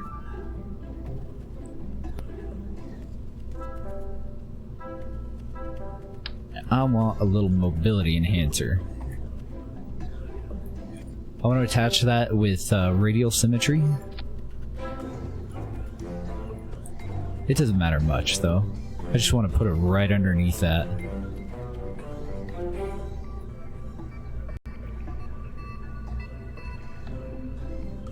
Right about like nya. Because the door's kind of offset, it's not in the center of the part. Alright, so that should be fine. Let's update our save. Let's take a step out, accept that contract. You got me covered. You welcome the correct person. Very kind of you. Thank you for carrying me. We have a fuckload of tourist contracts that we need to fulfill at some point, but we're still doing pretty good on money. See if there's anything else that we're interested in. Probably not. Definitely won't be bringing anyone up to Science Station 1. I didn't actually expect for us to get contracts to bring people up to Science Station 2. Oh, yes! We got our space camp contracts offered. This will be one of the next stations that we probably build. Although, how many people are in each contract? 16, 14, so 30, 44, 57, 6, okay, that's too many. I was thinking about bringing them up to the hotel. I could do it, I'd have to split them up into separate transports, though. I think I'll wait on those. This is the one that we want. And it's going to be Mr. T.F. Richards 92 that we're going to take around for our tour. We also have De Valiant, who is offering to give us a casino contract, but I don't have any asteroids, so we're going to go and take the hotel one.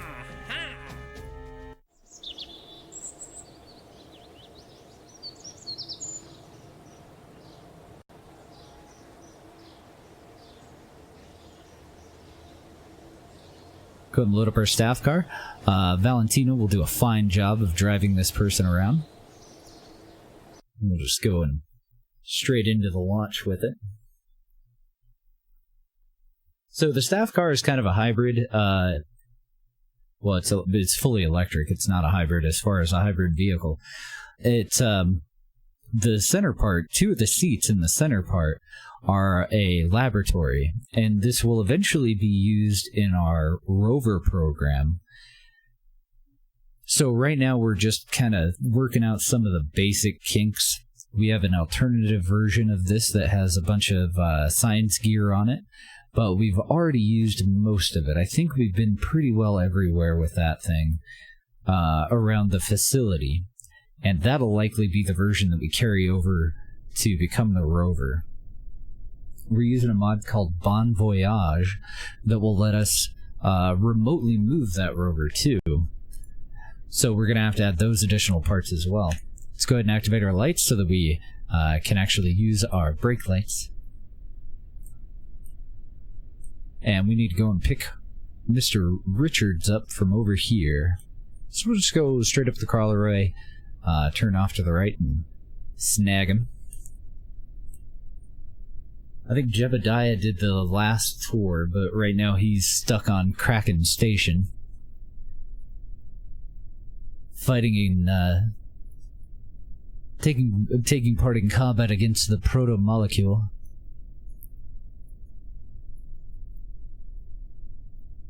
It is so weird that there's no, like, sound on this thing. It's perfectly silent. This is so much better than the version, the very early version that I usually make with a Juno engine, though. The sound of those engines drives me batshit.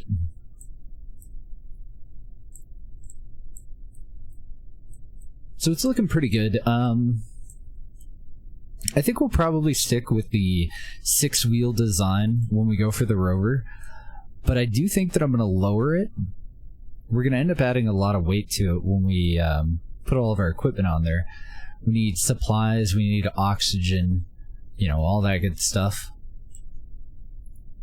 Okay, let's go ahead and park, and we'll switch over to Mr. Richards here. Apparently it's Mrs. Richards. I think it just chooses at random. And can you put the ladder down, or should I have done that before I switched? Nice. Oh god. You don't want to be in the ladder.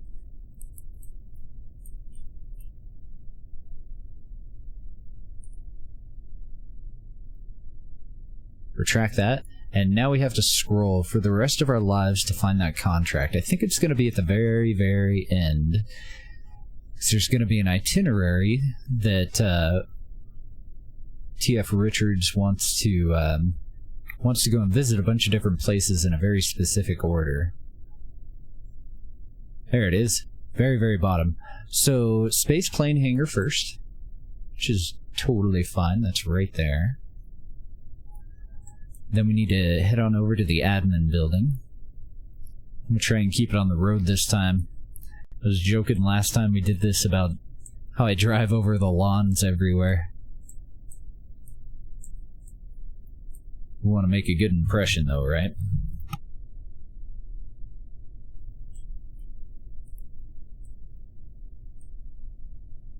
Facility is really looking nice. Got everything all coming together. Let's go ahead and go all the way around. These little waypoints here that are letting us know where our different locations are. It's a mod called Waypoint Manager. It's very handy. Highly suggested.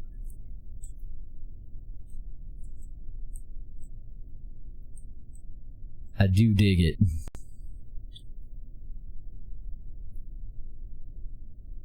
Yes, yeah, the first version of this car that I built was the science car, so we have gone around to all of the new buildings to collect all of their additional science. I'm pretty sure, anyway. I guess I could be wrong, but I'm fairly certain that we did.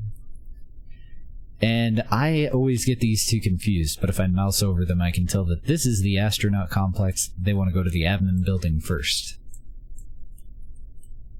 Yet another way that this mod is just super freaking handy. And I thought that typically we do have an IVA for the passenger. I'm not sure why they're not being shown. You know, I've never looked at the interior overlay for this. That's fucking sweet. I love it.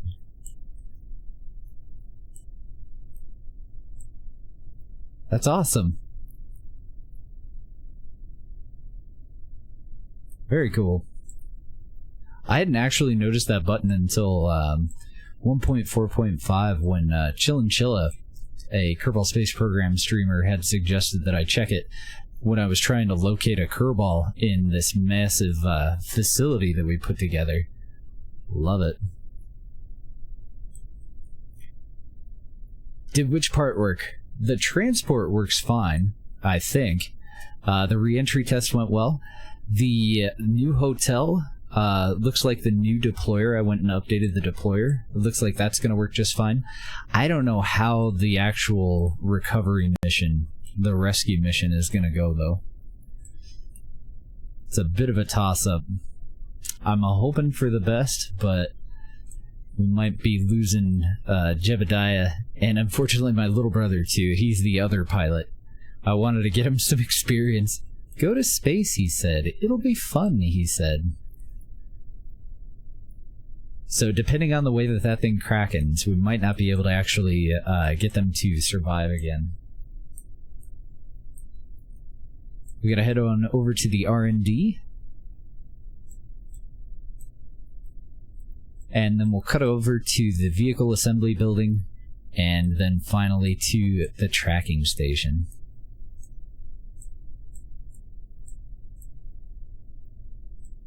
It's kind of nice having roads on this. They look pretty good. I really like the facility.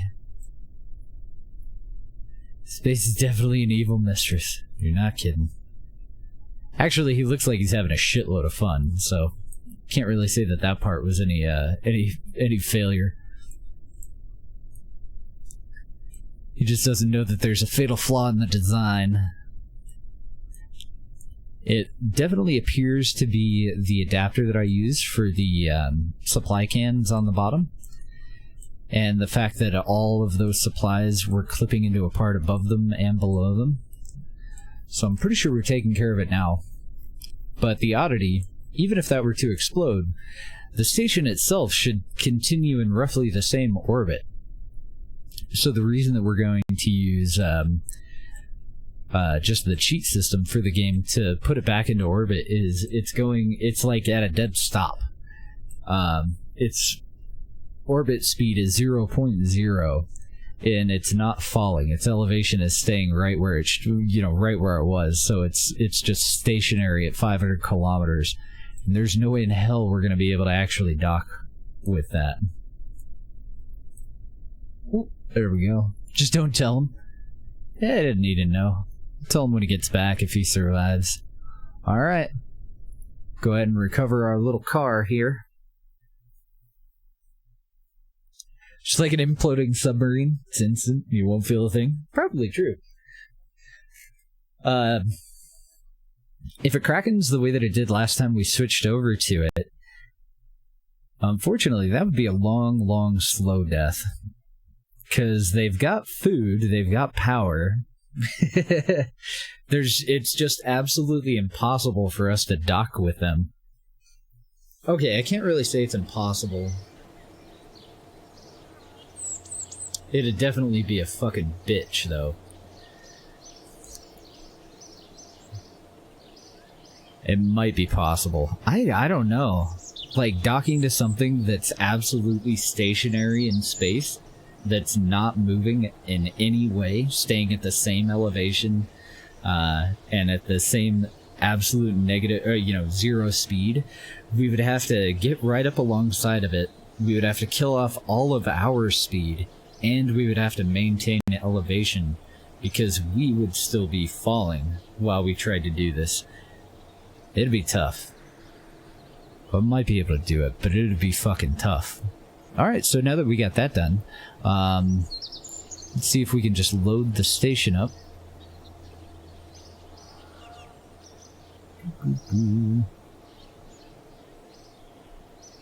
Should we load the station up, or should we try taking out the old station first?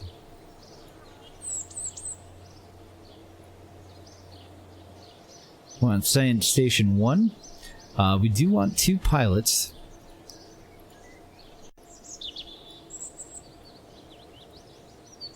Looks like it's going to end up being Maverick and Valentina. And everybody else is getting kicked out. We want the 2 pilots because technically this counts as... I'm gonna just move him up into the seat next to her. Should we put him in one of the hydroponics modules? Let's put him up in the airlock. That makes total sense.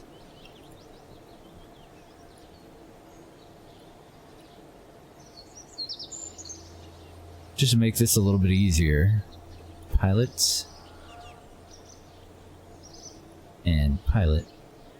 Oh yeah, we had a problem with the lights, didn't we? What about a claw? It's getting the claw there that would be the problem. I'm gonna go into the VAB and fix those lights real quick. Almost forgot. Almost completely done spaced it. So previously, the indicator lights that we have on the top and the bottom of this were just letting us know which sides had the docking ports. And we had a red light that was on the sides that do not have a docking port. Those are farms. We don't want to dock to a farm. And then we had a green light on the other sides where it would be possible for us to dock. But since we've reconfigured this station a little bit, I've invalidated the previous layout and I reconnected 2 of the lights improperly on top of all that.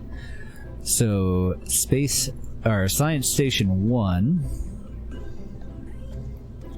and she's a little tall. She's got long legs and she knows how to use them. So we're gonna have to go outside of the hangar, and then we'll just reconfigure those lights.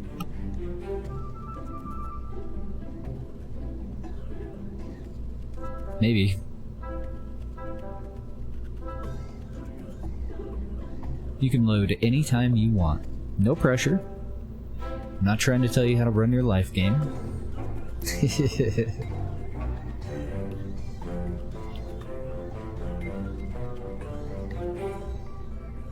Ooh, afterthought. Hold on. Let's go out here. Why don't we make this compatible with the resupply drone for the other station? It's actually very simple. I do need to switch a couple of things around. So I wouldn't want a curved upper portion of this anymore. So I'll just switch it over to inset real quick. Rather than an adapter that goes to a lower diameter docking port here.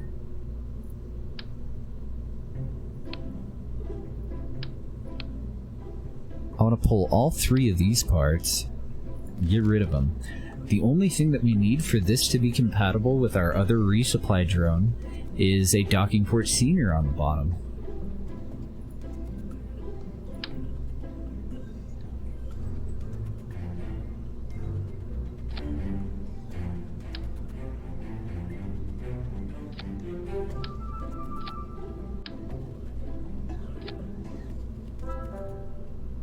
And then I want an upper variant now that's going to be compatible with that docking port. That's going to line up to it. That'll do. This is a little cheap, but gets the job done. Oh, shit. Moving the wrong part. You stay there.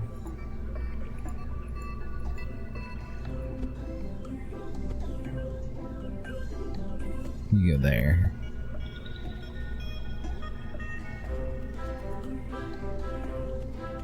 Then another problem that we're having, that instability on the launch. This will partially actually take care of that. Let's take care of the lights real quick before I completely forget, though.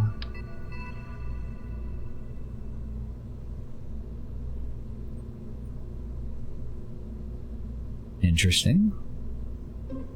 I guess I'll have to add them up here and then move them down into place.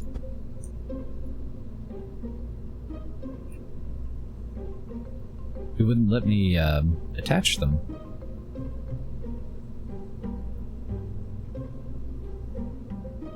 Okay, now those 2 should be green right now, but our docking ports... Oh no, those 2 are fine. The 2 red ones will go over here. You know what? Okay. I'm gonna get rid of these. I'm just gonna do normal lighting on the bottom. I'm gonna move the indicator lights up onto the adapter for the docking port itself.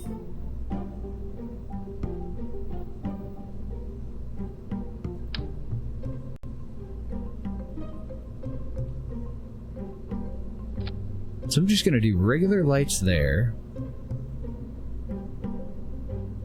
I'm gonna keep the indicator lights for the top though.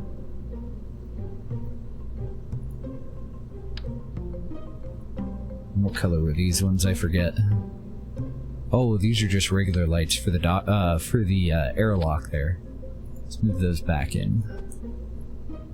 Those four will be fine. Here they are, these ones. So right now they're set to be green, and I only want one of those, and I want it right in front of this docking port here.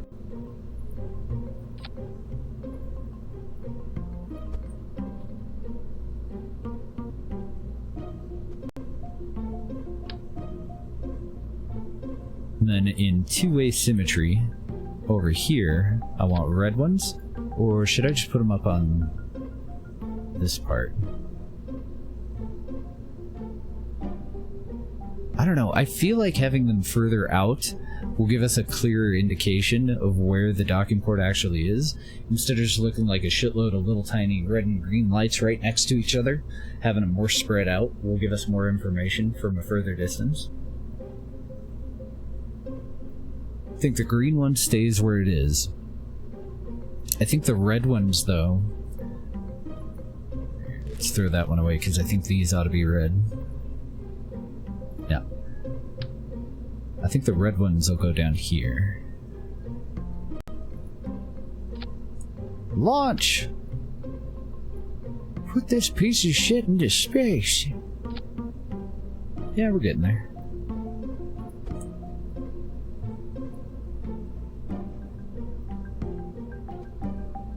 Move your ass!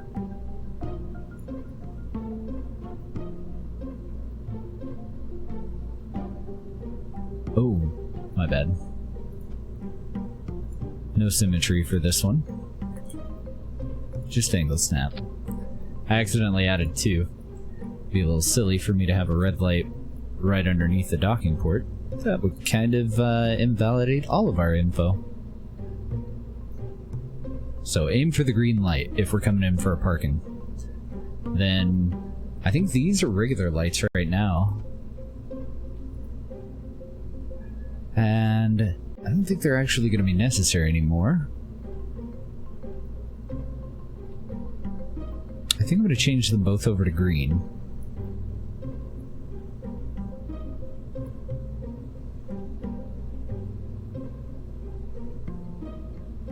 Rather than reposition, then we should be good to go. Because I believe we've already got red lights on the on these two.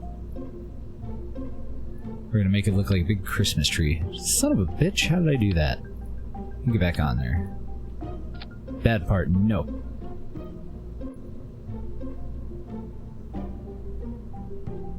Oh, okay. This one's not set up properly. You're supposed to be red. Which means the opposite one is all fucked. I had swapped back and forth between where to dock to quite a few times.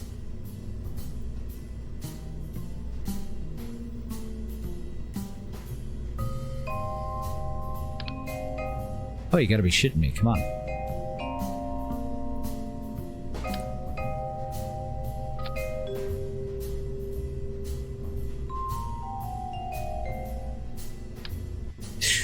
Fuck me. Okay.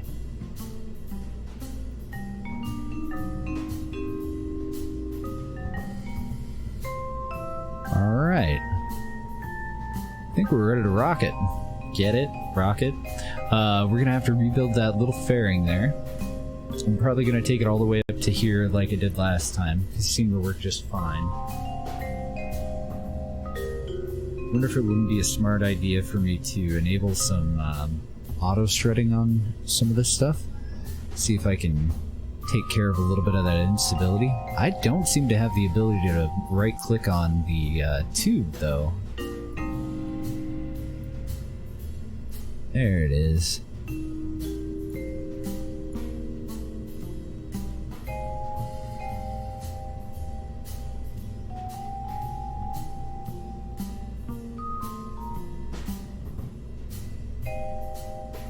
Okay, we look good. At least I think we look good. Let's rebuild this fairing real quick.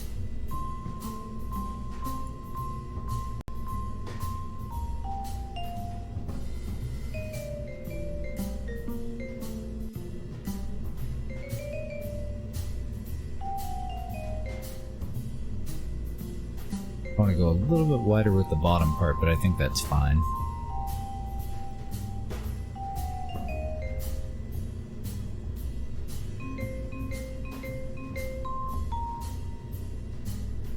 I think it'll be aight. Let's do auto strut here too and see if that helps out at all. And here. Oh, I already have it on that one. Okay, good. Update the save. We're gonna kick everybody out except for our pilots.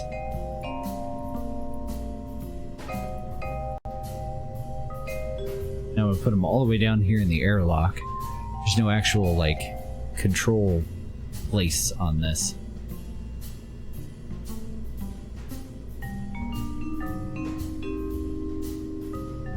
It's only 8 o'clock and it's still hot as shit. Oh no, I'm in the same boat. I can't sleep with it that hot. Oop, that's the hydroponics module. Get out of there. Alright. Just double checking the staging. I did disconnect these momentarily there. Making sure that all of our control surfaces are where they should be, making sure that our fuel lines are all where they should be, dragging it out just to piss off the impatient guy that was yelling at me to launch it. But everything actually looks pretty good. Take it out on the pad.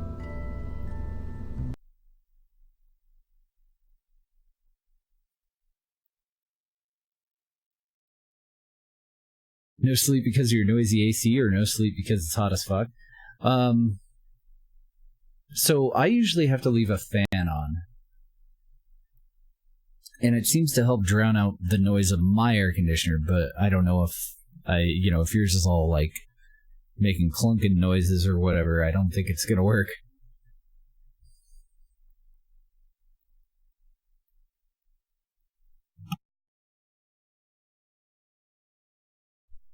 The only problem with always sleeping with a fan on is when the power goes out, like in the middle of the night, Deb and I are both instantly awake.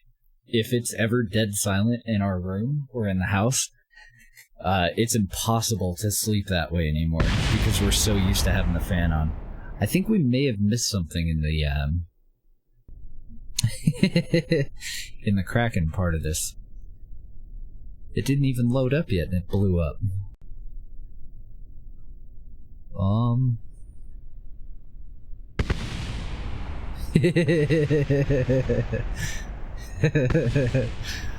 So this is that bug with contract configurator that I'd run into before.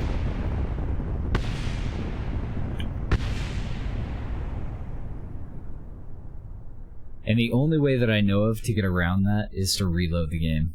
Yeah, plenty of fireworks.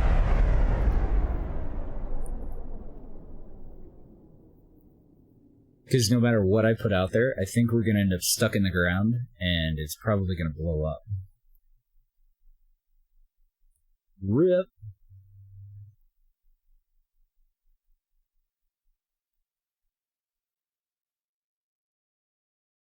See if it'll load up. If not, I'll have to close it and relaunch. Even if it does load up, I'm going to close out of it and relaunch, though.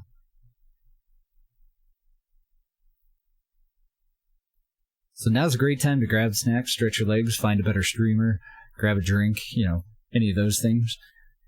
It's going to be a minute before the game comes back up. I think this thing's fucked. Let's just go ahead and close it. And relaunch Rooney it. Oh yeah, tons of better streamers for sure. All that hard work. Nah, it'll be fine. We just need to relaunch the game. There's a little menu that pops up when you're using Contract Configurator with the tourism mod that we're using. And if that fails, your view gets stuck either like way far away from whatever you're trying to fly and your staging won't work properly, or your view gets stuck like it did on that one underneath the launch pad and everything just kind of shakes up. So it's not a big deal. It doesn't happen very frequently at all. Honestly, it's fine, but we do have to relaunch the game to get around it, unfortunately. Send Microsoft the error. Yeah, there we go. They'll fix it. Send it every time KSP dies. They'd probably, like, block me after a while. I don't know, for as many mods as we have, and for the overhaul that we have and everything, crashing, like, once every 3 days really isn't that big of a deal. And that technically wasn't really a crash. It was just another side effect of that bug. But I knew I was going to have to relaunch anyway, so not a biggie. I'm surprised that it's this stable. Especially with mods that range from like version 1.4 all the way up to brand new current ones.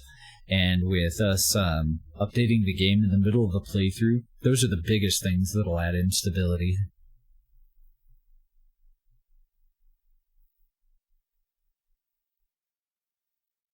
I think we'll be fine, though. I think we'll be able to throw it out on the pad, no problem. The only thing that may be a problem, the fairing.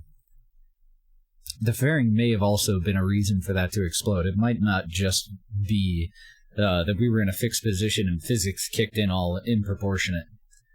It could be the way that I attached that fairing for sure. Or it could be the auto strutting that I did. I may have one of them on the wrong setting. That could definitely do it too. So I think I'll take out the auto strut that I put on the fairing plate, and we'll see if that fixes up anything. I think I'm going to hit the restroom real quick. I'll be right back. This is going to take just another minute or two to load up. It's pretty close to done already. I'll grab those packages off the porch too. Be right back.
Okay. Still not done yet? That was totally worth doing. I made some money. I love it when money comes in the mail. It doesn't happen as frequently as I think it should.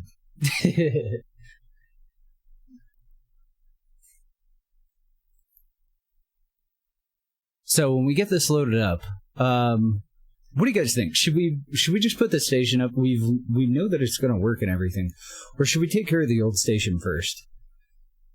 The only downside to taking care of the old station first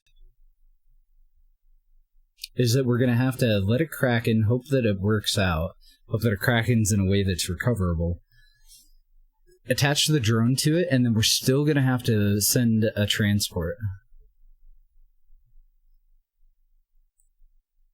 Or we can retrofit the current transport to carry an explosive package with it.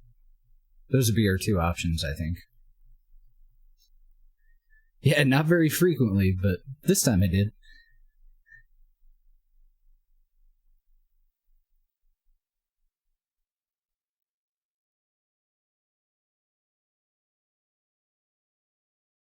Deb had to take an extra day off, so I'll probably just give it to her, make up for her short check. Gonna work out pretty good. No Jaffa cakes, though, and no, whatever you call it, Worcester chips. Worcester?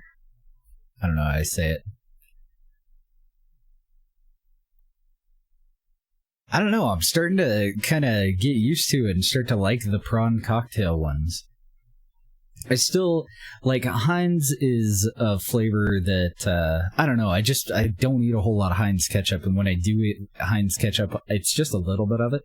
So the ketchup chips taste just like eating crunchy ketchup, and I don't think that I like those, but I'm starting to like the prawn ones, and I do think that I kind of like the roast chicken ones, but they smell funny. Play an older version because of one of the mods that you like. Which mod are you using? And are you sure it's not compatible with the current version? If it's something from 1.2 or previous to that, probably not going to be compatible.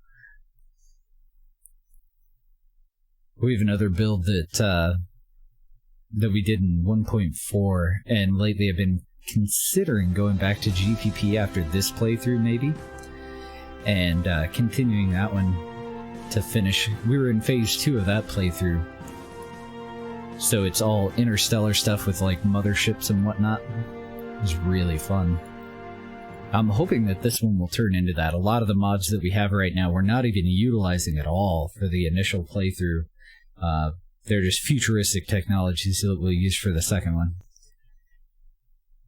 From 1.2? 1.2 is a very popular version to stick with. 1.2, 1.3... those are definitely the big ones. Well, okay, so I don't anticipate any issues. Let's make sure that Valentina is alive. I'm hoping that it at least successfully reverted it. It just wasn't able to load the vehicle assembly bay, or that it was forced to load up a previous game.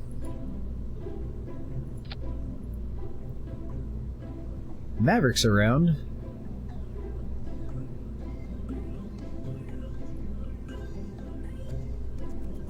They were both in the same part, so that's a little worrying. Oh, there she is right there. I'm just blind. Okay, we're good. We're good. So don't save that. If we go over to our crew transport, which is likely going to be the one that we use to rescue and return our pilots, how would we have to modify this to be able to also deliver at least one explosive, but probably two? I'm thinking that I could probably radial attach them to the chin, right here and right here, and I would need to design a little drone that we would use. I think a decoupler is going to be fine. A docking port would probably be smarter. I'm probably going to go with the microclaw, the mini grabbing unit. So let's plan on using that. We're going to use monopropellant and monopropellant only. So let's go with an SSTU tank. Let's grab a decoupler or a docking port. I think I would prefer a decoupler for this. And I want a fairly small one. These parts are going to throw off the symmetry of the entire rest of the vessel, but oh well. So I'm going to switch it over to monopropellant. I'm going to lower the diameter. Let's see, how low can we go? That's as low as we can go? That's not very low. It's alright, we do need enough surface to actually attach parts to as well.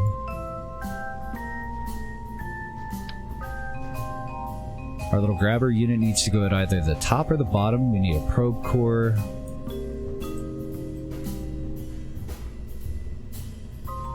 How do I need to orient you so that you will connect? There we go, upward.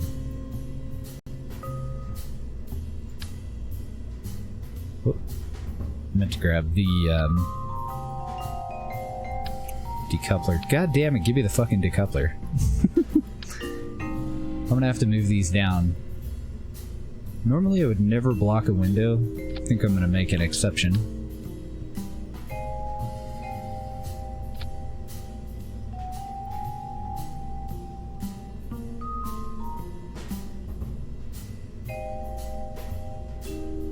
And let's see if we can fit all this.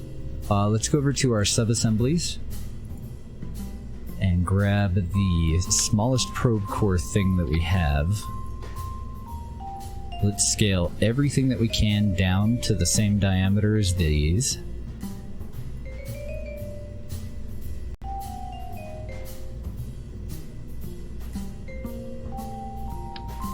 We're not going to be able to have, what do you call it, the reaction wheels in there. And the probe core doesn't fit quite right either. So I'm going to move that out and external.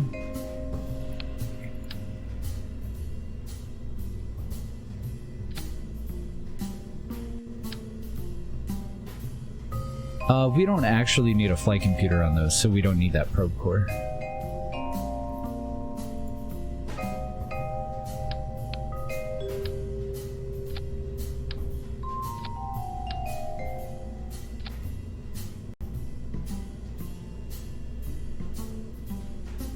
Okay, I need to put all of that back on. I need to attach this to something so that it's at a right angle. Otherwise, everything that I'm adding is going to be off at an angle. So I just got to pick that up and reattach them. And then once we're done with it, we'll move it into position. So right now it's completely full of monopropellant. I can make the core shorter, but I can't lower its diameter any further than what I have right now. It really doesn't need an engine either. Let's see if we can find a lower that we like.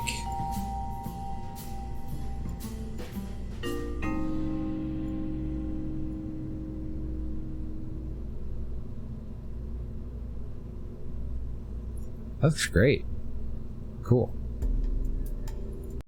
And then for controlling the little shit, we're gonna go with, let's break symmetry.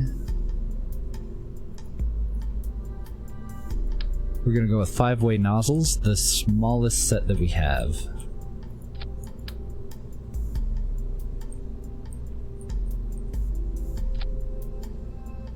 And that'll be how it maneuvers itself into position. Then one last piece of gear that we need inside of this thing. An explosive. Which honestly, it would be better to have that at the very base of it. I think I will put it on the very base of it. Airplane Plus, Aviator Arsenal, Vessel Mover, and BDA Load Vessel Switcher. Those are all really good. I've never really used Vessel Mover, and I've only seen Airplane Plus. I use Mark IV and OPT with OPT Reconfig. But Airplane Plus looks really good. Oh, and Aviator Arsenal. I'm not sure what that one is. Vessel mover and BDA load vessel switcher I've seen, though. I think it's in utility, I don't know. Yeah, here we go. Flight termination system. I think I'm just gonna put it on the outside, actually. Because it's kind of big. Well, honestly, our vessel's just kind of small.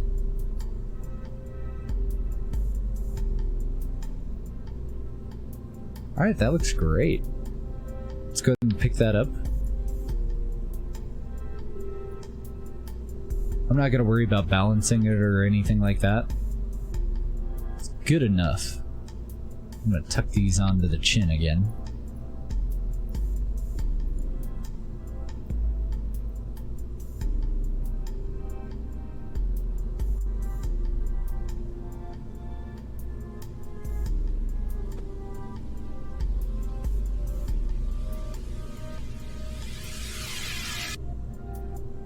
So I have two of them because we have two different parts of this, the way that it's busting up. I wonder if I should just move these down here, actually. I probably should. God damn, why can I not click on this decoupler? Got it.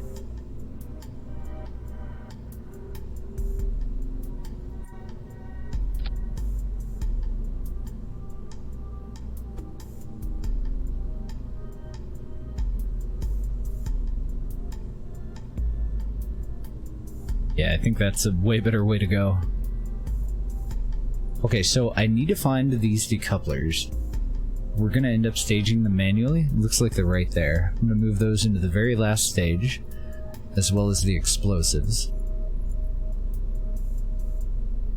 We'll decouple them manually, and then when we switch back over to it, we do want this in a new stage, the explosive itself.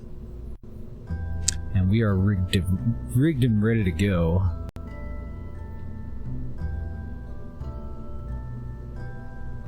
I think we can even put our fairing plate back on.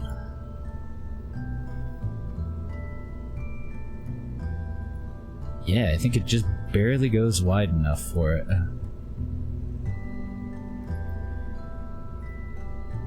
There's a big old fairing. Sweet.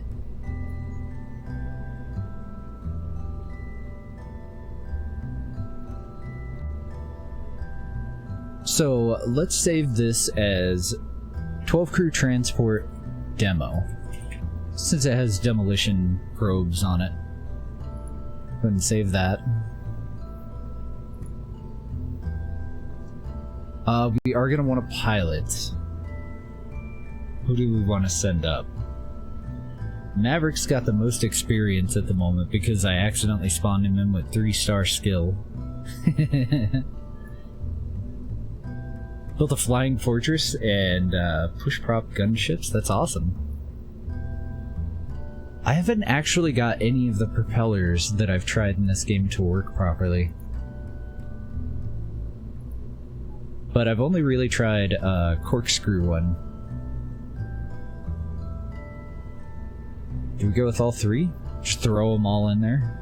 We've got plenty of seats. We could also take up some extra people just to give them a little bit of experience. It won't really do a whole lot of good with the scientists, but I'm thinking Private Paula should join us. Plus, it's probably something that we should have an engineer available for, right? Let's take both of them. Private Paula as well as Bill. All of our pilots and all of our engineers on the job. Space time! So our goal here is to successfully recover our crew. But we may have to do some hacky bullshit to be able to get it to work. If that station stops dead in space again, I'm gonna have to, what I really want to do is put it back in the same orbit that it was in. So that's what we'll try.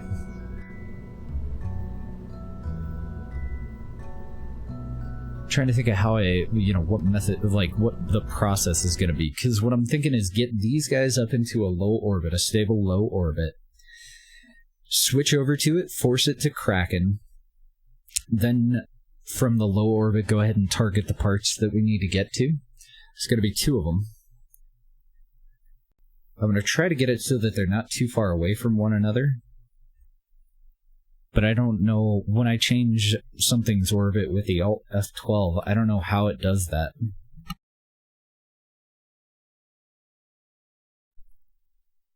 I don't know if it just, like, takes it from where it is and raises its orbit up directly above it, or if it just picks a random spot to relocate you to. I have no idea.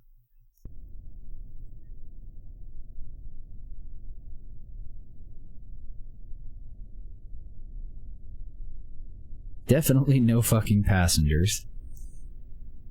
Oh, we're also going to fail some contracts. I believe that we actually have some contracts that I've already taken to bring some tourists up to that. Bummer. Oh well. Alright, let's give it a shot. 3, 2, 1, go!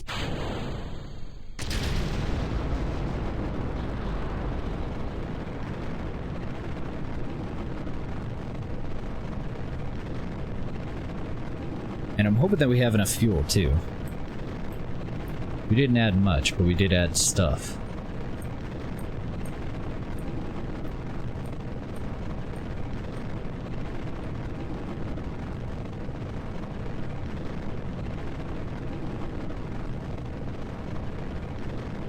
Paul and Bill back there looking a little nervous. It'll be fine. Unless it isn't. Let's keep an eye on our AP and our fuel consumption.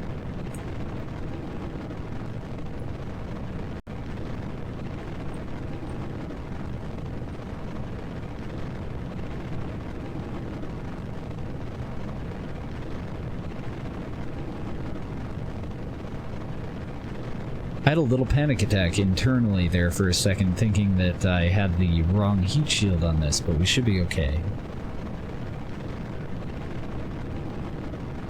Forgot that we fixed that this morning, and it just happened to be there when we reloaded the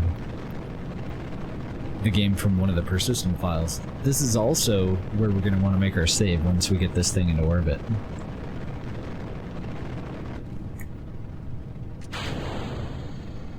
Alright, good separation.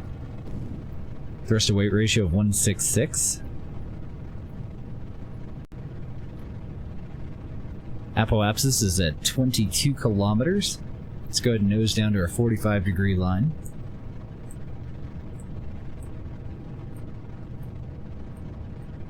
So I'm on, like, I think episode 4 or 5 of season 3 of The Expanse, and I'm really excited to get done today.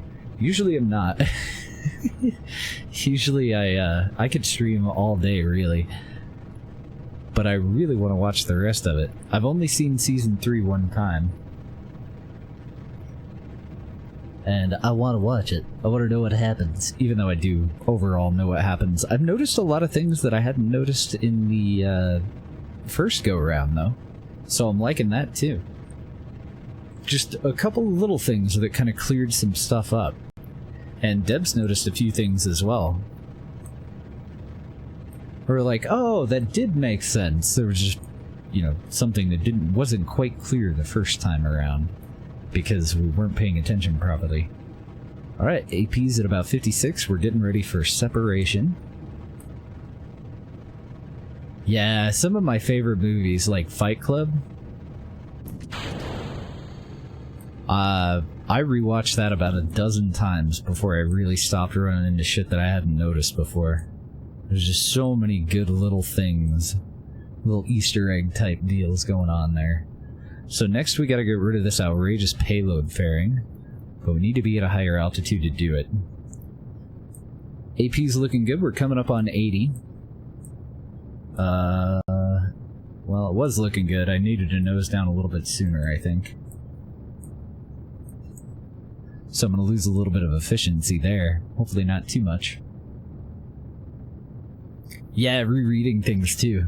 Love it when I revisit an old book and something else pops out at me. Let's go ahead and get rid of the fairing and the nose cone. Looking good. Apparently I forgot to turn on my lights because we did a daytime launch. Payload looks secure. I'm liking it. I like the revamp. I think it looks good. The demo vessel looks like it means business. I do want to go back and add an internal storage, though. We're going to have some, like, just standard operating procedure. Electric wrenches, regular wrenches too, probably. Explosives, EVA propellant, bunch of Kerbal inventory system stuff that we're going to add to pretty much every vessel. Alright, just about time to stage the big fella here.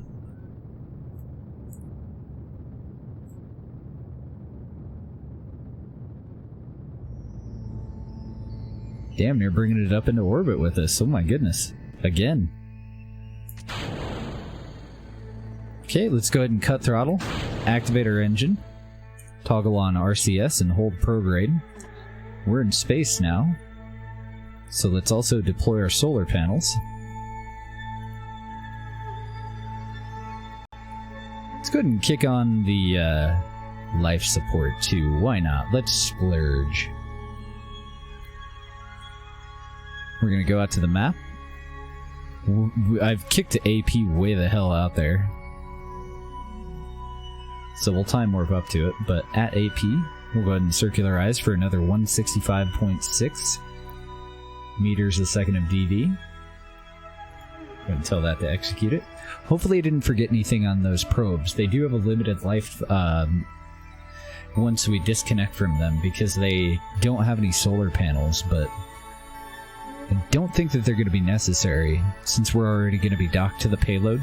They basically just have to disconnect, stabilize, and drive their claw into it. So it's more important for this to be stable, and I'm hoping that I didn't throw it off too bad by putting both on the back there, but I didn't really see any other convenient place to put them. I think this will be a lot more convenient than having both of them on the chin, though. So that'll be okay. Let's go ahead and get rid of this first step. And we're on prograde, so we'll time warp. We're going to have shitloads of fuel, but I don't know if that's actually going to be enough for 2 encounters. We may have to send up a drone for the second one, which is fine. Get rid of that alarm. That's our 3-minute warning.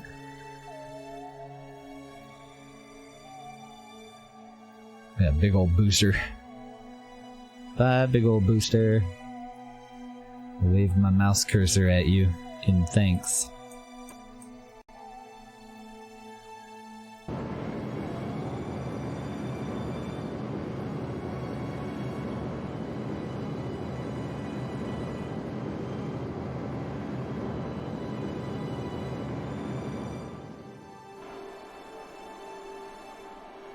I hate you, flight computer. No, I love the flight computer. Shit. I needed to disable all the nozzles on those. They're using up their monopropellant already. Thankfully, they do have very efficient nozzles, so they shouldn't be using up a hell of a lot of it, but I'm going to disable monoprop and just go ahead and use the right-click menu to disable all of these until they're needed.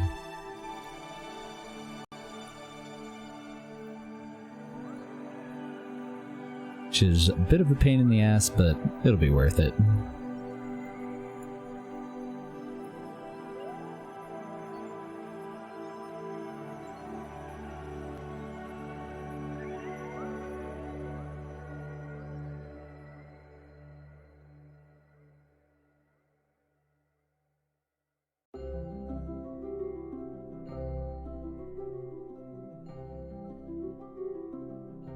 There we go. Mr. Gorm, good morning. Well, good afternoon now. Probably evening for you. I hope you're doing well, sir. Were you playing some Kerbal Space Program today? We're getting ready to go and take care of a Kraken problem.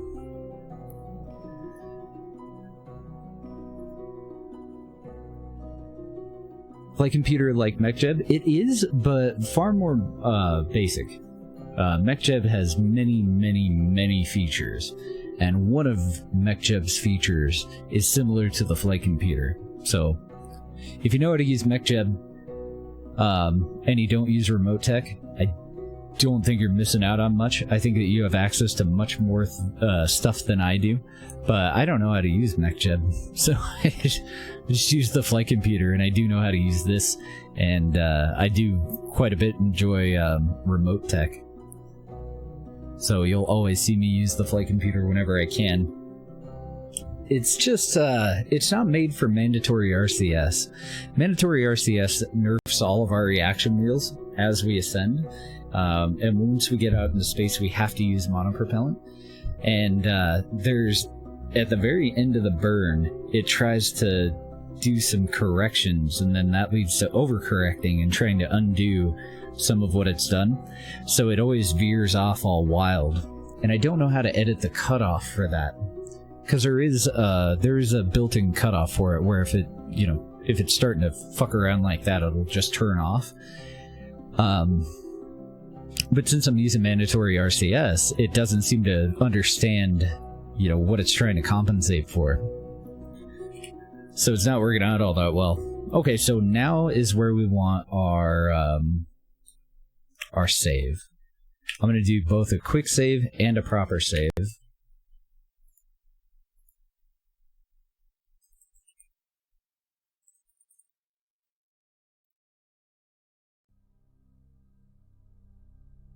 And now we have to encourage the Kraken to happen.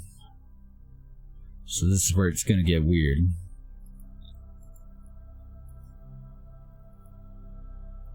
We're going to switch over to the hotel. Maybe. It's going to Kraken. I'm going to try to switch over to the part that has crew aboard it. And that's the part that I want to get back into an orbit. But we'll see what happens. Maybe it'll just blow apart. Maybe it won't glitch out. That's the perfect scenario.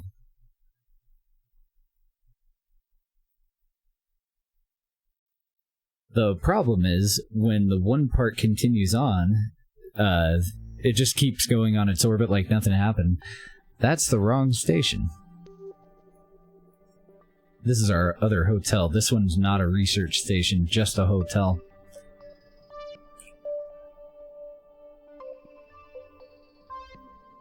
That's the one that we want. Then the other part, the larger part of it, just stops. Dead stops. It doesn't start to fall. It doesn't continue on in its orbit. It goes to a speed of 0. So that's what we need to fix. Yeah, I like that one. That was our first hotel that we put up. We did have a problem with it at some point, but it seems to have corrected itself. For some reason, we had contracts that were being generated where, instead of visiting the hotel, tourists wanted to go and visit the transport that had gone up to the hotel.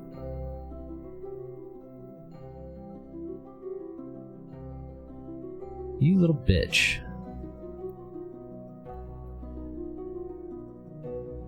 Didn't Kraken. It wanted to. It definitely wanted to, but everything all held together. If I had an engineer, I'd go down and start to tear apart the bottom that we redid. Unfortunately, not getting an explosion is not exactly a step in the right direction. I guess we're just gonna have to try and approach. I don't want to make a save while this is the active vessel or anything. I'm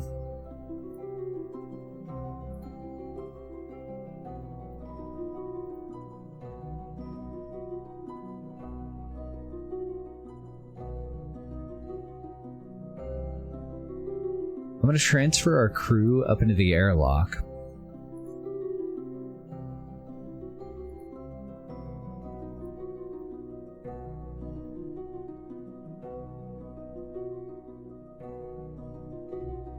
And they both should be in this part now. Wait a minute. One of them isn't. Did I misclick?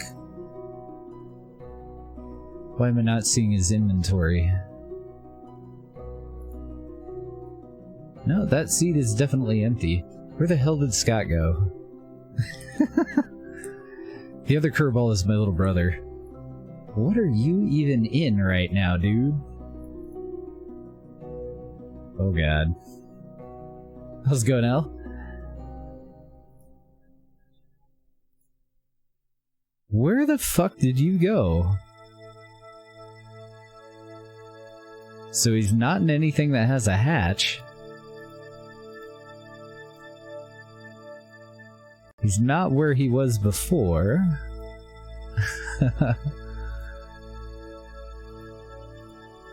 He's not in this part.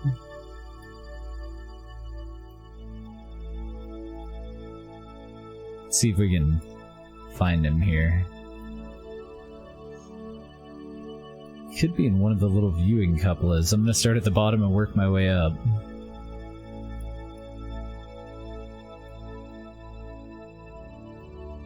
If I can even identify the part, like, the, you know, from that little view of the internals. Ah, I think he's in one of these.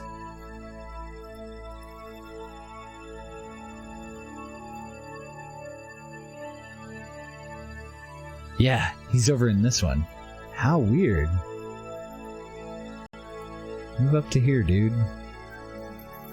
Hi, brother. Yes, you are. Okay, they're both in there. You were done with work? GG. I want to see if these guys can disconnect the airlock from the rest of this so that we have a stable part to aim for. Even if it krakens. But I think they need to be an engineer. I'm not sure. Oh man, I hate to make a quick save. I'm gonna have to reload to the other vessel if this goes south on me.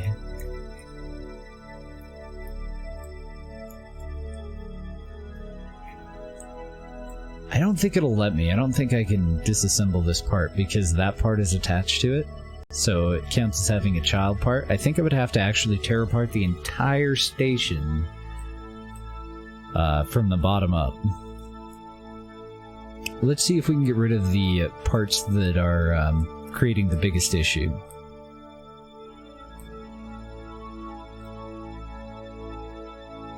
Cold beers and lurk? Nice. Sounds like my typical evening. Enjoy your lurk, sir.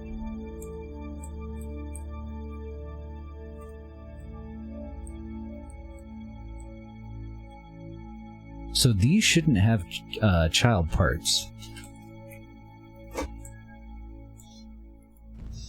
Oh, good, okay. So apparently the pilot can disassemble them. We're destroying our food cans at the moment.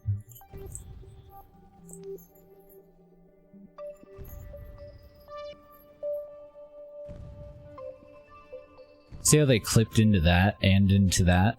I think that's a lot of the reason why it krakened.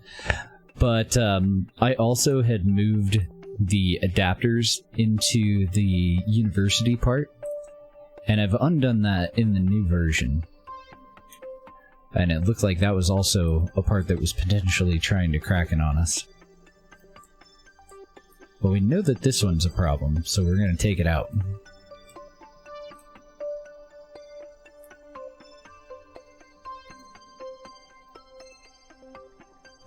Disassemble number 5. Cool. So that should make it a little bit less likely, but that could still crack it, no problem. Like, probably will.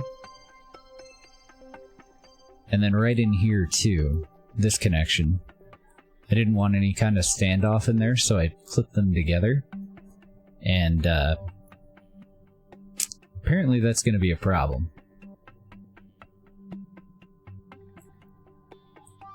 That's all Kerbal Engineer Redux, Meatball.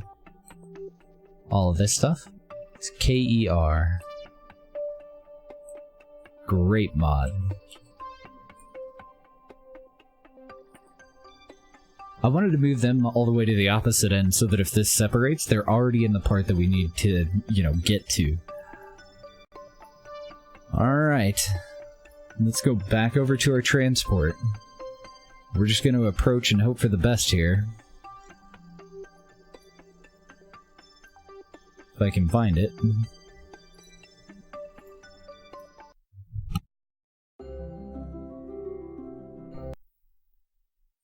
Just landed your first craft on Mars. Another direct takeoff and landing. Nice. That's awesome. Yeah, well, they were trying, like, with all that additional information that they give you now with the maneuver mode in the bottom left, giving you your AP on the flight screen. I'll just bring it up. When you go into maneuver nodes, like, they give you the most important stuff. AP, PE, your time to both, your orbit period, and your thrust to weight ratio, your burn time, specific impulse, total delta V, and your thrust. Those are some of the most important things that you'll find up here, but you'll also find that this information differs from the information that you have up here. And I have noticed that this seems to be more reliable than the stock one. Right now the stock game is saying our thrust to weight ratio is 1.48, and this is saying that it's 1.74. I think that this is the one that's wrong. The burn time seems to be the most accurate part of it. The rest of it seems a little iffy. And then all the AP, PE, and time information, that all seems to be okay, but...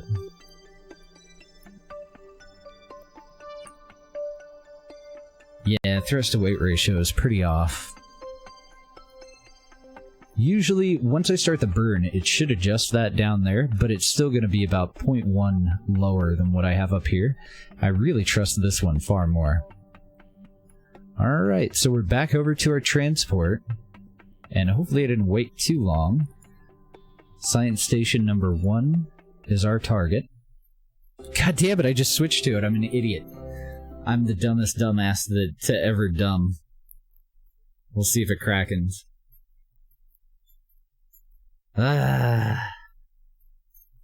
All I needed to do is set my fucking target. What I wanted is for us to already be there by the time it crackened. But I switched to it instead of setting my target. Ship had an Apollo 13 moment on detachment. Oh no. Oh. This is gonna break?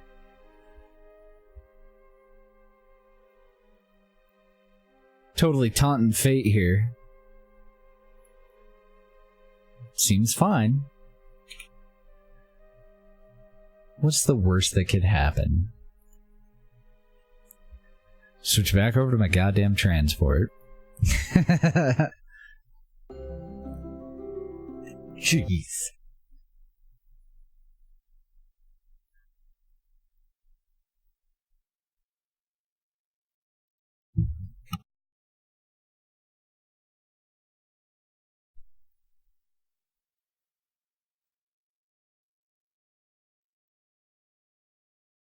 Well, I'm glad to see that it's not blowing up. That's twice now that we've gone to and it didn't blow up. I still, even if it were never to blow up again, I still can see it shaking when physics kicks in because of the clip parts, so I still want to replace it with a better version.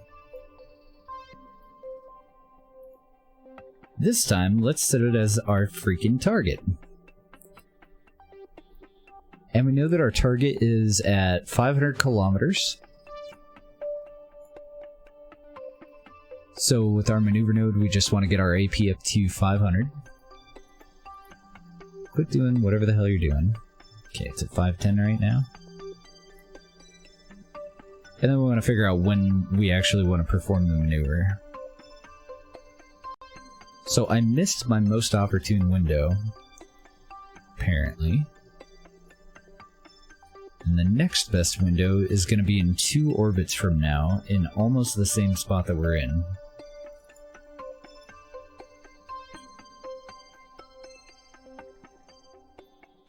Right about in there. Let's go ahead and hide all those other orbits. So that would give us a separation of 14 kilometers. We're going to go a little bit lower, but I don't want to go under 2 kilometers. That looks just about right. Wouldn't tell the flight computer to execute it. Get rid of that. It should be safe for us to re-enable RCS now that I've deactivated all these little nozzles. Hopefully I didn't miss any. I'm going to nose up and down, and nose left and right, and just visually verify that none of those nozzles are firing. Yep, they look good. Okay. We got a bit of a time warp here. We're going to time warp through about an hour and 40 minutes.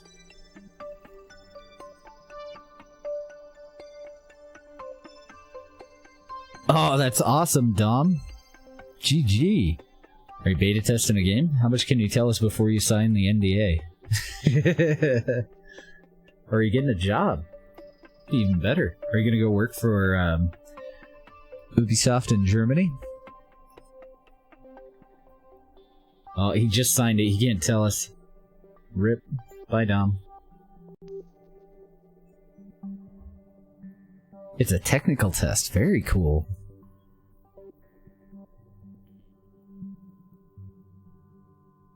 Well, shit, man. That would be pretty exciting. I hope you have a lot of fun.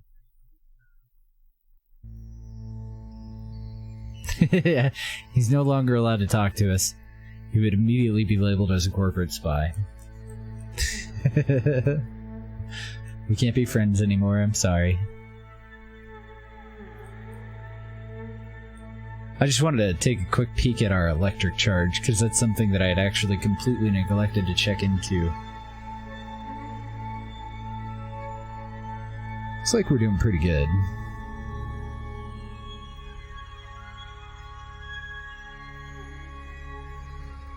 Ooh, wait. Maybe we're not. I don't generate anywhere near enough power with these solar panels. I need to upgrade them. Oh, okay. They just hadn't been tracking. We're good. We're good. They weren't tracking because I was in time warp. We're fine.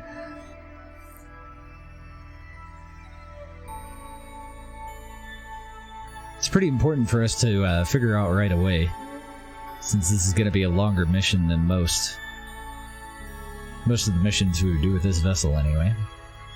Alright, 18 minutes until our burn.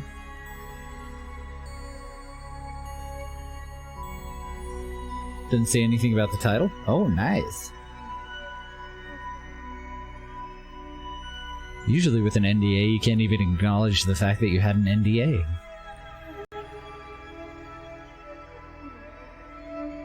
Company involved, any of that stuff.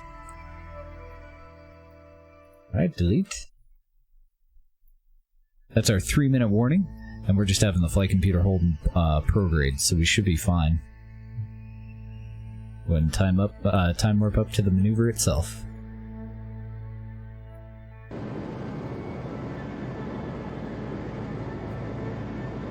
I'm going to disable RCS, and I'm going to cut the flight computer before it's actually finished to try and keep it on track. Right about there.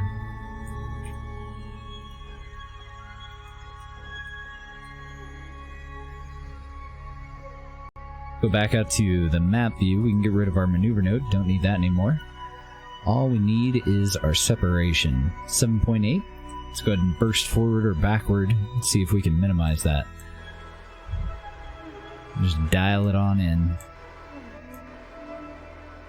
Looks like we can get it down to about 2.3, which is pretty much fucking perfect. So I want to follow maneuver. This is all standard stuff. Follow the maneuver here. That'll give us a 3-minute warning before we get there. Tell this to execute it. But I'm going to take out that first one just like we always do. I'm going to hold prograde. And I'm going to go ahead and update our saves. Both saves.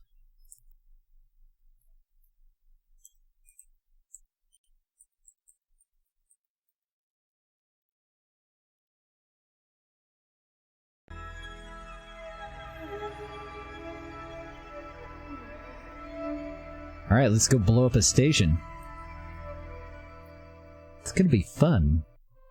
Most importantly, though, we want to rescue our crew.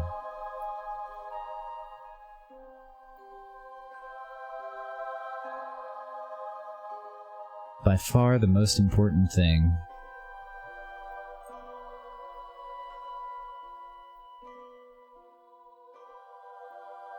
So there is the offending station. Now that we have visual with it, let's go ahead and get rid of that. Disable the flight computer. We'll get the nav ball over to target. I'm gonna have to disable SAS. Forgot to do that. I should have done that before I switched it over to target. Otherwise it wants to flip us around. We want to match speed with it, so we need to speed up. We'll get rid of that maneuver node too.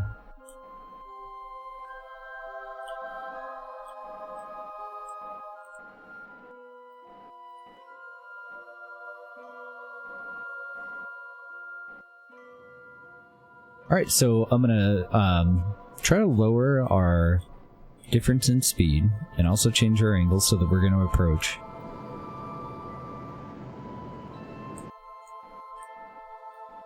Same things we usually do, Pinky. And then we'll go ahead and lock into retrograde.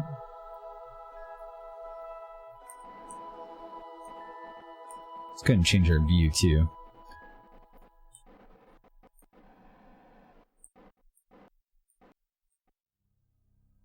Update that quick save, let's get her done.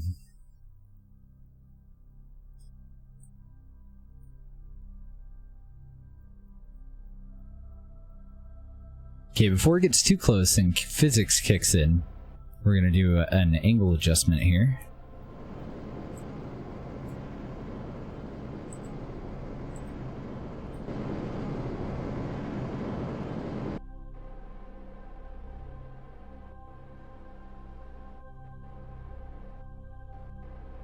I'm going to kill off a lot of our approach speed. Physics is about to kick in on the target.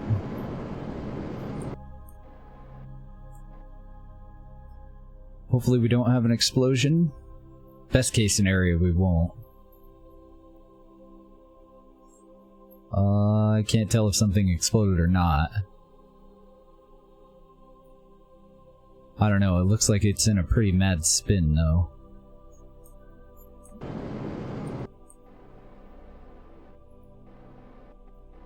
Maybe it's just the lighting, I don't know. It appears to be rolling.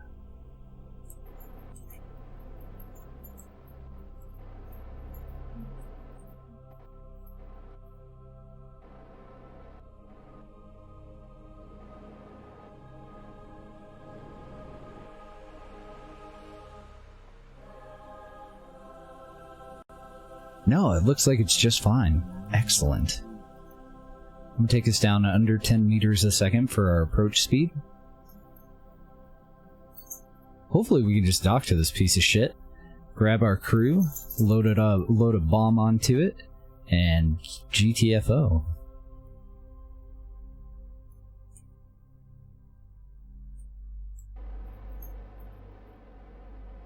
So I'm gonna probably dock on the docking port that's in the same, that's pointed away from us, from where we are right now. We'll do a flyby of the station, and then we'll approach that opposite docking port.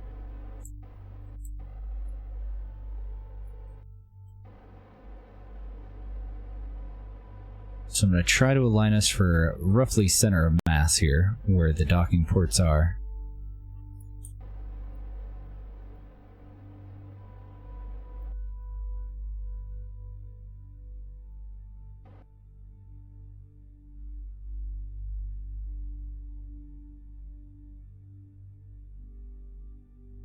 You get in on all the test programs at Ubisoft? Wow.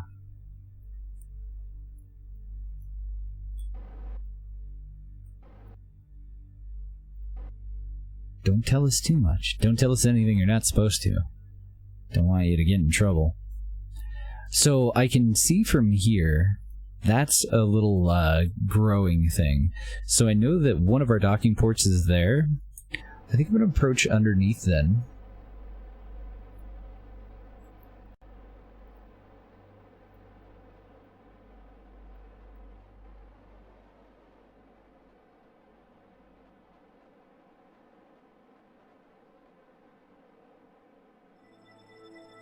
And we should just have to nose up a little bit and be aligned with it. Looks like I'm coming in a little bit too far off to this side, though.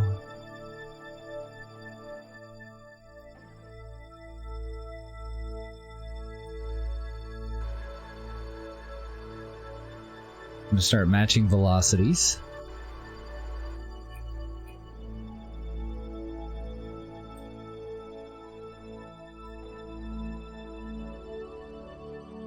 No cracking, wonderful. Still though, it is cracking prone, it's gotta go.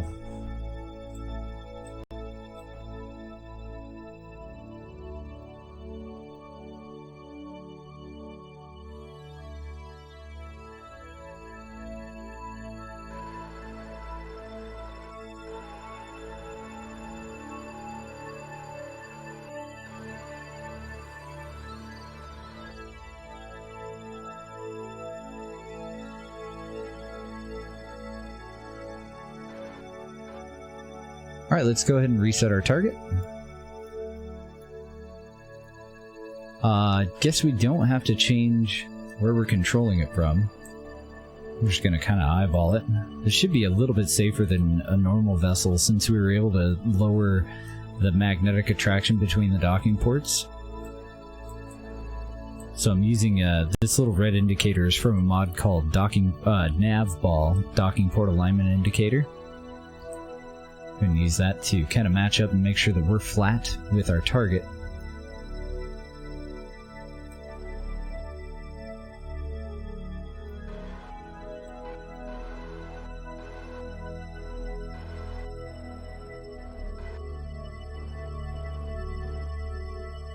We just want to line up our, whatever the hell this thing is, with docking port alignment indicator, with our target mark, with our prograde.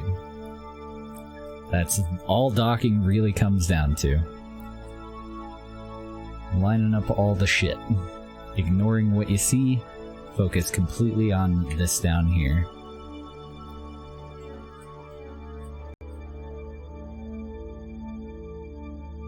Well, focus on that down there and on your approach velocity.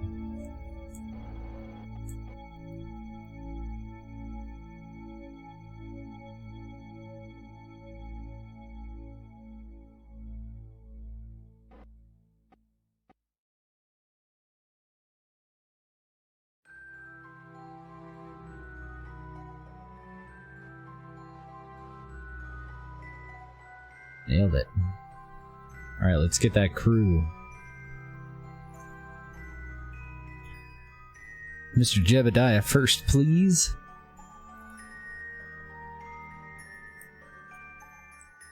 I don't even want to risk moving them from part to part. We're just going to EVA them out to the transport. Plus, it's more fun.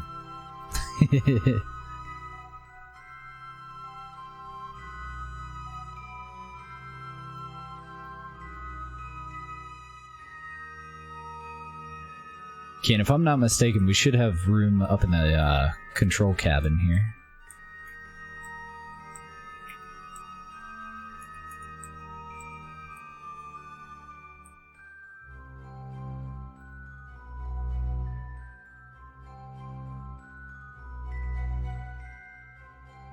My little brother, Mr. Metal APOC 13, you're next.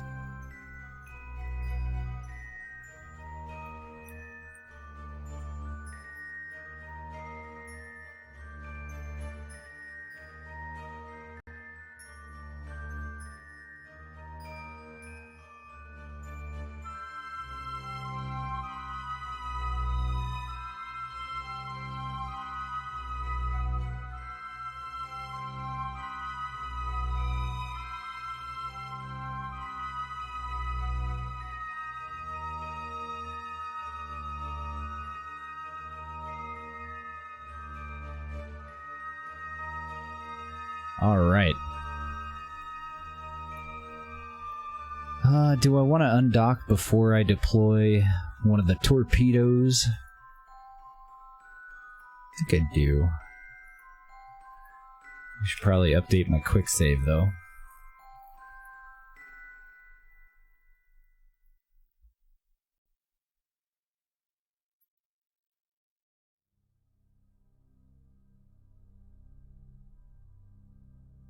It didn't look like we had any stowaways or anything that were hiding in that. We're going to gently start to move away from it. I need to reactivate the nozzles on one or the other of these. Let's go for the top one.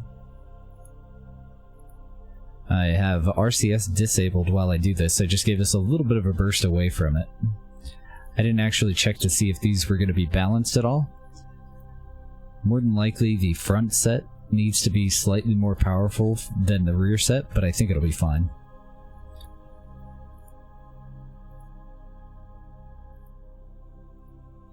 I'm going to go ahead and decouple. We have 2 chances.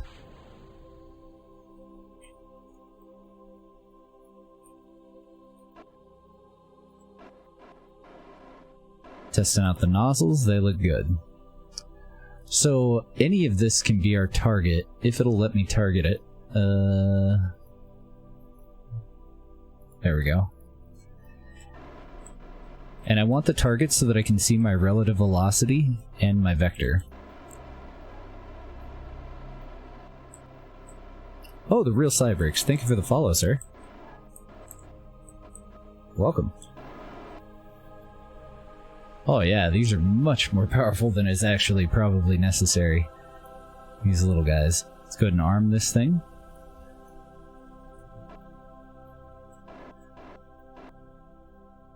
It's kind of upside down, but I think it'll be okay.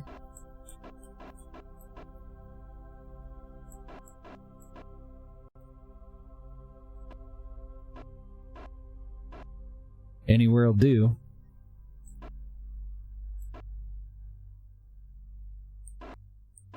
Actually, it might be better to arm the explosive when it's attached to that top part, just to make sure that we eliminate as much debris as possible. So I'm going to reorient the probe so that up is down, up is up, down is down. Ram, thank you for the raid, sir. Let's go back off. We're getting ready to decommission a station that's gone rogue. Damn thing crackened. And then decided to stop crackening. There we go. Up is down, left is right. Okay, perfect.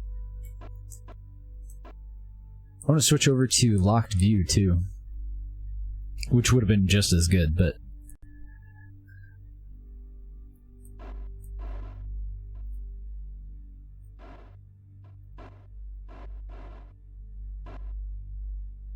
oh, it all comes in time. All it takes is a little bit of practice.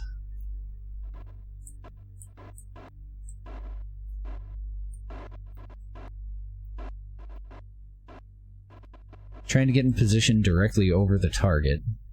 Also noticing that I'm about halfway done with my monopropellant. Should be okay though.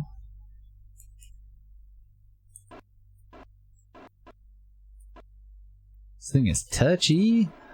I want it to clamp down on this part. So I kind of have to eyeball it. Our target's off just a little bit there.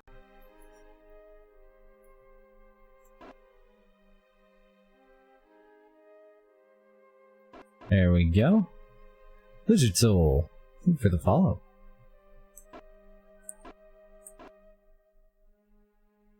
Oh, darn it. You didn't follow. Never mind. Unthanked. Hold on. Oh, you didn't know they released another DLC? Yeah, it was a little bit ago. This view is killing me, honestly. You're gonna have to undo that. We don't have a mod list, but we do have a CCAN favorite list. You're totally welcome to it if you'd like it. We have it up in a KSP modding channel in the Discord, with a couple of other little patches and whatnot too. Got it. Alright, the explosive is armed. I'm gonna leave the other one on there. Well, thank you again for the follow then, Lizard. Are the hydroponic beds on the middle cross-section? Yes. We have little farms out here. These are automatic hydroponic modules. And then we have larger hydroponic farms here and opposite over here. Then we have our recyclers. And we're about to blow it all up. It's going to be glorious. Unfortunately, we had 2 crew on this thing, and it decided that it wanted to Kraken, so we tore out the pieces that were the biggest problem, just on EVA, and now we've gone and built some probes. I expected this to break up into multiple pieces, so I brought 2 probes. We won't actually need the other one, so we'll just jettison it when we're on our way back home. But all we should have to do is stage this, so let's make a quick save just in case I mess something up. I didn't see the message. Did it make a quick save? There we go. And 3, 2, 1, blow? Oh, I guess it's got its own countdown. Never mind. So it should blow up all the parts that are attached to it from the bottom up, and hopefully not leave any debris.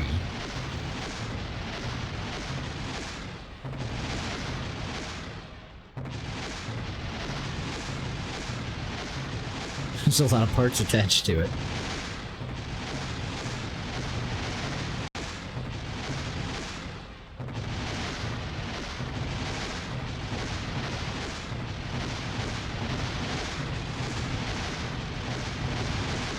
How to fry a CPU. You're not wrong.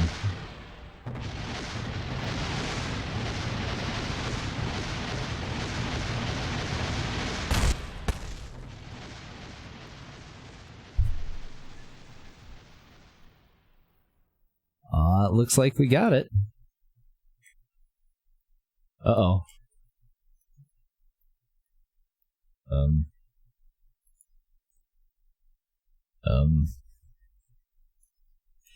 Okay.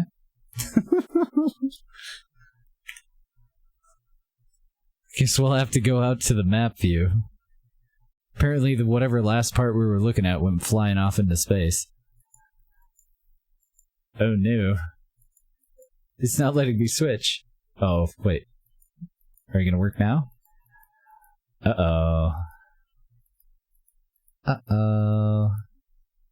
It didn't destroy the transport. Oh, here we go. Vessel destroyed, cannot autosave. Maybe now the game's ready to rock. Are you done fooling around? Do I have to go back to the Space Center first? Let's go to the tracking station.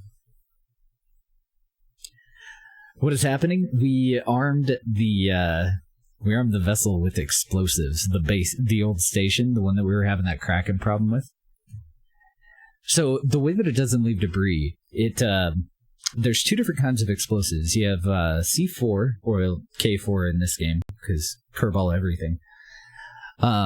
We used one called TAC Self-Destruct, kind of like TAC Life Support and TAC Fuel Balancer, same TAC. It's TAC Self-Destruct. And so if you have, let's just switch over to a vessel. It might be easier to explain.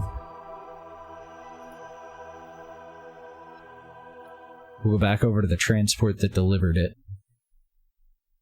For a second there, I thought that it had worked as the second kind, the K4 kind. So K4 will destroy any part that's within the blast radius of the explosive charge itself. And to get rid of an entire vessel, you just have to have it in the center of that vessel, and you have to have enough K4 so that the explosive radius encompasses the entire vessel. The kind that we're using is more of a controlled explosion kind of thing. So if we had one on our nose, I could just make a save and stage this one. I don't think I'm gonna. If we had one on our nose, basically it starts at the opposite end of the ship, and it goes by parent and child parts. So at the opposite end of the ship from our nose, it can't destroy this because it has these parts, the lights and the nozzles attached to it. So since they don't have anything attached to them, they get destroyed. They all get blown up. Then the next part in the sequence will blow up the engine itself once nothing else is attached to it. Then it'll start to calculate for this tank. The tank has SAS halves and lights attached to it, so those would need to be blown up first. Then it would move on to the solar panels, then the tank itself, the decoupler, the heat shield, all the shit that's in here, all the landing, well, the lights first, then the landing gear, this part, and then the final part. So it is important where you position that explosive, because if it's unable to find a child part, then it will stop. So if you had it like if we were to place it just on this tube, and the tube is connected to too many things for it to get an idea of what it needs to do, instead of throwing null refs or just blowing up something random, the explosion will just stop. It'll abort. And every now and then you'll find yourself in a situation where the explosive itself, which should be the final part to explode, or the part that sometimes it was attached to, they'll remain. It'll get confused, it'll stop exploding anything, and then you gotta send out another one or just delete it. So we do have another probe here, but we don't want to arm that. I think for safety, I'm going to go ahead and move that into its own stage. Let's make let's do a quick head count. We set way more people up on this rescue mission than were absolutely necessary, but it's going to give us some free experience and maybe some ribbons for some of our other guys. We don't have a second vessel that we need to get rid of, so we'll just disconnect from this when it's in a suborbital trajectory, because we wouldn't want to leave the probe itself up here as debris, especially not with an explosive on it. Although, I could just blow it up, couldn't I? Should we just blow it up? It seems more fun to blow it up. So when the probe blows up, the tank itself is going to be the second to last part. The explosive will be the last part. So it's going to blow up the claw first. It's going to blow up everything inside of the service bay here, and then the service bay itself. It's going to simultaneously blow up all of the nozzles, followed by the tank, followed by the explosive itself, if everything goes to plan. And then if it were attached to the ship, it would do the same sequence, but starting with the ship and working its way down to the final explosive. Whereas with K4, we actually have to have a person there. There's a countdown. You have to set a timer on it. It's a little bit more dangerous. Blowing up a ship like this with K4 wouldn't be a problem. We would just want to stick it, somewhere in the middle, and just visually kind of cut the ship in half. Try to find, roughly the center distance-wise from the nose to the tail. Set the explosive there, and then anything within a certain bubble is just going to poof all at once, simultaneously. So that would have been our other option, but I like the safety of being able to remotely detonate these. We just got to make sure that the area is clear, and we're good to go. Alright, so these guys, their mission is complete. I think I'm just going to blow this up in orbit here. I'm going to make one more quick save just in case something gets screwed up. Because I have had that happen with, I use this mod quite frequently with interstellar stages so that I don't have any debris. So say we had a kick-out stage on the bottom of this and we were going to send this off to Duna. Then I don't have to calculate for any extra fuel to be able to destroy the kick-out stage. I can just put an explosive on it. When I separate from that, I arm the explosive, and then the stage is destroyed as we continue through our burn with the next stage. But I have had a problem with this where every now and then it will still count this in its calculation, so it'll blow up the booster, but it'll also blow up this, and it's really awkward. We don't want that. So, quick save for sure. Should be safe to deploy this just off to the side. I think I have to hit it twice since I repositioned things. And it shouldn't matter how close we are to it, I don't think, as long as we're not connected to it. Perfect, no debris. Excellent. Alright, so as far as our crew goes, we're going to go to orbit retrograde, and we're going to go back home. Hopefully successfully. Wouldn't that be nice? This is actually a really good time for us to do this burn, too. Because then our follow-up burn just goes straight into a deorbit burn. So I'm going to lower our PE to just above the atmosphere.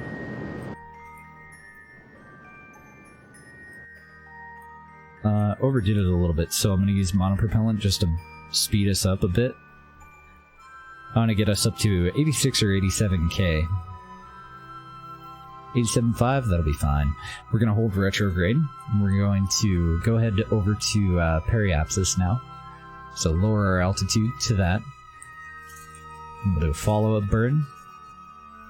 I don't really care all that much where these guys set down, as long as they set down.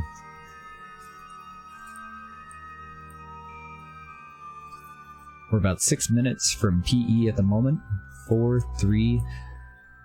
yeah, I don't want to re-enter from 105. I was hoping to do the second burn right about there, though, before we get out into the daylight. But apparently I miscalculated.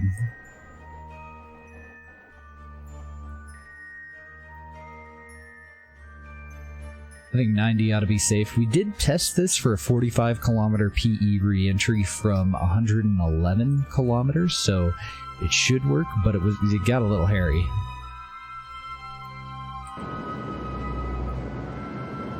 So we're going to do a 90 to probably 55, 60 might be safer.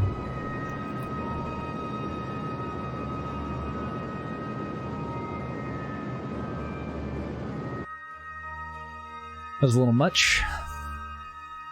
See, I'm going to probably want to burst forward anyway, so I'm going to disable SAS and transition us around. I've lowered PE to a negative 63 kilometer, which is quite a bit steeper than I want. So I'm just going to flip around and speed up a bit.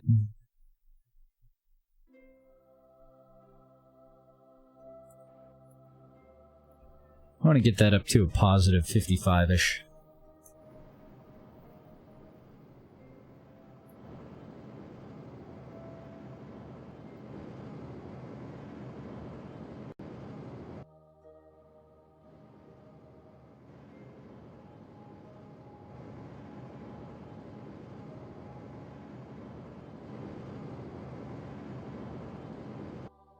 Okay. Now, since we're already pointed prograde, let's see. I'm actually going to be getting rid of a lot of our monopropellant when I stage this. I don't have a whole lot of internal monoprop, so I do want to do a spin.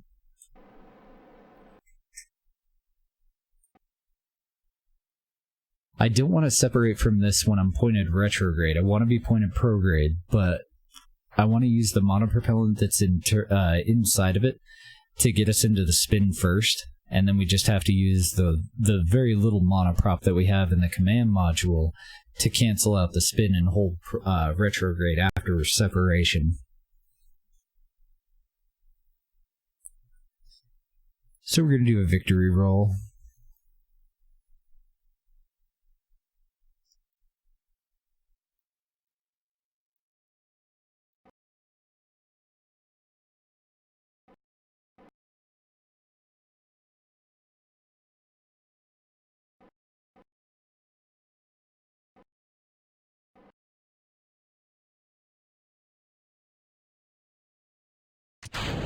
Okay, separation. The rockets on that should lower its PE to something negative so that it just plummets down and is destroyed.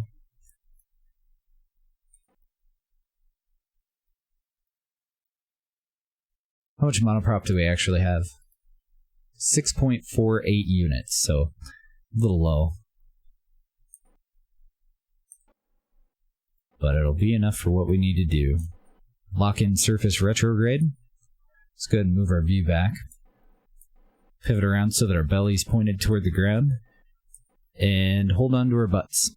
Hope for the best. I'm going to go ahead and time warp. We're at 75 kilometers, so we're already 10 kilometers within the upper atmosphere.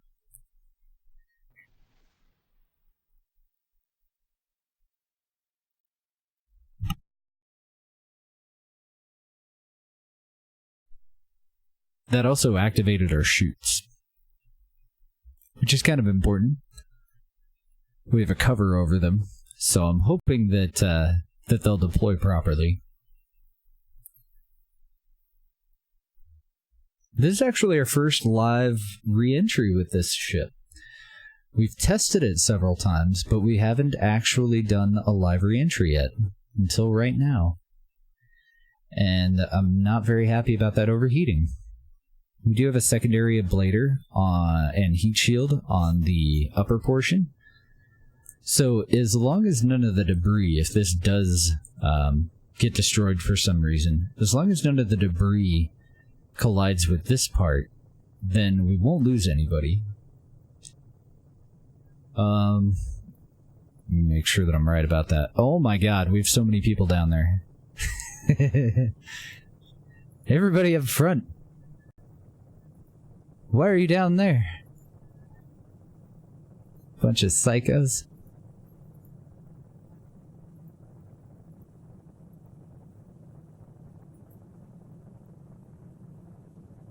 Oh no. Oh no. Poor Bill. There's no room in the front for Bill. Oh no. So I'd brought all those extra people so that they could get experience. And now we're faced with the potential death of one of our senior crew. We could swap him out with somebody. I think we're just gonna have to hope for the best. He looks like he's having a good time, at least. Poor Bill.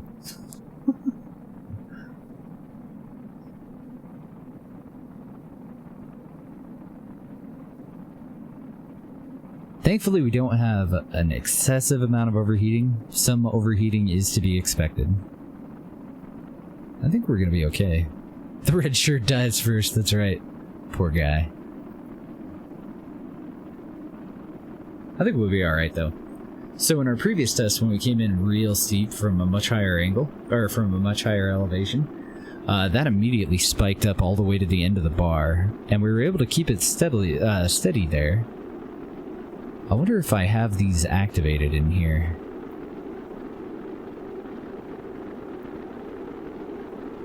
It says that they're idle. Great. I didn't see an option to activate them. Am I in physics warp? Nope.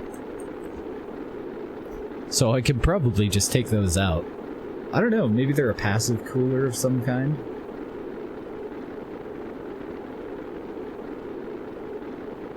The only cool nearby parts, I had originally put them in because we had a little bit of overheating on this part. So maybe I'll take 2 of them and dedicate them to the part that the heat shield's connected to, and then I'll move the other 2 over to help cool down the shelter. Why did it just say this is the source part? What does that mean? I don't like random ass messages. Messages that I'm completely unaware of what they mean in the middle of a flight.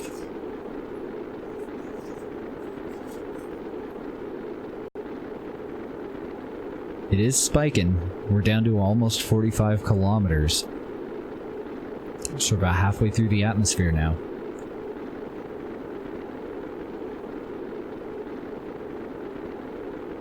And it looks like we're also fighting to hold retrograde. Just trying to push that heat shield out on us.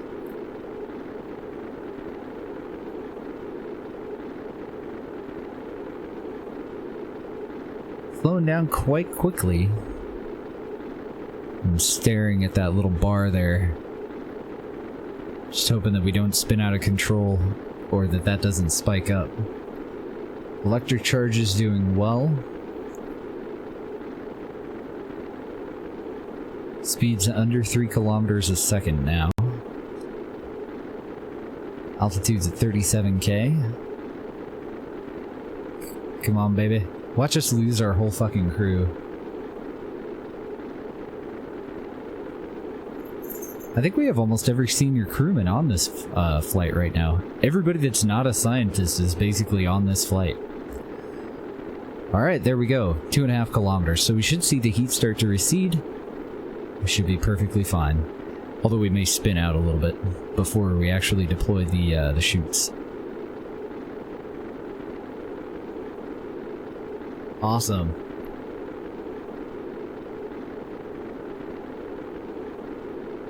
Very happy to see that. We're starting to vent the last of our monoprop, trying to maintain retrograde, but we're going slowly enough now that it shouldn't matter. Even if we were to spin out of control, it would be a spike in G-force, but that's about it. And apparently these guys are amazingly resilient to being turned into puddles. You can put them through quite a bit of G-force, and they're still okay usually. No more plasma effects, just aerodynamic entry effects. Why are you glowing orange? Because I was in the middle of a crew transfer. So how the hell do I undo that? Just escape, apparently. Okay. And my chutes didn't work right. I wanted the drogue chutes to deploy first. I think I'm just going to move these into their own stage. I don't like them... Like, the shield doesn't actually count. It's not physically there. It's technically a physics-less part. But I don't like those chutes deploying before the drogue chutes anyway. So I'm just going to move them into their own stage. I would rather activate all of our chutes at the same time, but if you can't, you can't. So we have full drogue chute deployment. Those are going to cut away and be replaced by 3 main chutes. And we're just in free fall right now. No SAS or anything. I can't remember what the fuck I set the primary chutes at. And they don't seem to be affected by safe shoot, so it won't kick me out of physics warp. So for safety with the crew aboard, I don't want to be in time warp or physics warp when the second set of chutes comes out, if I can help it. I'm thinking they were set at 5,000, but I don't remember. No, it wasn't 5,000. 4.5? Not 4.5. Just go in and out of time warp and see when they deploy.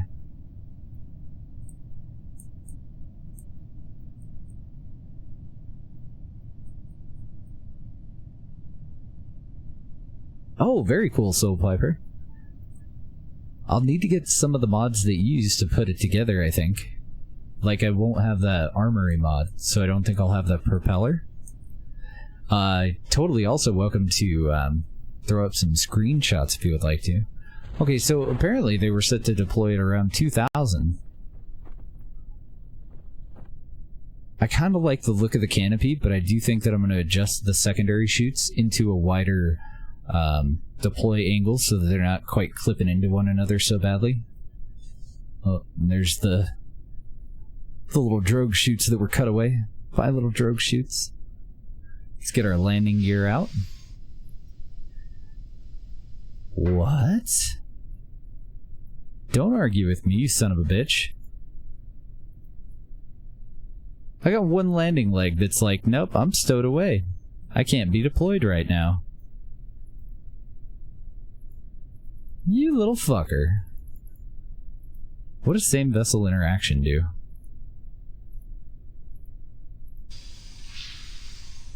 Oh, great.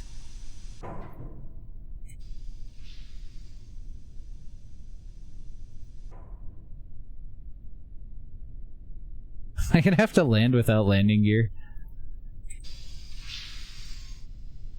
How weird. Okay. Well, at least it's out now. Because it gave us something to do during the descent. Still gonna hit the ground a little bit hard.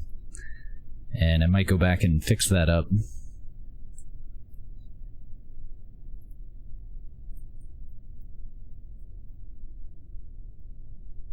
Boop.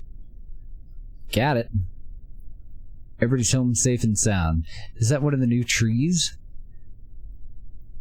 Should we go check it out? I don't think there's a whole lot we can do with it. I don't have a scientist. Let's send my little brother.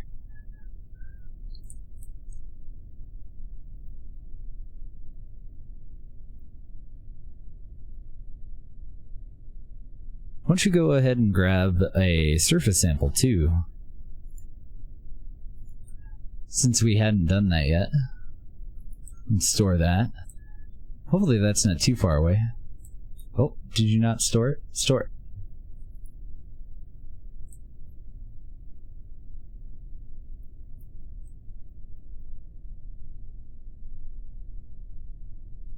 I can't tell. I've seen one of the new crystals, but I haven't messed around with any of the new trees or anything yet. Same vessel interaction lets parts of the same vessel have collision effects instead of clipping into each other. Oh, okay.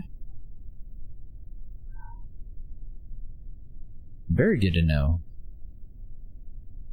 I'd never even noticed that option before the other day. Go, little bro. Let's make a quick save just for safety. Oop, not time warp. I want physics warp. Because you're slow. Haha, there we go.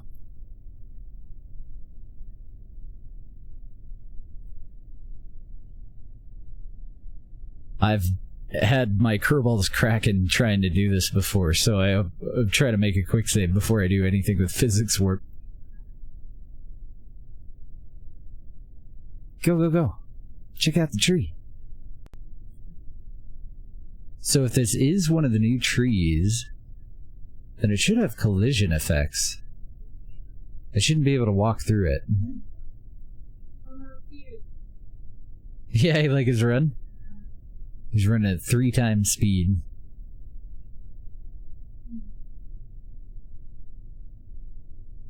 Go, go, go. This is Scott's character. Little brother Scott.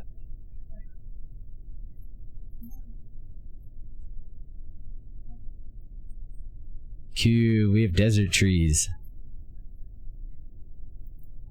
Now, I don't know if there's anything that he can do. I know that there's other experiments that we could bring out here and probably do. He could plant a flag on it. I don't think he can take, like, a sample of it or anything. Apparently he can't walk through it, so there was no point in us coming over here. Ooh, can you climb it? No, he can't. He did have an option to climb, but I don't think it's going to work the way that we think it's going to work. Oh, Jesus. Don't you close those eyes. Are you okay? He's okay. He's fine.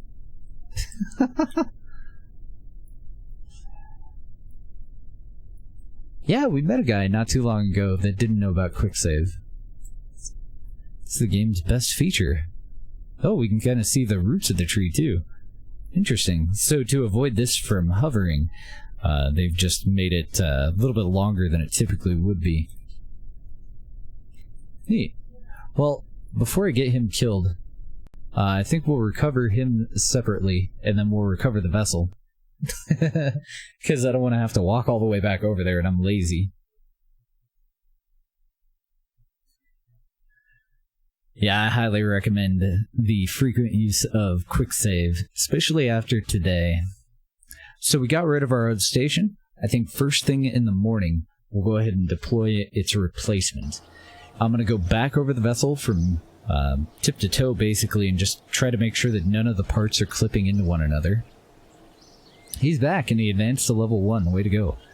Holy ribbons. Kerbin Surface EVA ribbon, a G-Force 3 ribbon, a Mach 4 ribbon, Kerbin EVA ribbon, Kerbin Orbital EVA ribbon, Exceptional Contract ribbon, Heavy Vehicle ribbon, Heavy Vehicle Launch ribbon, 2,000 tons or more when we put that station up and he was aboard it. And 10% solid fuel booster ribbon, because 10% of the total ship mass at launch was solid rocket boosters. Very nice. We'll just go over to the tracking station and grab our other guys. Hopefully a couple of them got a level. That was the very first mission for several of them. That was Scott's first mission, too. I'm glad he made it back home. It's probably his fault the station cracking.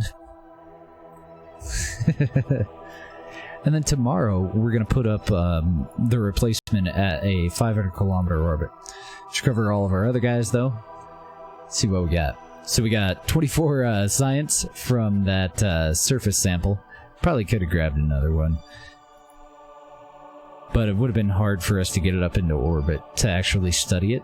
And I don't want to use Science Relay to send stuff like that up there. So, no experience gain, but Pancake got 2 experience and Private Paula got 2 experience. Excellent. both advancing to level 1. And a whole boatload of ribbons. But I don't see anything... Oh, these guys did get an additional ribbon. They got a Research 1 ribbon for researching 10 or more science points. So unfortunately Scott missed out on that, even though he was the dude that grabbed the surface sample. Mach 4. Yes, all the rest of this is pretty much the same. Oh, wow. So the guys that were originally in the transport got a 20% solid fuel booster ribbon instead of the 10%. I thought that 10% was a lot. And Valentina got nothing because she's been through this shit before. Oh, Jebediah got the ribbon for the first EVA in space. I should have sent Scott out first, but that's okay. Jeb's pretty cool too. And then we also got that Kerbin docking ribbon. Awesome. Go ahead and close that. And that's where I'm gonna call it for the day, guys. I'm gonna go and find somebody real quick to throw a host to. We'll get that new hotel up. I might do a test hotel. It does definitely cut into our profit, though. But I may just do a test hotel there, too. Soul Piper, thank you for the follow. Got me right at the end there, man. Nice to meet you today. So who's doing the what at the moment? Who's on? What are they playing? It looks like Scarlett's on, and she's a member of the Happy Campers stream team. She's actually the gal that invited me to join the Happy Campers stream team. I don't see any of the pros on. Let's go say hi to Scarlett. Scarlett's awesome. Think you guys will like her. She's a cook. She's a streamer. She plays a lot of first-person shooter games. She's just recently started playing Siege. Today it looks like she's playing... Let's see.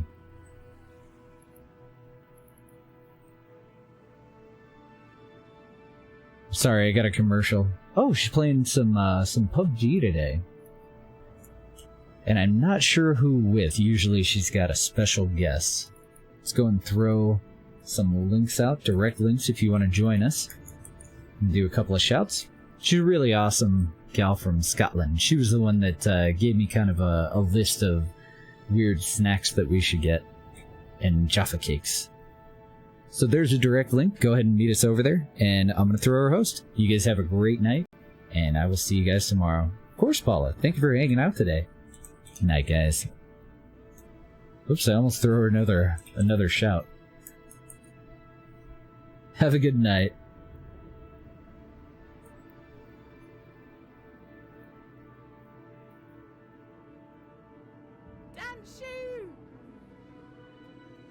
Thank you